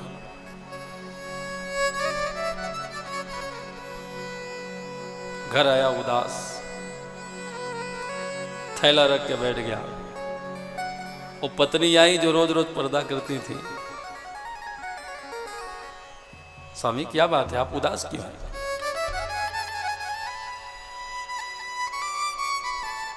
तो देवी पहले ये बताओ तुम्हारा बेटा कहाँ है? देख लो अब तक मेरा बेटा कहाँ है ऐसा बोलता था, ऐसा पूछता था, मोर बेटा कहाँ है गुड़ निधि, देवी बेटा कहाँ है। लेकिन आज पूछने का ढंग देखो, तुम्हारा पुत्र कहाँ है, तुम्हारा बेटा। तो फिर पर्दा करने लगी, मंदिर गया है पूजा करने, चल मेरे साथ, कौन मंदिर गया दिखा, वही दे धर के ले गए, चल तो कौन मंदिर गए, रोज रोज चोरवा ठग के खाए कौन मंदिर गए, कतक पूजा करते, चल बता। उनको तो सब पहले से पता चल गया ऐसे ऐसे करता है, सब समझ लिया है। अब पत्नी का भी पर्दा हटाना है, पत्नी के कर्म का, ये जो छिपाने का काम करती है ना, पति से झूठ कहती है, पहले दिन ले बता देती तो ऐसा नहीं होती। लेकिन गलत कहीं ना कहीं माँ ही है, पुत्र को सही बनाने में, गलत बनाने में माँ का ही हाथ होता है। मंदिर में जाके अब माता जी कई मंदिर में घुमा रही यज्ञ दत्त को, यहाँ हो ही ये मंदिर में हुई, ये मंदिर में नहीं मिले, वापस आए तो रास्ते में एक जगह वृक्ष के नीचे बैठे अपने वो शराबी लोगों के साथ बैठ के जुआ खेल रहा था। ताश के पत्ते, रुपया पैसा सामने रखा हुआ, बाप के कमाई है उड़ात रहे, आनी के कहानी तो करना नहीं रहे। पिताजी देखिस कुछ नहीं बोलिस, घर वापस आई, शांत बैठिए। तो अपन पत्नी ने फिर पूछिस, अच्छा ये बता, सच सच बतावे, शादी के 25वीं साल गिरा में मैं तोर बैठी साड़ी लाने रहे, वो साड़ी कहाँ है?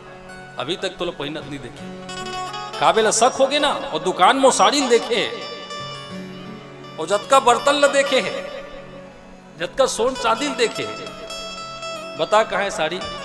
तो वही कोनो एक सिंधु कुंदू अलमारी में खोल के देख, अब एती खो जाए ओती खो जाए, रही था तो। अच्छा ये बता, वो साड़ी ले छोड़, मोर अंगूठी कहाँ है? एक दिन तय मोला मालिश करत रहे, सेवा करत रहे, तेल लगात रहे, तो तेल लगात नहीं बनत है का मोर अंगूठी निकाले रहे। वो अंगूठी कहाँ है? सोन की अंगूठी। क्यों? अंगूठी तो देख के आए हैं व्यापारी के हाथ में, कहाँ है? तो हो ही कोनो में, जल्दी ले क्या कहाँ में रखे? तो लेवन अभी खाना बनाता हूँ, नहीं बना था हो जंग गई। हाँ अभी खाना बना रही हूं मैं, खाना बन जाए सब काम हो जाए फिर ढूंढ के दे दूंगी।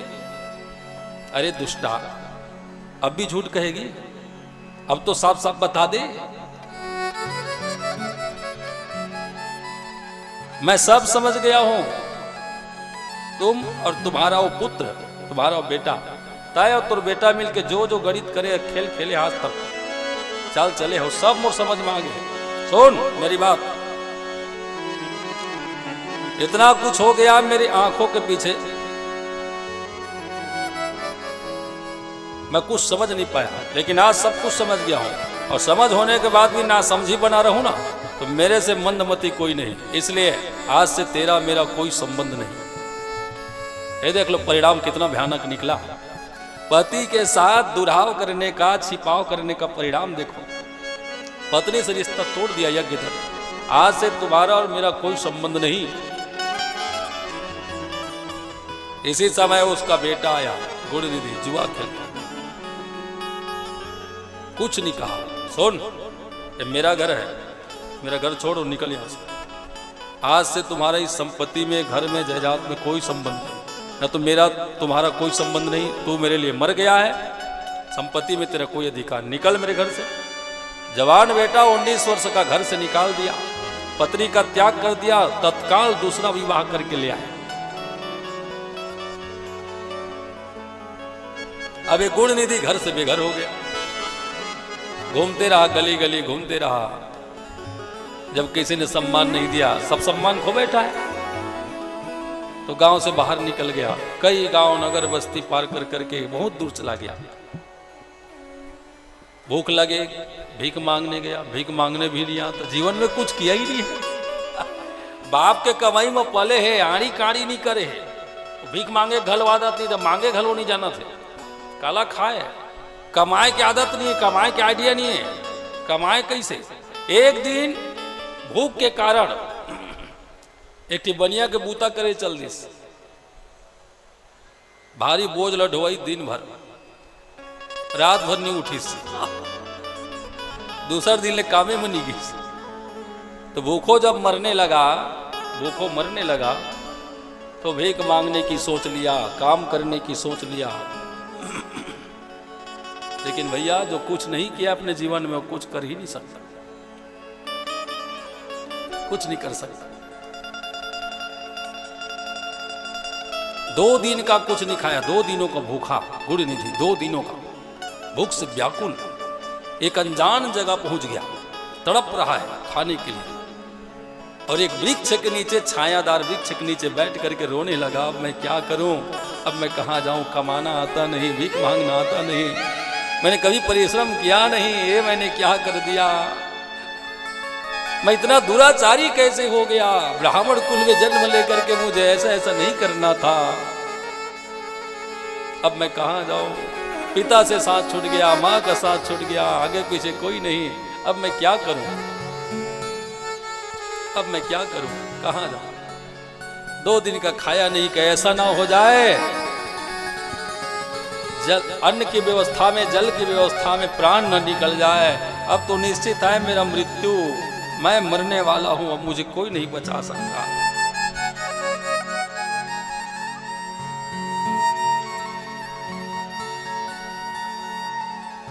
अब मैं कहां जाऊं? कैसे करूं? व्याकुल हो गया।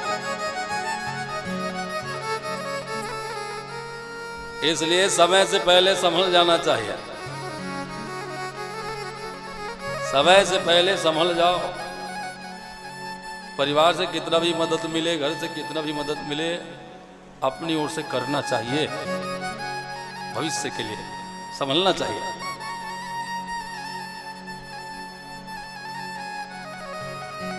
चाहे लाख लोग हो संग,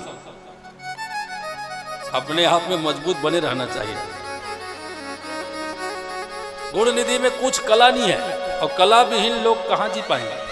न तो हाथ में रुपया पैसा, विदेश में बिना पैसा सम्मान कहां मिलेगा? अरे गांव में रहो बिना पैसा चल जाएगा, लेकिन गांव से बाहर कहीं रहोगे बिना पैसा कुछ नहीं होने वाला। न तो वहां कोई जानकार लोग हैं, न कोई वहां परिचय का लोग है, कौन देगा? अब क्या खाएगा वो? रोने लग गया, पेड़ के नीचे बैठा बैठा।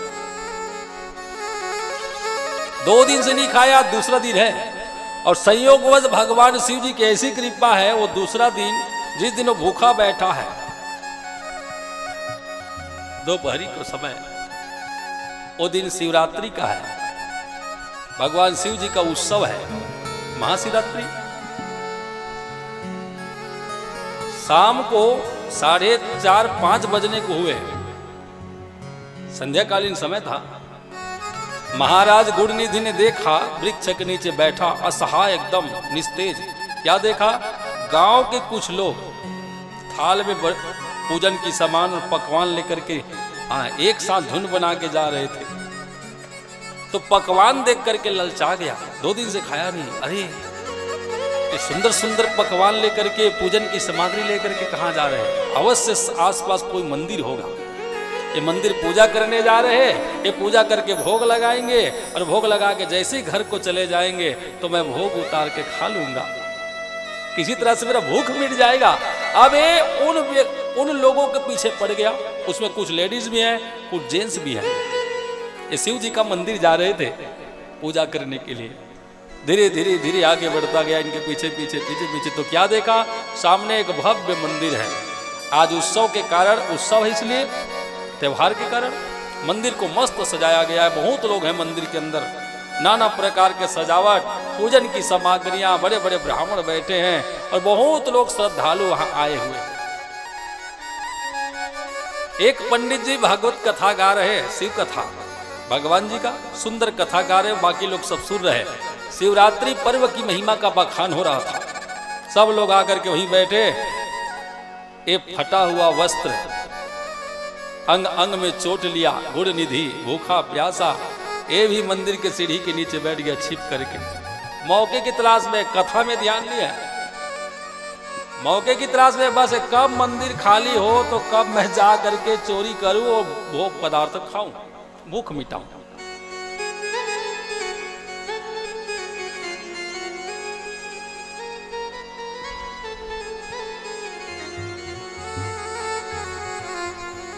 लेकिन भैया महाशिवरात्रि है, कौन जाएगा घर? पूजन पाठ भव्य हो जाने के बाद, कथा विश्राम के बाद भोग लगाए हैं और प्रसाद वितरण किए। ये छिप के बैठा रहा। अधिक रात्रि तक कीर्तन भजन चलने लगा। वहां शिव भक्त लोग सब भगवान जी का भजन गा रहे, शिव भजन गा रहे।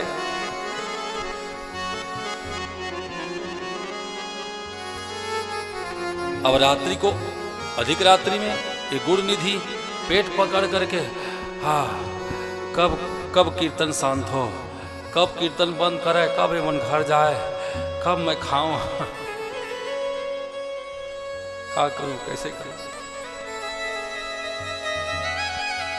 तो 11 साढ़े 11 बजे रात तक कीर्तन करके सब भक्त कीर्तन करने वाले चले गए, लेकिन कुछ भक्त लोग मंदिर में ही प्रांगण में सो गए, मंदिर के प्रांगण में। तभी गुरुनिधि महाराज भूखा प्यासा, भूखा क्या न करता, कुछ नहीं दिखा इनको लगा कि सब सोए हुए हैं, बाकी लोग सब चले गए, किसी की नजर नहीं है। ये चुपके से मंदिर के अंदर प्रवेश कर गया, और जैसे ही मंदिर में प्रवेश हुए हैं मंदिर में, तो मंदिर में अंधेला छाने लग गया। देखते ही देखते अंधेला, कारण क्या है? तो शिव जी के सामने जो भक्तों ने दीपक जला के रखा है, दीपक जला रखे हैं, वो दिया जला के छोड़ के गए हैं, वो दिया के बाती हब्बर के रहे, पूरा थोड़ा सा बचे रहे, दिया के बाती पूरा जल के रहे, थोड़ा सा बचे रहे, तेल तो है लेकिन बाती कम पड़ के रहे। गुरुनिधि देखी, एती सूते आदमी, एती सूते भक्त, सब सूते सूते रहे। तो क्या किया?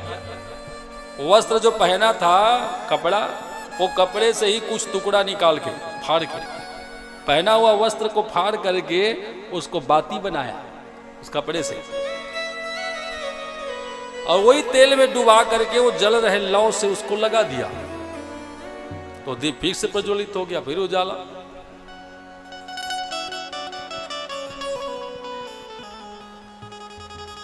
मंदिर में फिर से प्रकाश हो गया। अब वो जितने बिल्व पत्र हैं, भांगिया धतूरा जो भी है, अलग अलग करके उस मालपुआ रसमलाई जो भी है खाने योग्य, सब निकाल के खाने लगा। जब तृप्त हो गया तो जल्दी जल्दी मंदिर से बाहर निकलने को हुआ, कहीं किसी की नजर न पड़ जाए और न चोर समझ करके पिटाई करेंगे। तो जल्दी जल्दी के चक्कर में जब मंदिर का दरवाजा बंद करके बाहर निकलने को हुए, तो सोए हुए भक्तों में से किसी भक्त के ऊपर इसका पैर लग गया। अब दरवाजा बंद होने से मंदिर में दरवाजा बंद हो गया, तो अंदर तो प्रकाश है दीपक का, लेकिन बाहर अंधेला है प्रांगण में। तो वहां सोए हुए व्यक्ति इनकी नजर में नहीं पड़ पाए, ये देख नहीं पाया, और अचानक पैर लग गया। और सोया व्यक्ति जगा, कौन है कौन है कौन आया मंदिर में? अभी शोर मचाया, चोर चोर पकड़ो चोर। अभी भागने लगा, गुरुनिधि भागने लगा, कहीं पकड़ में आ गए तो चोर समझ के पिटाई कर देंगे। ये भागते गया, लेकिन चोर चोर शब्द सुन करके आसपास के लोग सब इकट्ठा हुए, गुरुनिधि को पकड़ लिया, और पकड़ के इतना पिटाई किए, इतने पिटाई किए, पीटते पीटते इतना पीट दिए कि इसका प्राणांत हो गया। बोले भक्तवत्सल भगवान की। शिव माल्य प्रसाद खा के मार खाया। हाँ, भक्तों के द्वारा। भक्ति जब आक्रोश में बदल जाए ना, श्रद्धा, तो बड़ा खतरनाक होता है। श्रद्धालुओं के अंदर जो श्रद्धा आक्रोश में बदल जाए तो बड़ा खतरनाक हो जाता है। देख लो, मंदिर में पूजा करने वाले लोग ही आज एक व्यक्ति को इतना बुरी तरह से पीट दिए कि वो मर गया, अंदरूनी चोट के कारण मर गया। दंड योने होना विप्रो अयम, दंड के कारण माने मार के कारण वो मर गया। और जब मर गया तो यम के सिपाही आए यमलोक ले जाने के लिए।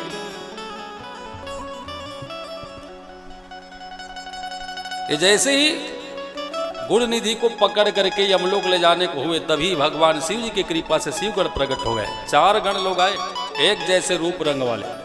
4 शिवगण ने आकर के रोक लिया, है भैया क्या करते हो, कौन है आप? बोले हम भगवान शिव जी के दूत हैं, हम यम के सिपाही हैं। क्यों आए हो?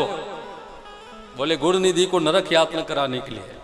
क्यों? क्योंकि इन्होंने पाप किया है, जीवन भर अत्याचार किया है, नशा लिया, मांस लिया, माता पिता का सम्मान नहीं किया, किसी के आदेश का पालन नहीं किया, गुरु ब्राह्मण का अवहेलना करते रहा, वेद धर्म के शास्त्र के खिलाफ चलता रहा। इसलिए इस अधर्मी को, इस वेद विहीन व्यक्ति को यम दरबार में दंड दिया जाएगा। बोले ना भैया, हाँ, गुरुनिधि अधर्मी नहीं, पापी नहीं, अत्याचारी नहीं, तो ये पुण्यात्मा है।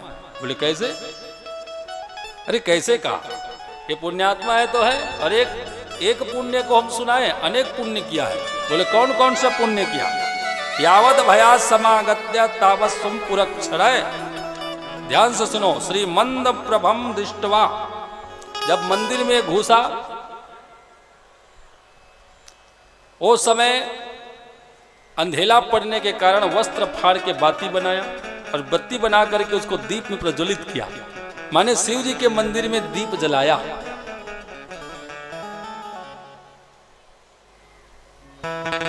स्वयं का बदन ढके ना ढके, बदन का कोई परवाह न करके, अपने मान सम्मान का कोई परवाह न करके शिव जी का सम्मान बनाया, शिव मंदिर को सजाया प्रकाश से। सबसे पहला पुण्य।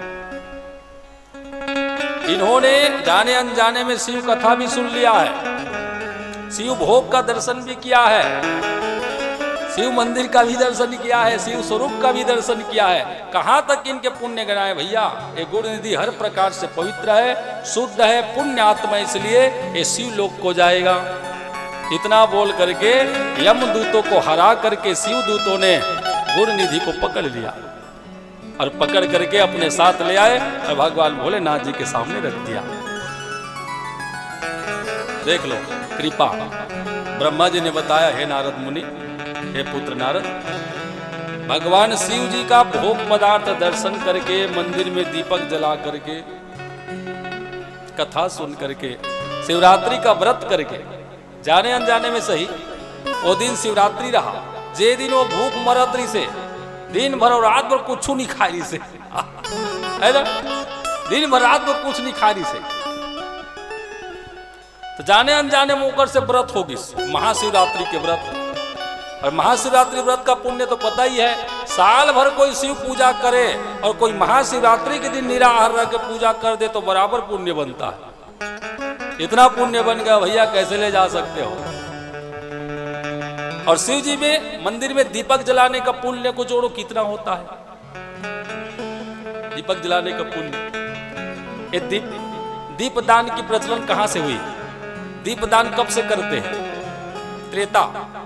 त्रेता में माता कौशल्या, कैकेयी और सुमित्रा तीनों माताएं सरयू नदी में जा करके कार्तिक महीना में दीप प्रज्वलित करती और दान कर देती, सरयू जी में छोड़ देती। वो दीपक बहते बहते आगे बढ़ जाते धार के साथ। इधर चारों राजकुमार वहां एक सुंदर घाट में, मरिका घाट में, चारों राजकुमार मरिकरिका बोलते हैं या मरिका बोलते हैं।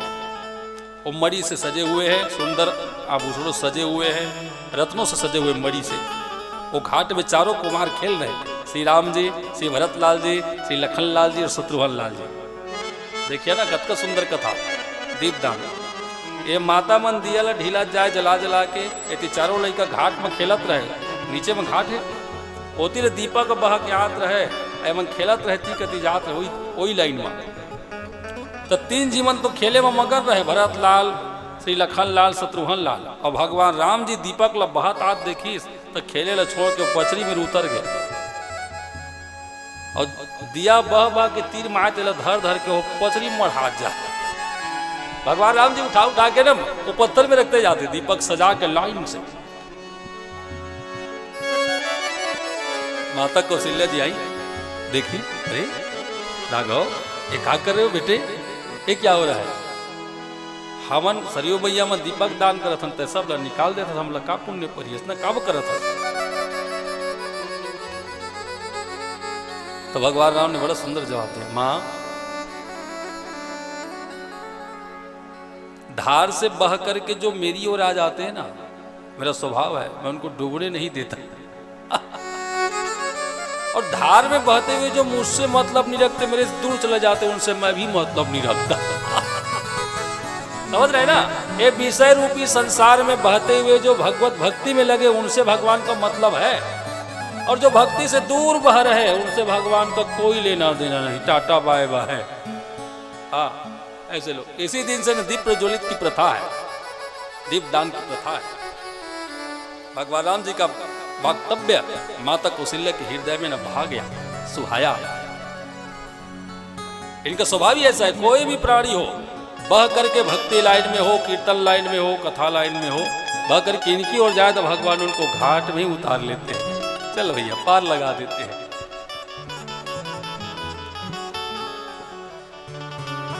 तो वो व्यक्ति पार हो जाता है जो शिव मंदिर में दीपक प्रज्वलित करता है। वो विषय रूपी संसार के धार से पार हो जाता है। भगवान भोलेनाथ जी उनको उतार लेते हैं। दीपक पर ज्वलित करने कितना पुण्य है, मुक्त हो जाता है प्राणी। इसलिए हर एक प्राणी को चाहिए शिव मंदिर में दीपक जलाए या शिव जी के नाम से दीपक जलाए। श्री शिवाय नमस्तुभ्यम, जोर से बोलिए, श्री शिवाय नमस्तुभ्यम। सबको जलाना चाहिए।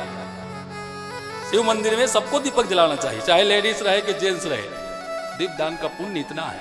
देखो ना, वो वस्त्र को फाड़ के दीपक जलाया, शिव मंदिर में प्रकाश हो गया। भोलेनाथ जी प्रसन्न होकर उनको दरबार में बुला लिया।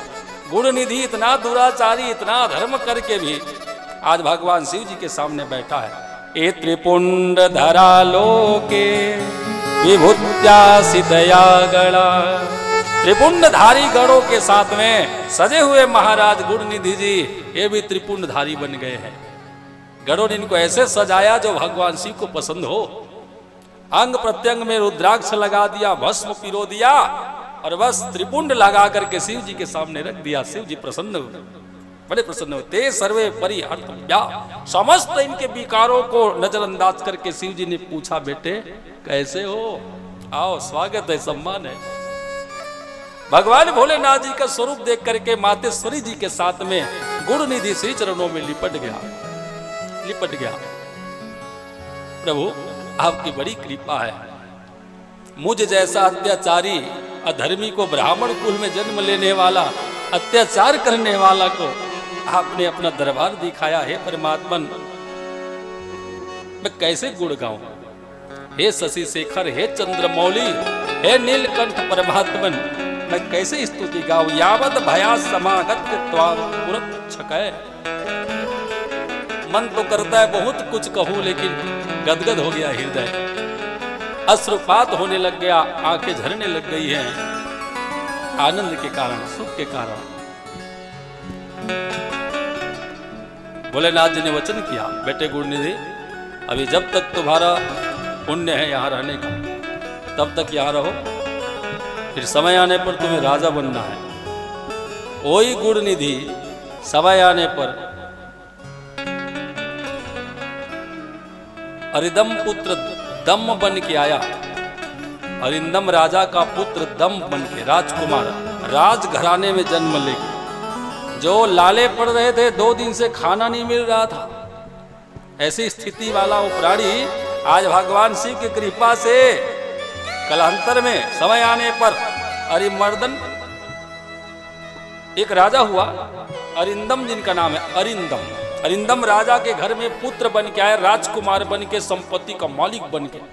वो शिव जी की कृपा है, और भगवान भोलेनाथ जी का कृपा है। और दम नाम से प्रसिद्ध हो गया। जब दम राजकुमार जी को राज अधिकार दिया गया पिता के नहीं रहने से, जब योग्य बन गया है, तो इनको योग्यता देख करके प्रजा ने या मंत्रियों ने या सिपाहियों ने या ब्राह्मणों ने मिल करके सहसम्मति से जब इनको राजपद दिया, तो महाराज दम जी पूर्व जन्म को याद करके, दीपदान को याद करके अपने नगर में ऐलान करा दिया, सुनो सुनो, मेरे राज्य में मैं चाहता हूं जगह जगह मंदिर की स्थापना हो, भोलेनाथ जी की प्रतिमा हो, भोलेनाथ जी का शिवलिंग का स्थापना हो, और जितने भी मंदिर है सभी मंदिरों में दीपदान हो, दीप प्रज्वलित किया जाए। सुन लो, मेरे राज्य में जितने भी मंदिर है, शिव मंदिर, सब में दीप जलना चाहिए, सुबह शाम दीपक जलाओ। और जिन लोग मंदिर में दीपक नहीं जलाएंगे, सुन लेना, मेरे राज्य में उनको रहने का कोई अधिकार नहीं, उनको उचित दंड दिया जाएगा। जिन्होंने मंदिर बनाया है, यदि वो मंदिर में ध्यान नहीं देगा, तो याद रखना मंदिर बनाने वालों को दंड मिलेगा। इतना दीपदान करवाया, इतना मंदिर बनवाया अपने राज्य में, पूरा शिव जी का मंदिर ही मंदिर, जहां देखो शिव मंदिर, हर 10 कदम में मंदिर, हर गांव में मंदिर, हर नगर में मंदिर बनवाया, और सभी भक्तों के द्वारा दीपक दान करवाया। करोड़ों दीपक रोज रोज जला, राज्य में रोज रोज जलाया जाता था, करोड़ों दीपक। दीपदान को महत्व दिया। ग्राम आदि शासनम आयु सर्वान वैसे स्थिता, गांव की स्थिति इतनी अच्छी है, नगर की स्थिति इतनी अच्छी है, भगवान भोलेनाथ की कृपा से कोई दुखी नहीं, सब सुंदर है, स्वस्थ है, मस्त है, अपने अपने धर्म के अनुसार सब जीवन यापन कर रहे हैं। किसी के जीवन में कोई कमी, कोई रोग नहीं है। राजा दम जब तक है तब तक किसी को किसी प्रकार की कोई चिंता नहीं है, क्योंकि दम के ऊपर शिव जी की विशेष कृपा है। इनका दूसरा जन्म है। इस कथा का सार यही है भैया, जो भोलेनाथ जी की सेवा में रहेगा उनके जीवन में किसी प्रकार कमी नहीं होगा। राज सुख प्राप्त करेगा, राजसी ठाट बाट से जिएगा और अंत में शिव पद को प्राप्त होगा।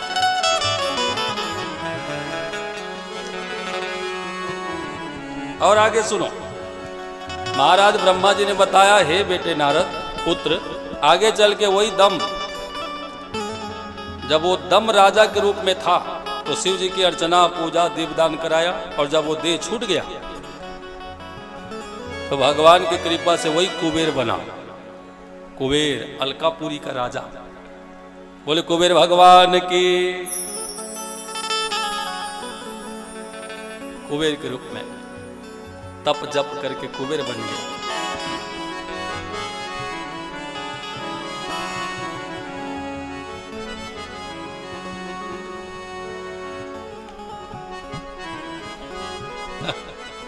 जिनका चरित्र इतना गंदा रहा, जुआ खेलना, नशा लेना, लूटना, पीटना, छलना,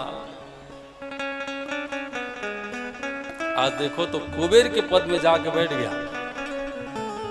भगवान भोलेनाथ जी की कृपा से कुबेर पद में जाके बैठा है। और कहते हैं कि एक कथा को जो भी श्रवण करेगा प्रेम से, श्रद्धा पूर्वक, विश्वास पूर्वक, वो भी गुण निधि के जैसा सुख समृद्धिवान बनेगा। गुण निधि महाराज को जितना वैभव, साम्राज्य, सुख मिल रहे ना, समय आने पर वो प्राणी को भी सुख साम्राज्य मिलेगा, वो भी सुखी होगा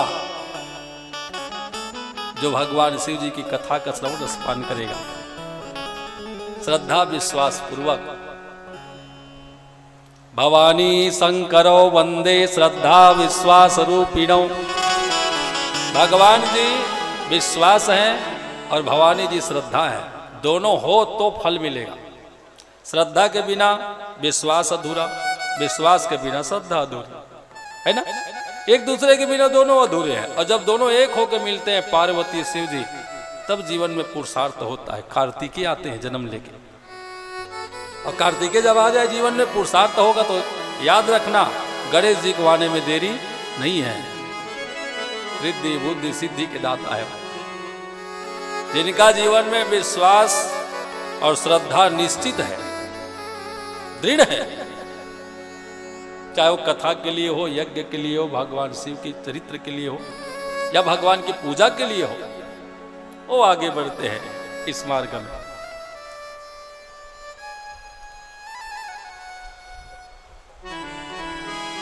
कथा में बैठने से भी लाभ है, कथा दरबार में आने से भी लाभ है, सुनने का तो और बहुत लाभ है। इसलिए घर में सारा काम निपटा करके, घर का सारा काम, हाँ धंधा जो भी है सब पूरा करके कथा में आओ, ताकि कथा से मन ना हटे। कथा से मन हट के घर में फिर वापस ना जाए।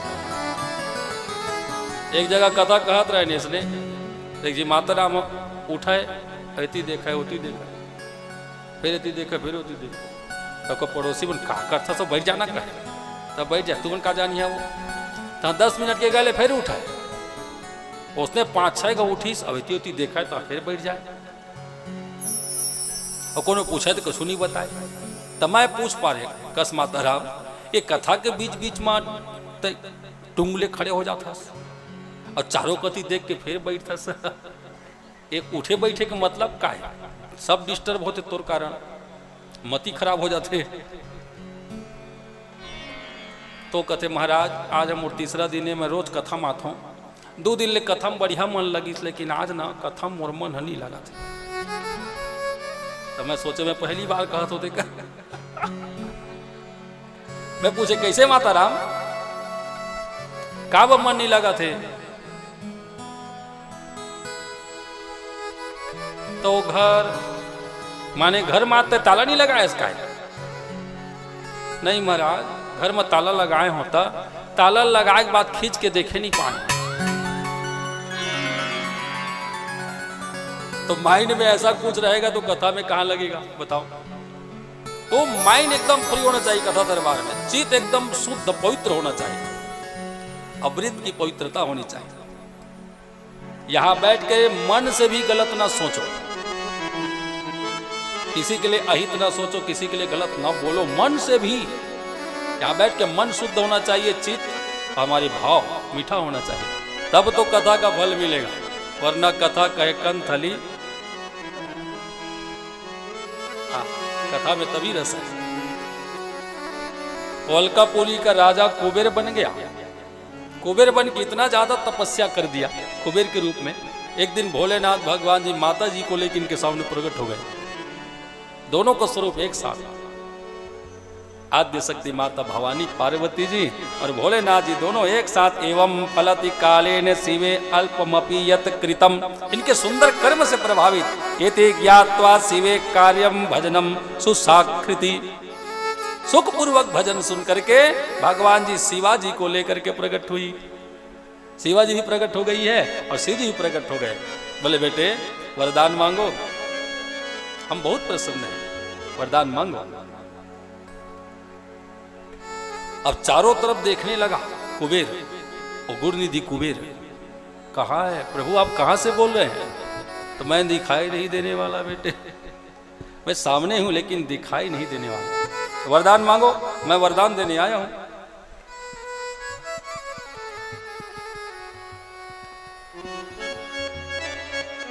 प्रभु जी यदि आप वरदान देना चाहते हैं, वरान ददामि ते वत्सतपसाने तोषितम, यदि आप मेरी तपस्या से प्रतोषित है माने प्रभावित है, वरदान देना चाहते तो मैं एक ही वरदान चाहता हूं। बोले क्या?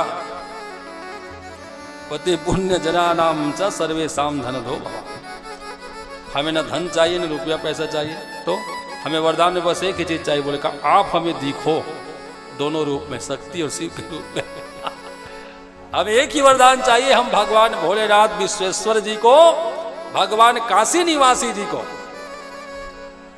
देखना चाहते शिवाजी के साथ में, हम दोनों का स्वरूप देख पाए, ऐसे हमें दृष्टि प्रदान करो, बाकी कुछ नहीं चाहिए।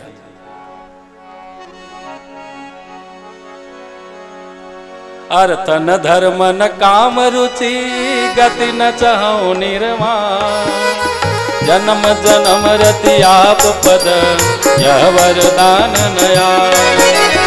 अर्थ न धर्म न काम रुचि गति न चाहो निर्वाण, जन्म जन्म रति आप पद यह वरदान नया। दूसरा कुछ नहीं चाहिए, हमें यही वरदान दीजिए, हम आप दोनों का स्वरूप देख पाए, हमें दृष्टि में ना वो शक्ति दीजिए। तावत पुष्पोट तन नेत्रम, नेत्र में वो प्रकाश चाहिए जिसमें आप दिखो, और जब तक आप दिखोगे नहीं तब तक हम तब जब करते रहेंगे, और न हमें वरदान दो। कुबेर हट गया, भगवान ने कहा तथास्तु जाओ, दिव्य दृष्टि प्राप्त हो। जैसे ही दृष्टि प्राप्त हुई, भगवान शिव जी और शिवाजी सामने दिखाई पड़ गए। बोले कुबेर भगवान की श्री शिवाय नमस्तुभ्यं। परमात्मा जी सामने दिखाई पड़ गए कुबेर भगवान जी को। आहा क्या सुंदरता है, क्या सुंदरता है। भोलेनाथ जी का प्रणाम किया, और जैसे ही माता जी की ओर देखा तो बस टकटकी लगा के एकटक होकर के प्रवृत्ति मेघवानी, गोरा बदन माता जी का, पतली कमर, लाल रंग की साड़ी में सजी हुई है, बाल में गजरा, आंख में कजरा, कमर में कमर बंद है, बाजू बंद लगे, कलाई में कंगन, चूड़ी सजे हुए हैं, पांव में पायल है, पैर से सर तक सुंदरता लिए माता जी चितती हुई सामने खड़ी हुई, लाल लाल होठ, गोरी गोरी गाल, क्या कहे माता भवानी की सुंदरता।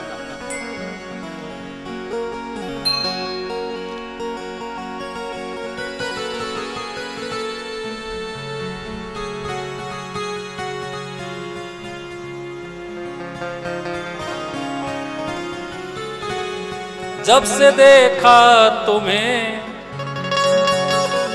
जाने क्या हो गया। अब कौन जानेगा, मन में काय कौन जानेगा, वही जाने जो जानने वाला है। ओ शेरा वाली माँ मैं तेरा हो गया।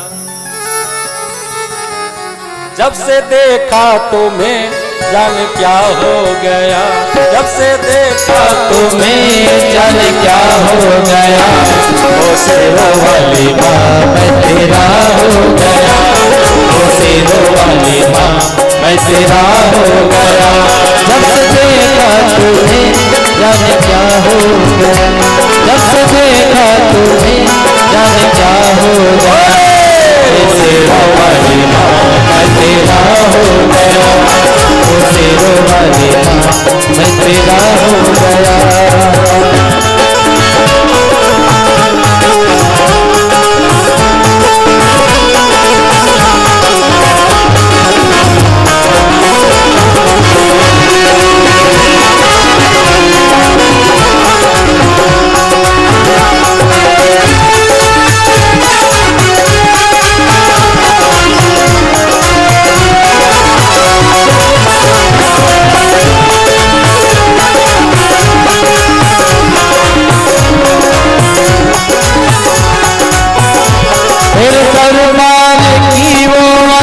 शान है जो देखे वो तुम पर ही कुर्बान है। मेरे दरबार की वो अजब शान है जो देखे वो तुम पर ही कुर्बान है। तेरी भक्ति का मुझको नशा हो गया, ओ तेरी भक्ति का मुझको नशा हो गया। ओ शेरा वाली माँ मैं तेरा हो गया। ओ शेरा वाली माँ मैं तेरा हो गया। जब से देखा तुम्हें जाने क्या हो गया, जब से देखा तुम्हें जाने क्या हो गया। ओ शेरा वाली माँ मैं तेरा हो गया। ओ शेरा वाली माँ मैं तेरा हो गया।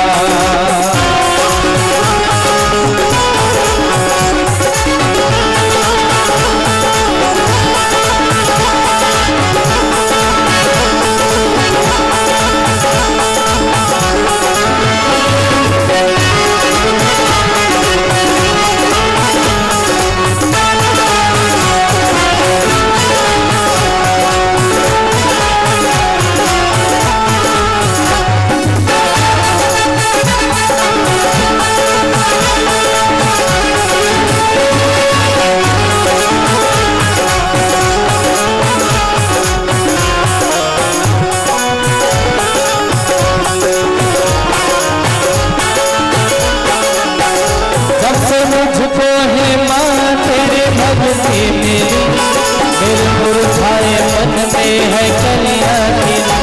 जब से मुझको है माँ तेरी भक्ति मिली, मेरे मुरझाए मन में है कलियां खिली। जो न सोचा कभी था वही हो गया, जो न सोचा कभी था वही हो गया। ओ शेरा वाली माँ मैं तेरा हो गया। ओ शेरा वाली माँ मैं तेरा हो गया। जब से देखा तुम्हें जाने क्या हो गया, जब से देखा तुम्हें जाने क्या हो गया। ओ शेरा वाली माँ मैं तेरा हो गया। ओ शेरा वाली माँ मैं तेरा हो गया। ओ शेरा वाली माँ मैं तेरा हो गया। ओ शेरा वाली माँ मैं तेरा हो गया। ओ शेरा वाली माँ मैं तेरा हो गया। शिवाय नमस्तुभ्यम। भगवान भोलेनाथ जी सामने उपस्थित हैं और भोलेनाथ जी के सामने माता जी को टुकुर टुकुर देखने लग गया, आंखें फाड़ फाड़ के, और देख देख के सोच रहा ये सौभाग्यशालिनी है कौन। इतना जब तब करके मैं बड़े मुश्किल से भोलेनाथ जी का दर्शन पाया हूं। इन्होंने कितना तप किया होगा जो भोलेनाथ जी के साथ में बनी है। ये सौभाग्यशालिनी है कौन जो भोलेनाथ जी के साथ प्राप्त की है। ये तपस्विनी होंगी कोई। इतनी सुंदरता, इतने लावण्य, इतनी खूबसूरती, ये सब भोलेनाथ की कृपा से इनको मिले होंगे। इन्होंने ऐसा कौन सा तप किया होगा। देख लो, गलत नजर नहीं है, सोच भी गलत नहीं है भक्त का। वो माता जी का सौभाग्य को सराह रहे। इन्होंने ऐसा कौन सा तप किया है कि भोलेनाथ जी का साथ मिला ही इनको, भोलेनाथ जी के साथ रहने का, भोलेनाथ जी के साथ खड़े रहने का। इतनी सुंदरता, इतनी लावण्यता इसमें सब भोलेनाथ की कृपा से आई है। इन्होंने कौन सा तप किया जो मैं नहीं कर पाया, मुझे भी वही करना चाहिए ताकि मैं भी भोलेनाथ जी के साथ रहूं। ऐसा वो सोच है इनका, ये सोच करके एकटक होकर देख रहा। लेकिन माता जी को अच्छा नहीं लगा। ये भोलेनाथ जी से कहने लगे, स्वामी, माता पार्वती ने महादेव जी से कहा, बोली, स्वामी हे नाथ, ये दुष्ट भक्त है कौन जो मेरी और इस तरह से आंखें फाड़ फाड़ के देख रहा है और बकर बकर बोले जा रहे हैं सौभाग्यवालिनी है, सुंदरी है, ऐसा और नहीं। चिढ़ गई माता पार्वती, क्रोधित हो गई, इनको गुस्सा आ गया। तब भोलेनाथ जी ने बात बनाई, देवी अरे गुस्सा काहे करती हो, ये गुस्सा करने योग्य नहीं है, तो क्यों देखता है मुझे इस तरह से टुकुर टुकुर नजर गड़ा के। इसका भाव गंधनी है, इसका भाव गंधनी है, भक्त है, हम दोनों का पुत्र है, बेटा है बेटा। तुम धन के दाता बनो, धनाध्यक्ष बनो, तुम्हारी प्रीति मुझ में बनी रहे, सदैव हम दोनों का संबंध रहे। एक वचन देता हूं मैं, तो यही काशीपुरी में वास करना, तो इसी जगह पे वास करना।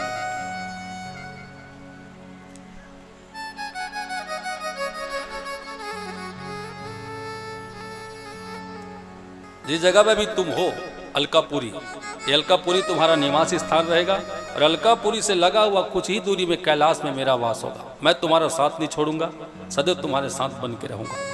आशीर्वाद। अब अलकापुरी का राजा बन के कुबेर रह गया, धनाध्यक्ष बन के, और बस वचन के अनुसार भगवान जी कैलाश में निवास करने लगे।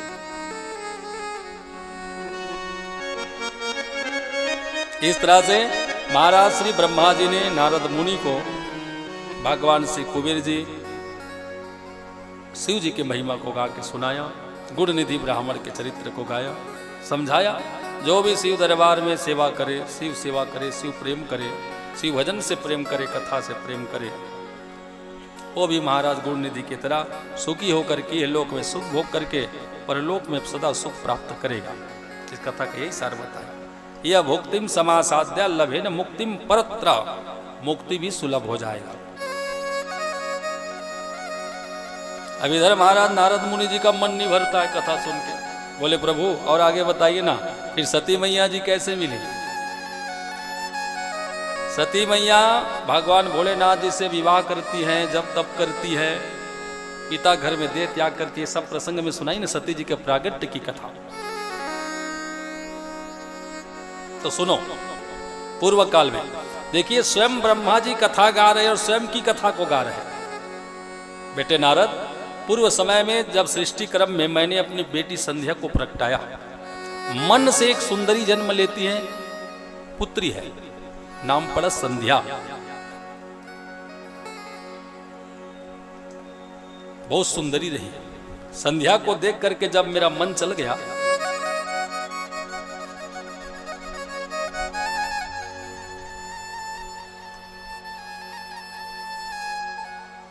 तभी मेरे श्वेत बूंद बाहर आए। उसमें से एक सुंदर पुरुष ने जन्म लिया, नाम कामदेव। बोले कामदेव भगवान की प्रणाम किया, पूछा पिताजी मेरा काम क्या होगा? बोले बेटे तुम समस्त प्राणियों में रह करके इस सृष्टि के क्रम को आगे बढ़ाओगे, यही तुम्हारा काम होगा। आकर्षण करना, आसक्त करना। तुम इतना पावर है, 5 बाण रखो, ये 5 बाण से तुम किसी को भी मोहित कर सकते हो। 5 बाण और पुष्प से धनुष लिए, इन 5 बाण से तुम किसी का भी मन आकर्षित कर सकते हो। तो वहां जितने भी महात्मा हैं, अत्रि, वशिष्ठ, चौहान, सब जितने महात्मा प्रकट हुए, ब्रह्मा जी के पुत्र, जितने भी संत महात्मा गण हैं, यहां तक भगवान ब्रह्मा जी भी वही हैं और समस्त देवगण हैं। कामदेव को जब ये सब मिल गया ना, तो कामदेव ने टेस्ट कर दिया, परीक्षा। देखो तो जो बाण मुझे प्राप्त हुआ है, तीर जो मिला है, धनुष मिला है, वो कितना प्रभावी है। और उसी समय एक एक करके बाण चलाते गया। तो जितने बड़े बड़े महात्मा योगी सबका मन संध्या की ओर लग गया। यहां तक पिता होकर के पुत्री के ऊपर आसक्त हो गया ब्रह्मा जी, जबकि वेद में निषिद्ध है, वेद में ऐसा निषिद्ध है, पुत्र वधु भगनी सुतनारी इन्हीं कुदिष्टि बिलो कई जोई ताई बधे कछु पाप न होई, ऐसा पाप होता है। लेकिन क्या करे, काम का वेग इतना ज्यादा हो गया, बड़े बड़े महात्मा संत सब कुछ भूल करके संध्या की ओर देखने लग गए। ब्रह्मा जी ने तो संध्या को गोद में बिठा लिया। यहां तक लिखा इसमें श्रुतात मुनि श्रेष्ठ कथ्याम कथाम शुभाम। यहां सब बच्चे लोग हैं, 10 बेटे हैं उनके, सब देवता देख रहे, सबके सामने काम का इतना प्रभाव है, संध्या को गोद में बिठा लिया। हाय हाय हाय हाय हाहाकार मच गया। सभी बच्चे ब्रह्मा जी के जितने भी संत हैं महात्मा, सब के सब आकर्षित हो रहे हैं। इनकी ऐसी स्थिति को देखा तो धर्मदेव जी ने इनकी रक्षा के लिए भगवान भोलेनाथ जी को ध्यान लगाया। बोले धर्मदेव भगवान की। अब समझ में आ रही ना, ऐसी जब स्थिति आए जीवन में तो धर्म ही हमारी रक्षा करता है। धर्मो रक्षति रक्षिता, इसलिए धर्म का परित्याग नहीं करना चाहिए। अपने धर्म में आरूढ़ रहो तो धर्म हमें विषम परिस्थिति में ही बचा के छुड़ा के ले जाए। और धर्म का साथ छोड़ देता तो बताओ इन देवताओं का, इन संतों का क्या होता।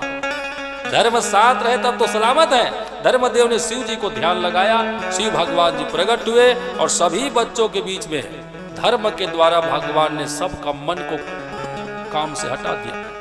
काम के प्रभाव को शिव जी ने मिटा दिया। सब ज्ञान में आ गए, सब बोध में आ गए, सबको बोध हो गया। तो भरी सभा में शिव जी ने ब्रह्मा जी को झड़ाया। ब्रह्मदेव प्रथम पुरुष होकर के सृष्टि में अपनी बेटी के ऊपर मोहित होते हो, लज्जा नहीं आती तुम्हें? सोमो रुद्रो गृहीत भूत्वाम आकृष्टम लीलाम पुराम प्रभु, तुम सृष्टिकर्ता कहलाते हो, तुम्हें लज्जा नहीं आई इस तरह से कृत्य करते हुए?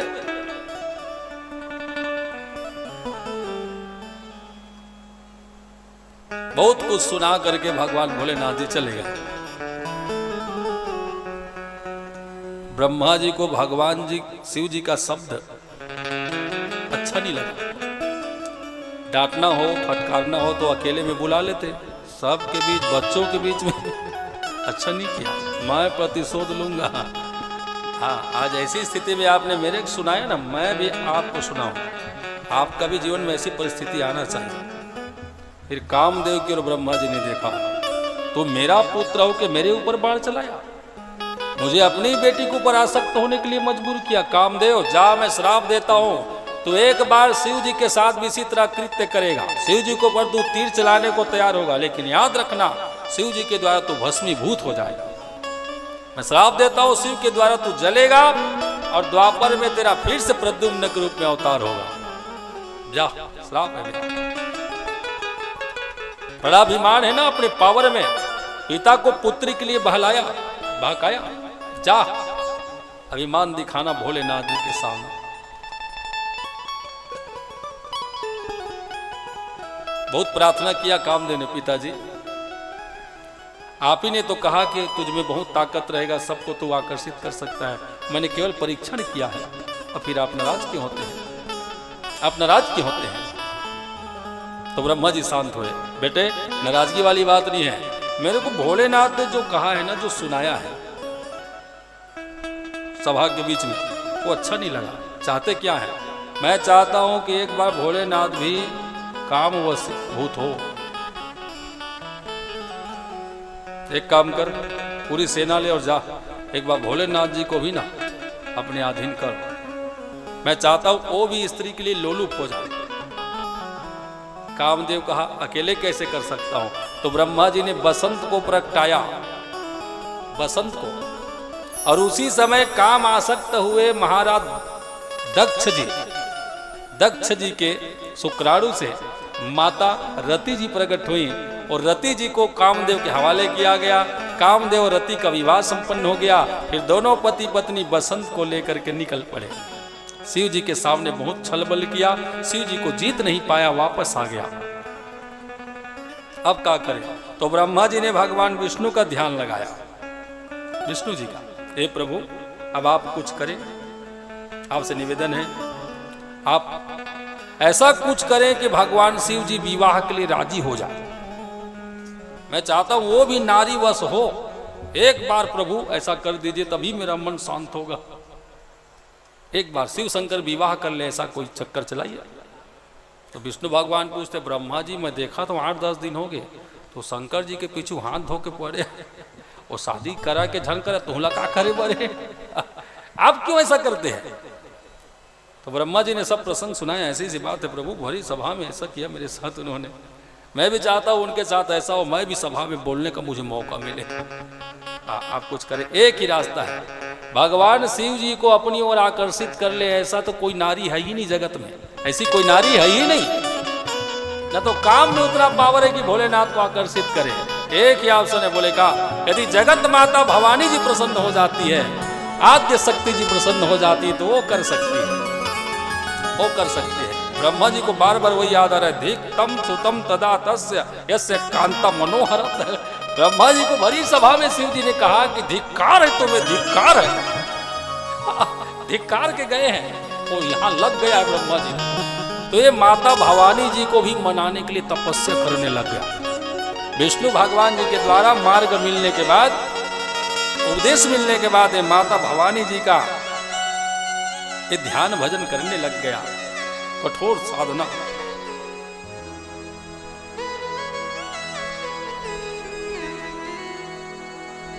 हे जगदात्री हे दुर्गे हे मातेश्वरी सृष्टि कारिणी महेशी हंत्री त्रिलोक्य दामिनी परा गुणेभ्य सकलम विभरती। हे सकल भुवन में भंडार भरने वाली महालक्ष्मी, समस्त प्राणियों में शक्ति प्रदान करने वाली महाशक्ति, अपनी माया से सृष्टि को चलाने वाली, हलचल करने वाली माया देवी प्रकट होइए। हे पर अम्बा, पराम्बा भवानी, पर ब्रह्म स्वरूपिणी, हे प्राकृति स्वरूपिणी मैया प्रकट होइए, प्रकट होइए, प्रकट होइए। शिवा सर्व स्वकर्ता ही हरता हरता परात्परा, पर ब्रह्मा परे सच्च निर्गुणो नित्य एवचा।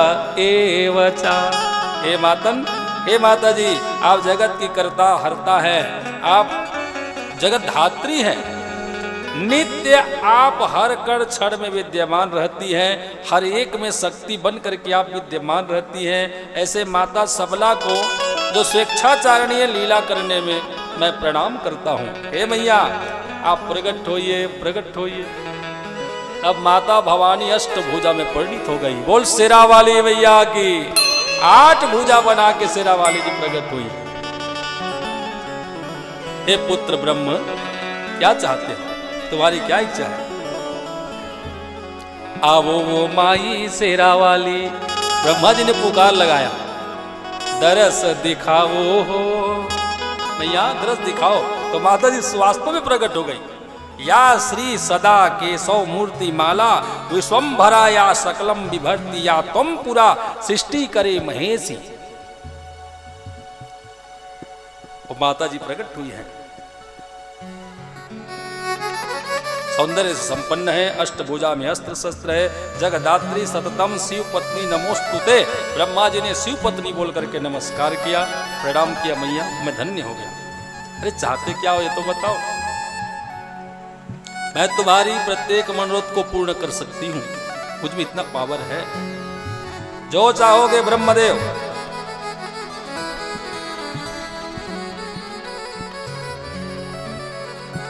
मैं वो कर सकती हूं।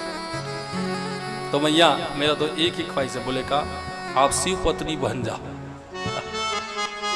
मैं चाहता हूं कि आप भगवान भोलेनाथ जी का पत्नी बनिए और भोलेनाथ जी को अपने वश में करिए। वो आपके बस में हो जाएंगे ना, तब मैं समाज में बोल सकता हूँ, सीना उठा के, सीना चौड़ा कर। एक बार भवानी जी किसी तरह से आप उनको विवाह करने के लिए राजी कर लो, बस। आप में पावर है, आप में सुंदरता है, आप आकर्षित कर सकती है। इसलिए आपसे नमस्कार है, आपको प्रणाम बारंबार। आप ना शिव जी से विवाह कर लो। अरे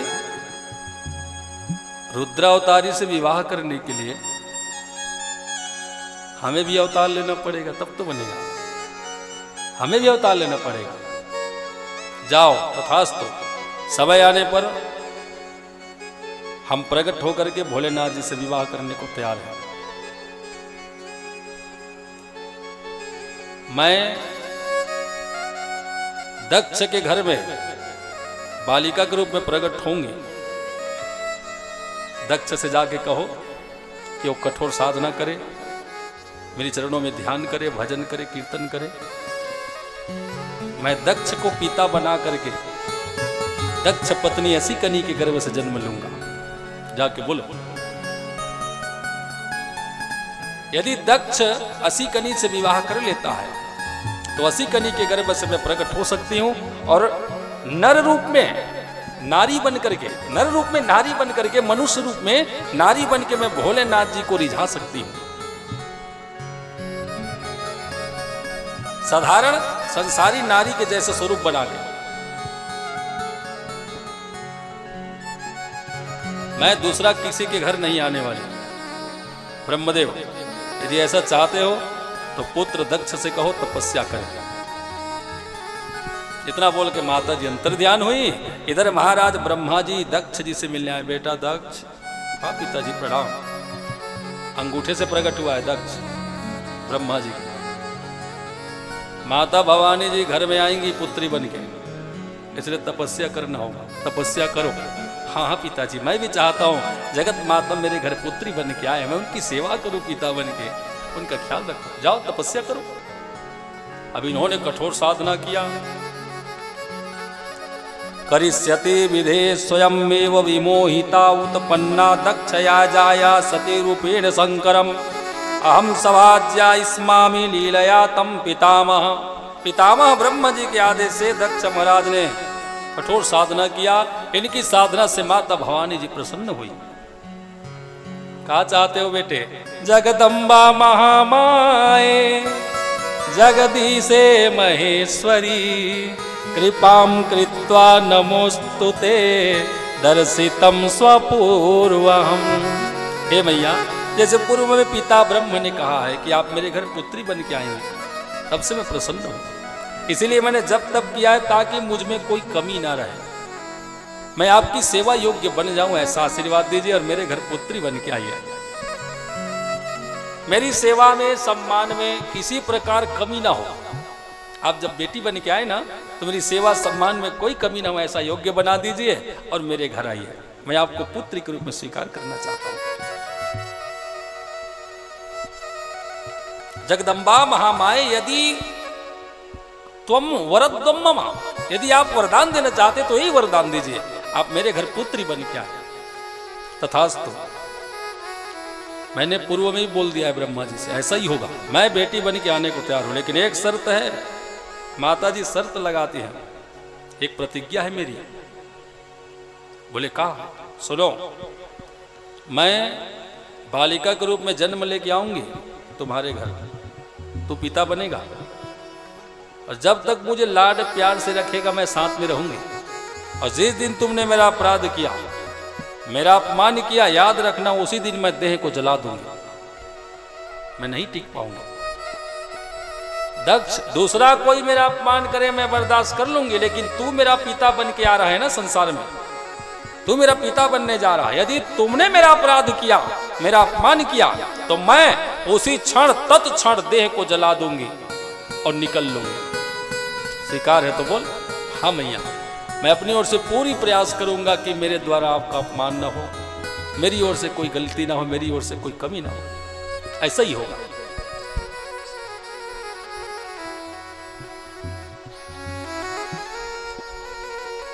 समय आने पर महाराज दक्ष जी ने असी कनी से विवाह किया। असी कनी के गर्भ से अनेक पुत्र को जन्म दिया, अनेक पुत्र हुए। लेकिन नारद मुनि ने इनको न भक्ति का पाठ पढ़ा करके संत बना दिया। दक्ष बड़ा दुखी हो गया। मेरे 10 पुत्र हुए, 10 बच्चों को ज्ञान उपदेश करके भक्त बना दिया, विवाह नहीं करना चाहते हो तो वंश कैसे बढ़ेगा? फिर से असी कनी के गर्भ से 10 पुत्र को जन्म दिया। फिर से 10 पुत्र ने जन्म लिया। नारद जी ने दूसरी बार भी साधु बना दिया सबको। अब दक्ष महाराज जी बड़े दुखी होते जाते, ये दक्ष ने ऐसा क्यों, नारद ने ऐसा क्यों किया? 2 बार मेरे वंश को इन्होंने साधु बनाया, अब मेरा वंश बढ़ाने वाला कोई नहीं है। नारद जी के लिए क्रोध आ गया, ये जिसका घर न द्वार न परिवार, ये नारद मेरा भी घर उजाड़ने चला। है नारद, अपनी गति में अभिमान करते हो, जाओ श्राप देता हूं, मेरे वंश के जितने भी बालक हुए सबको साधु बना दिया, मेरा वंश अवरुद्ध करना चाहता है। आज के बाद तू 6 मिनट से ज्यादा कहीं टिक नहीं पाएगा, जा, मेरा श्राप है। तू चलता फिरता ना ट्रेन की तरह रहेगा, इस स्टेशन से उस स्टेशन, 2 मिनट 3 मिनट 4 मिनट और ज्यादा कहीं हो जाए तो 6 मिनट स्टॉप रहेगा। दक्ष के श्राप के कारण नारद मुनि जी कहीं टिकते नहीं है, लेकिन एक कठोर साधना किया अभी नारद मुनि ने एक जगह बैठ करके। ऐसा कैसे हो गया? जब श्राप है तो इसमें शिव की कृपा है। शिव चाहे तो श्राप भी ना वरदान में साबित हो जाए, वरदान में बदल जाए। शिव भगवान की कृपा से। काले गते बहुतेरे मम पुत्र प्रजापति, जब बच्चे नहीं रहे महाराज दक्ष के घर में, तो इन्होंने फिर से जगदम्बा जी का ध्यान लगाया तो 64 बेटियां हुई। 64 बच्चियों ने जन्म लिया है, 64 कन्या, 64 योगिनी समझो। इसमें से बहुत बेटियों को तो धर्म के साथ निभाया, बहुत बेटियों को। स्वाहा नाम की बेटी अग्नि को दिया। जब सब बेटी का घर बस गया तो घर में अब कोई नहीं है, तब दक्ष ने कहा मैया अब आप कब आएंगे? तो सबसे लास्ट में माता असिकनी के गर्भ से। सुसोच अति पुत्र शोक विमूर्छिता, संतान की शोक में जब दक्ष महाराज मूर्छित हो रहा था, दुखी हो रहा था, तो इनका दुख मिटाने के लिए किम कृतम ते अधम श्रेष्ठ साधोना, अब मैं क्या करूं, इतना कुछ कर लिया, अब मैं क्या करूं। त्रिषा आदि की सुनिचितन तोरीव सही सुना, अमानिना मान देरम कीर्तनियम सदा हरि। मैं भगवान का भजन करके थक गया, माता जी का पूजा पाठ करके थक गया, मैं क्या नहीं किया, फिर भी मैं दुखी हूं। हे माता अब और क्या करना हो, आप क्यों नहीं आती है? गतेषु नवमासेषु कार्यात्वा च लौकिकम् गतिं शिवा च पूर्णेशा दशमे मासी नारदा। ब्रह्मा जी ने कहा, ब्रह्मा जी कहते हे नारद, हे पुत्र, महाराज दक्ष जी ने जब स्तुति किया तो माता भवानी जी ने तेज बनाया, अपने आप को तेज पुंज, और तेज पुंज बना के दक्ष महाराज के चित्त में समाहित हो गई। Keep in touch and keep in mind. भगवान आद्य शक्ति माता भवानी जी तेज पुंज बन करके दक्ष महाराज के चित्त में प्रवेश हुई, चित्त में। कुछ दिन तक माता जी दक्ष के देह के अंदर रही, चित्त में। इसी बीच महाराज दक्ष जी ने अपनी पत्नी के साथ गर्भाधान किया, तो चित्त में बैठी हुई वो तेज स्वरूपा माता भवानी जी इनके तेज से असिकनी के गर्भ में प्रवेश हो गई। बोल शेरा वाले मैया की। अब वो माता आद्य शक्ति जी गर्भस्थ हो गई है। जब से माता जी गर्भ में आई है, 9 माह के अंदर, 9 माह के अंदर माता असिकनी में दिव्यता आ गया है, माता जी में तेज हो गया है, अलौकिक सुंदरता, बहुत सुंदर लग रही है। देवता संत महात्माओं को जब सुनने में आया कि माता भवानी प्रकट होने वाली है, तो सभी संत महात्मा वेद पुराण मिलकर के स्तुति गाने आए। और यहाँ भी वही स्तुति है, सत्य व्रतम सत्य परम सत्यम निहितम च सत्ये सत्यात्मकम सत्य नेत्रम सत्यात्मकम त्वाम शरणम प्रपन्नम। सत्य सत्य बोल करके माता जी का स्तुति करते समस्त देवता लोग, और स्तुति करके बारंबार प्रणाम किया। गर्भ स्तुति कहते इसे। सब ने एक स्वर में कहा, महेशानी नमस्तुभ्यम। माता महेशानी, माता भवानी जी को प्रणाम। जगदम्बे सनातनी, हे सनातनी माता, आपको नमस्कार है, आप सत्य स्वरूपिणी माता है। कृपाम कुरु महादेवी, हे महादेवी, हे आद्य शक्ति माता, आप कृपा करो, कृपा करो। हे भवानी, जगत में आकर के जगत के भक्त जो हैं, दर्शन के लायक जो प्यासे हैं, आप उनके ऊपर कृपा बरसाओ, कृपा करो, कृपा करो। प्रकट हो जाओ माँ, स्वागत है पृथ्वी में, फिर से स्वागत, प्रकट हो जाओ। सत्य स्वरूपिणी, हे माता, आपका स्वरूप सत्य, आपकी लीला सत्य, आप स्वयं सत्य स्वरूपा है। हम सभी देवता मिलकर आपका बारंबार प्रणाम करते हैं। आस्थाय सय सवम भावम जनयन्ते रुरोध सा। 10वें माह लगते ही माता असी कनी के गर्भ से देवता लोग जब स्तुति गा के चले गए, तो 10वें माह लगते ही महाराज दक्ष जी के घर में, राजमहल के अंदर प्रसूतिका गृह में माता सिकनी के गर्भ से शुभ मुहूर्त, शुभ तिथि में, मंगल समय में, तारे ग्रह नक्षत्र सब जब अनुकूल हो गए, तो माता भवानी दक्ष के घर में सिकनी माता गर्भ से बेटियां बन के प्रकट हुए। बोल सती मैया की जय, सती भवानी मैया की जय, शिवा माता की जय। माता सती जी का प्रागट्य होता है सुंदर शिशु रूप में, बाल्य रूप में। महाराज दक्ष जी ने धूमधाम से सती का जन्म उत्सव मनाया, सती मैया का प्रागट्य उत्सव मनाया। आइए हम भी जन्म उत्सव मनाएं। कृष्ण जन्म उत्सव, राम जी का जन्म उत्सव बहुत मनाया, अब बेटिया का जन्म उत्सव मना है। ये कर्म का कमी करना, बेटा के में जब बैंड पार्टी बाज सका थे, बेटी के में बजना चाहिए। हाँ, माता भवानी जी का जन्म उत्सव धूमधाम से मनाया राजा दक्ष ने, बाजा गाजा के साथ और फटाका के साथ, अबीर गुलाल के साथ। चलिए हम भी 2-4 भजन में माता भवानी जी का जन्म उत्सव मनाएं, फिर मंगल आरती करेंगे। आज की कथा यहीं पर विश्राम लेगी। कल माता सती जी का शेष चरित्र गायन करेंगे, तत्पश्चात भोलेनाथ भगवान और माता भवानी जी का, पार्वती जी का विवाह उत्सव। कल विवाह उत्सव होना है, धूमधाम से झांकी के साथ होगा।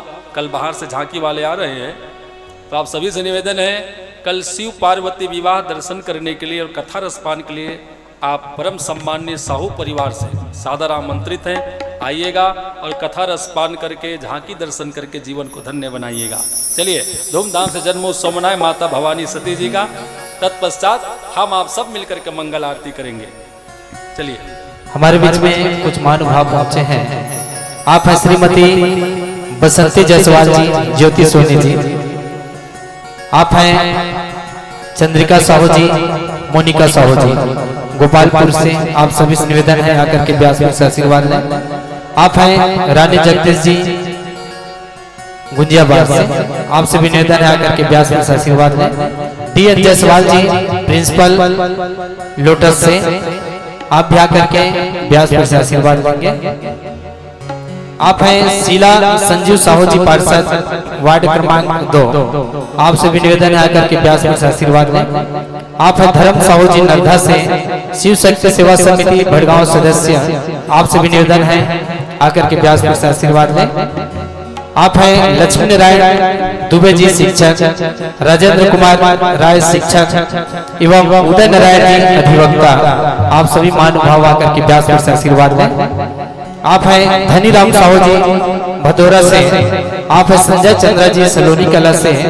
साधराम साहू जी, जगदीश्वर राय जी। आप सभी से निवेदन है आकर के व्यास से आशीर्वाद लें। आप हैं परम आदरणीय ललिता के सरवानी जी। आप से भी निवेदन है आकर के व्यास से आशीर्वाद लें।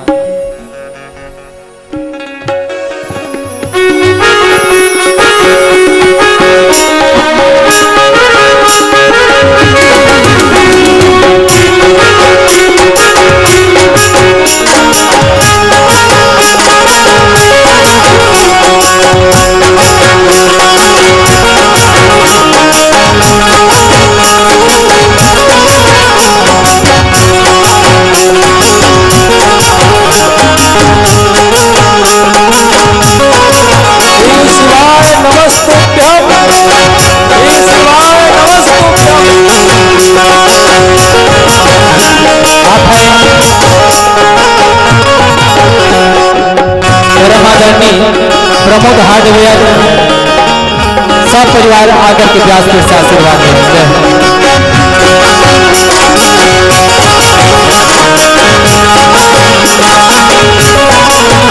मेरे मैया मेरे घर आई, मेरे मैया मेरे घर आई, तो झूम झूम बातुरे बधाई।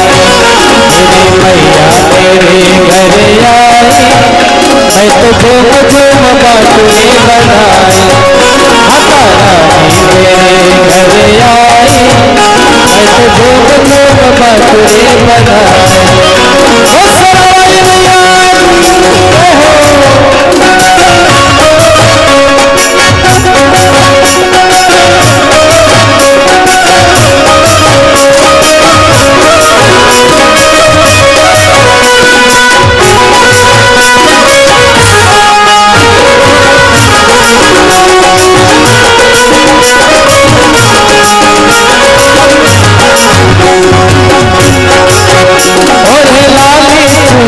करे सबको ओढ़े लाली चुनर करे सबको भैया की सवारी,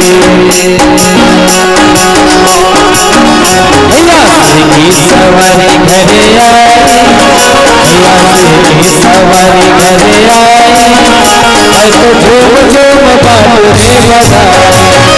भैया की सवारी घरे आई, मैं तो झूम झूम बातुरे बधाई।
तो झूम झूम बांसुरी बजाए, हाथी सूरज मेरे मन भाए, मैं तो झूम झूम बांसुरी बजाए, मेरे पिया आए, मैं तो झूम झूम बांसुरी बजाए।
शेरावाली का लगा गरबा, जोतावाली का लगा गरबा, लगा लो नियमा, लगा लो नियमा, इधर सब कर लो, इधर सब कर लो, इधर हाथ उठा दे।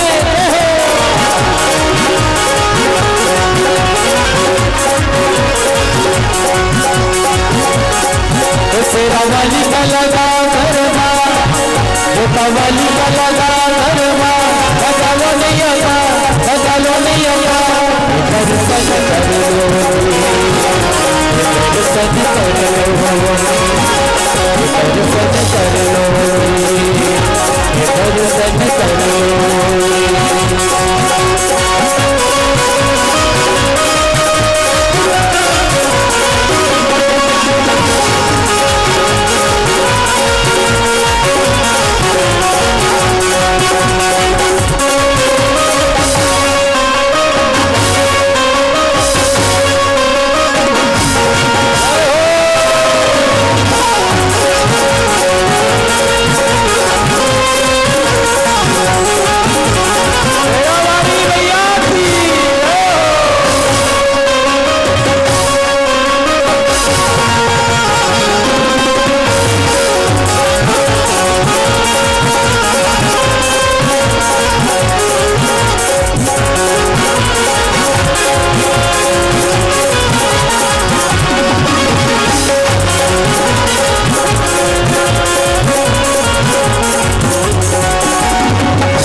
मुझे भाई जिसके लिए था दिल बेकरा, ओ घड़ी आ गई आ गई, हमको भी रख जाता है, हमको भी रख जाता है, हमको भी रख जाता है, हमको भी रख जाता है।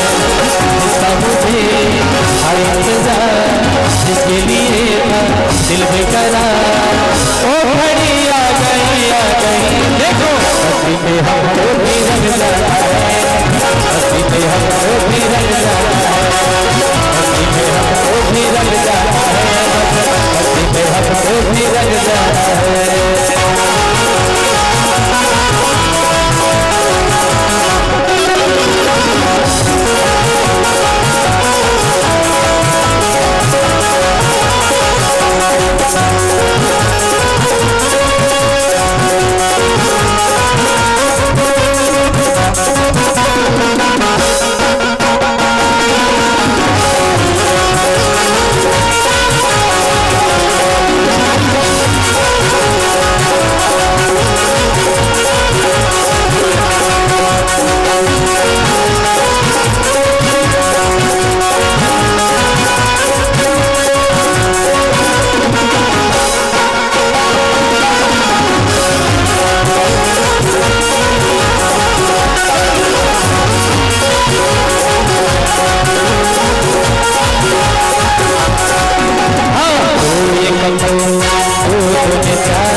की आदत अब जाती नहीं, तेरे आगे लाज मुझे आती नहीं। भैया मानने की आदत जाती नहीं, तेरे लाज मुझे आती नहीं।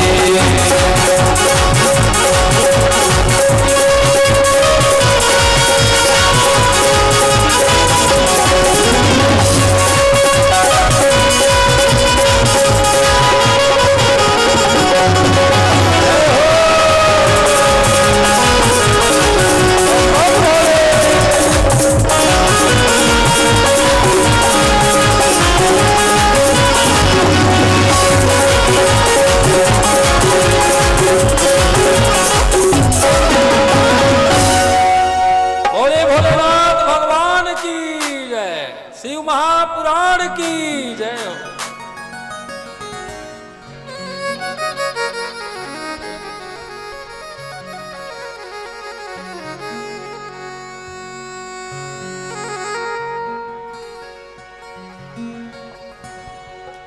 भोले को कैसे मैं मनाऊं रे, मेरा भोला न माने।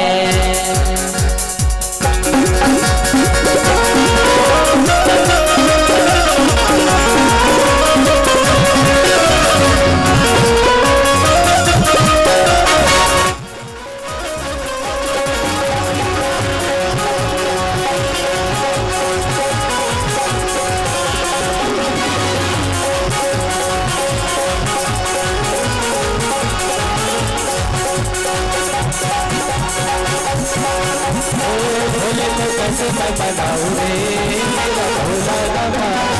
भोले को कैसे मैं मनाऊं रे, मेरा भोला न माने। भोला न माने मेरा शंभू न माने, भोला न माने मेरा शंभू न माने। भोले को कैसे मैं मनाऊं रे, मेरा भोला न माने। भोले को कैसे मैं मनाऊं रे, मेरा भोला न माने।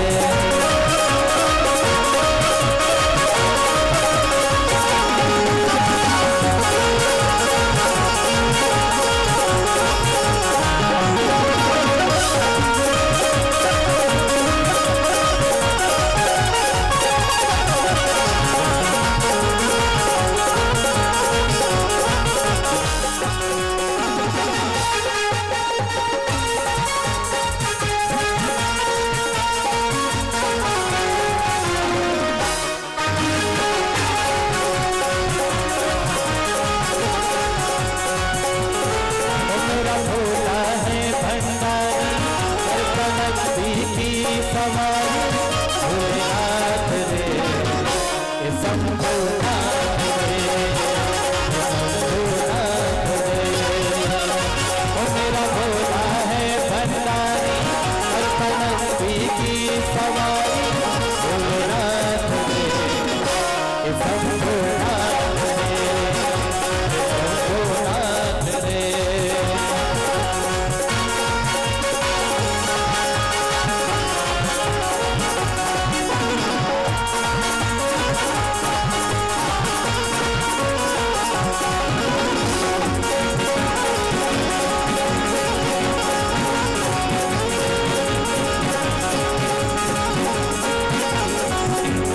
वो नहीं भाई मखुआ में वो नहीं मिसरी मनाए।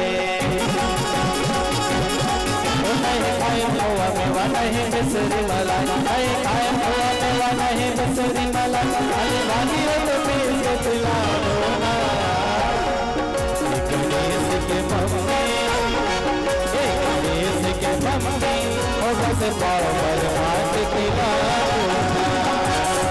गणेश के मम्मी, बस पावर हाथ खिलाओ ना।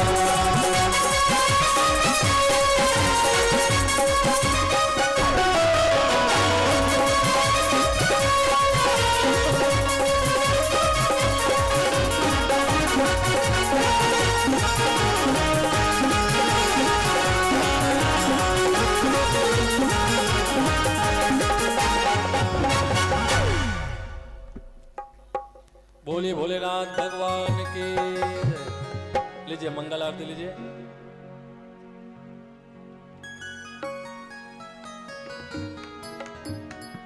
कल धूमधाम से भोलेनाथ भगवान जी और माता जी का विवाह संपन्न होगा। विवाह उत्सव मनाएंगे।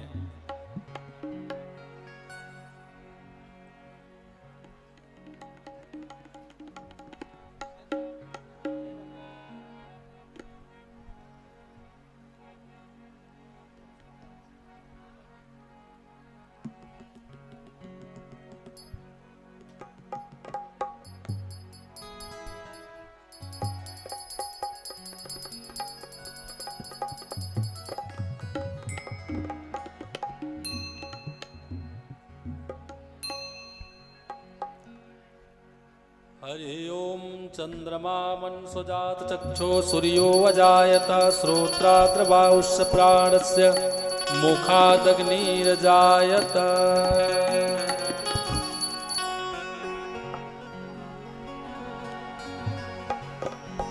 ओम हरि ओम।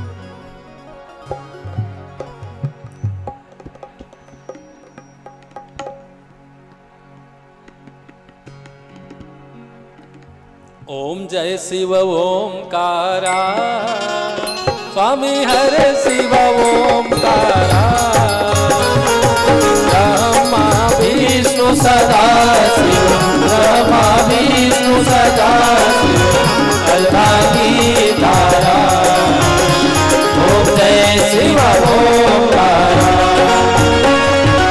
एकानंद चतुरानंद पंचानन राजे स्वामी पंचानन राजे हंसानन हंसानन करुणास विश्वाहन साजे। ओम जय शिव ओंकारा। दो भुज चार चतुर्भुज दस भुज अति सोहे स्वामी दस भुज अति सोहे। तीनों रूप निरखता तीनों रूप निरखता त्रिभुवन जन मोहे। ओम जय शिव ओंकारा। अक्षमाला मुंडमाला गुणमाला धारी गोविंद माला धारी चंदन मृगमद सोहे चंदन मृगमद सोही बोले ओम जय शिव ओंकारा। श्वेतांबर पीतांबर बाबांबर अंगे ओ स्वामी माधांबर अंगे कनकादिक कनकादिक करुणादिक उदादिक संगे। ओम जय शिव ओंकारा। कर्मते चकमंडल चक्र त्रिशूलधरा ओ स्वामी चक्र त्रिशूलधरा। जग हरता जग करता जग हरता जग करता जग मंगल करता। ओम जय शिव ओंकारा। ब्रह्मा विष्णु सदा शिव जानत अविवेका स्वामी जानत अविवेका। गढ़वाधर के मध्य गढ़वाधर के मध्य ये तीनों एका। ओम जय शिव ओंकारा।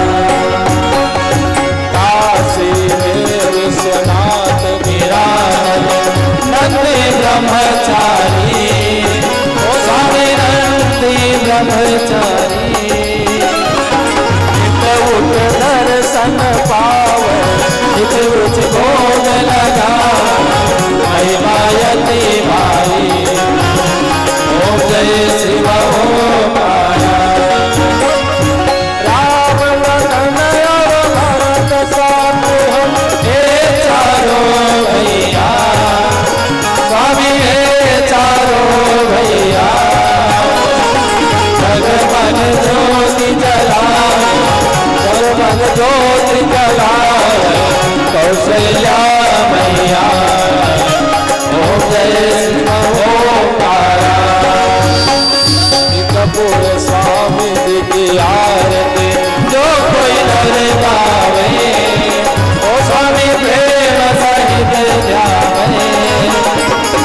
भगत शिवानंद स्वामी भगत दयानंद स्वामी सुख संपत्ति पावे। ओम जय शिव ओंकारा। ओम जय शिव ओंकारा। स्वामी हरे शिव ओंकारा। ब्रह्मा विष्णु सदा ब्रह्मा विष्णु सदा ओम जय शिव ओंकारा। ओम जय शिव ओंकारा। स्वामी हरे शिव ओंकारा। ब्रह्मा विष्णु सदा ब्रह्मा विष्णु सदा ओम जय शिव ओंकारा। मन भज शिव ओंकारा। मन रख शिव ओंकारा। शिव भोले विचारा। बोले सदाशिव भगवान की जय। मंगल आरती की जय। कपूर जलाइए। कर्पूर गौरम करुणावतारम संसार सारम भुजगेन्द्रहारम सदा वसंतम हृदयारविंदे भवं भवानी सहितं नमामि। भवं भवानी सहितं नमामि। मंदारमाला फुलदायकाय कपाल माला रस शेखराय दिगंबराय दिगंबराय नमः शिवाय नमः शिवाय। कर्पूरार्तिकं समर्पयामि सदा शिवाय नमः। नर्मदेश्वराय नमः। शिव पुराण देवताभ्यो नमः। श्री वेदव्यास देवताभ्यो नमः। सर्वभ्यो देवताभ्यो नमः। कर्पूर दीपं दर्शयामि। आर्तिक्यं समर्पयामि सदा शिवाय नमः। उमापते नमः। शिव सांब सदा शिवाय नमः। कर्पूर दीपं दर्शयामि। हरि ओम तीर्थानि प्रचरन्ति शिखास्तानि संगिरा तेषां सहस्रयोजनेव धनवानि तन्मसि यानि कानि च